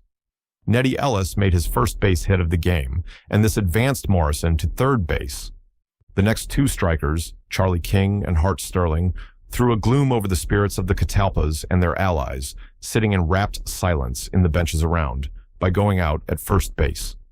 As John Brubaker, the redoubtable, handled his bat in this inning, the attention of the spectators was fixed on him when he took his position. The eyes of Sam Morrison and Nettie Ellis were also riveted on John. The former was on third base, and Nettie had succeeded in reaching the second bag in safety. Anxiously did they wait to be sent around homewards. John hit a ball over the head of Tom Schaff, which secured him 2 bases, and his club the same number of runs, as Morrison and Nettie finished the circuit of the bases on this timely hit of the right fielder of the home 9. A great roar of applause went up from the assemblage, and the moisture gathered in the eyes of some of the more impressionable of the fair ones among the spectators. It was an auspicious moment for the Catalpas. The spirits of the onlookers were slightly dampened, however, by Captain Hiram's being put out, which ended this half of the inning. Nor was the scoring of runs to be confined to one club. The Calumets, in their half of the inning, also broke the ice, as Rob Peabody expressed it to Schaff. Captain Darius hit the first ball pitched, and it yielded him a base hit. Sam Morse struck up an easy fly which fell before the skillful fielding of Sam Morrison. Next to the bat came John Handy, who imitated the example of John Brubaker, sending home his captain on a 2-base hit. Rob Peabody took his base on called balls, but was put out by a neat double play.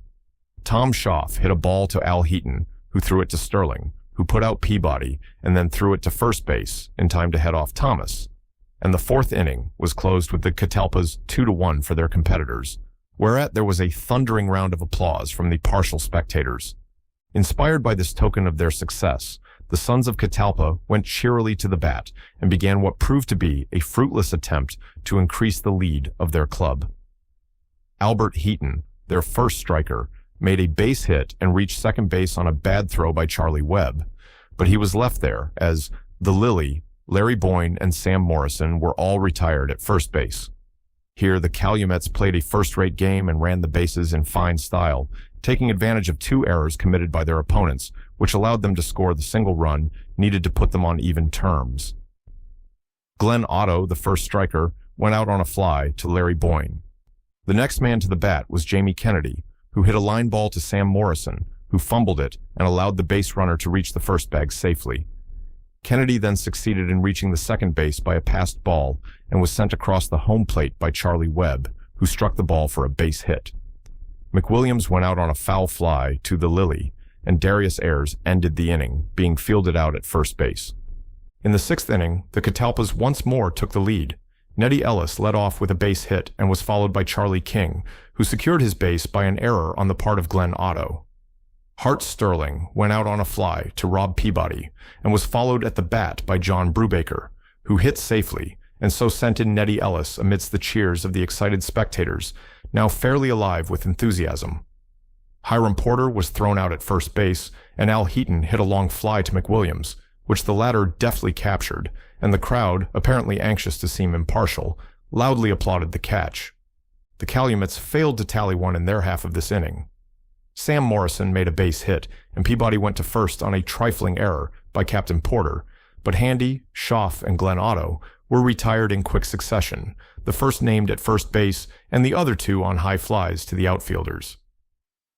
Once more the Catalpas added to their score, the glory of making a home run falling this time to the Lily.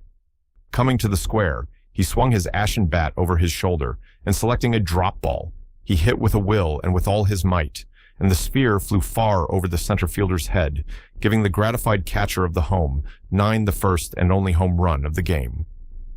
Before the ball could be returned to the diamond, Van Orman had cleared the circuit of the bases, and, as he seated himself breathlessly on the players' bench, he was greeted with a hearty round of cheers from the excited throng. Cries of "Good for the Lily of Catalpa" burst from the multitude, and Ida Boardman waved her scarf at the bashful William, who detected the compliment from his post on the opposite side of the amphitheater. "Get up, Bill, and show yourself proud," cried Nettie Ellis. "You have won an encore." At this, Bill heaved up his burly form, doffed his cap, and grimly bowed to the spectators, who cheered him more wildly than ever. But Larry, who now took his bat to the square, was the cynosure of all eyes. Somehow, the confidence of the great assembly was with him always, even as their affection seemed lavished on peachy-cheeked Nettie Ellis. But Larry failed to win the plaudits that would have readily followed the least pretext for a burst of applause. He made a single hit, but did not score a run, as Sam Morrison, Nettie Ellis, and Charlie King were rapidly retired, one after another. In this inning, the Calumets succeeded in keeping themselves within 1 run of their opponents. Jamie Kennedy made a 2-base hit, and after Charlie Webb and James McWilliams were retired at first base, they scored a run, which was achieved by Captain Darius Ayres, making a base hit. Sam Morrison ended the inning by going out on a liner to Larry Boyne. The score now stood 4-3 in favor of the Catalpas, and as the Lily sagely remarked, "It's anybody's game." The home club tried every possible maneuver to increase their lead, but all was in vain. The contest was now drawing to a close, and the least bit of luck falling into the hands of the visiting 9 would carry them so far ahead that defeat would be inevitable for the Catalpa Club. Hart Sterling, John Brubaker, and Hiram Porter, the first 3 strikers for the home club, went out very quickly in the order named. Then the Calumets came to the bat with high hopes of securing at least the 1 run needed to bring them up to an even score with their adversaries, but they too were doomed to disappointment. John Handy, Rob Peabody, and Tom Schaff were put out in 1-2-3 order, so skillful was the fielding, and so accurate the throwing of Larry Boyne, Hart Sterling, and Al Heaton. "The last inning! The last inning!" cried Miss Alice, gleefully clapping her hands. "And the Catalpas are first at the bat with a lead of 1 to their credit. Oh, I do hope that Albert will make a run. I know he will. Look at him where he stands. Isn't he handsome, Aunt Anstress?" Miss Anstress. Howell turned her cool glance in the direction of the diamond field, and looking at Albert, said that she was not sure whether a young man could be called good-looking in those singularly ill-fitting and peculiar clothes that ball-players wore.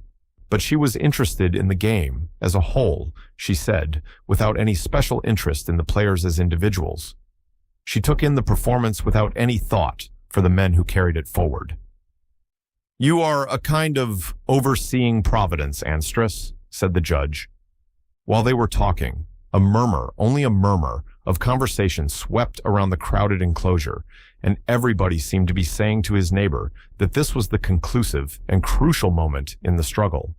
All eyes were intent on Al Heaton, and even grown men held their breath, as, with close tension of every nerve, they watched the movements of the players in the field.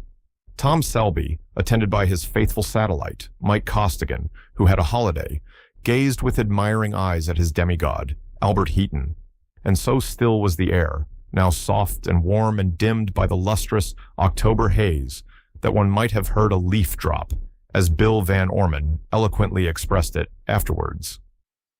Albert patiently waited for a good ball, and when he saw one come, at last, he sent the sphere out of the reach of Glenn Otto, and placed a base hit to his credit. Next came the Lily, who hit the very first ball pitched for 2 bases, and, with a volley of AHS following him, sent in Al Heaton to the home plate. Larry came next in order, and pretty Alice Howell felt a quickening of her pulse and her color glowing as she saw the resolute and sturdy figure of the favorite of the club, shouldering his bat and striding to position. Larry made a safe hit to the right field, sending in the Lily and securing his own base. Sam Morrison was put out at first, while Larry shot to second base. Then Nettie Ellis went out on a fly to Rob Peabody, and Charlie King ended the inning for the Catalpas by striking out, leaving Larry on third base, to which he had stolen meanwhile. The Catalpas now had a lead of 3, and the Calumets came to the bat with lugubrious faces. "But I have seen sicker children than this get well," was Captain Ayres's philosophical remark as Glenn Otto went to the bat for the visiting club. The Catalpas went to the field with an elation which they could hardly conceal, and with a tolerably firm belief in their victory.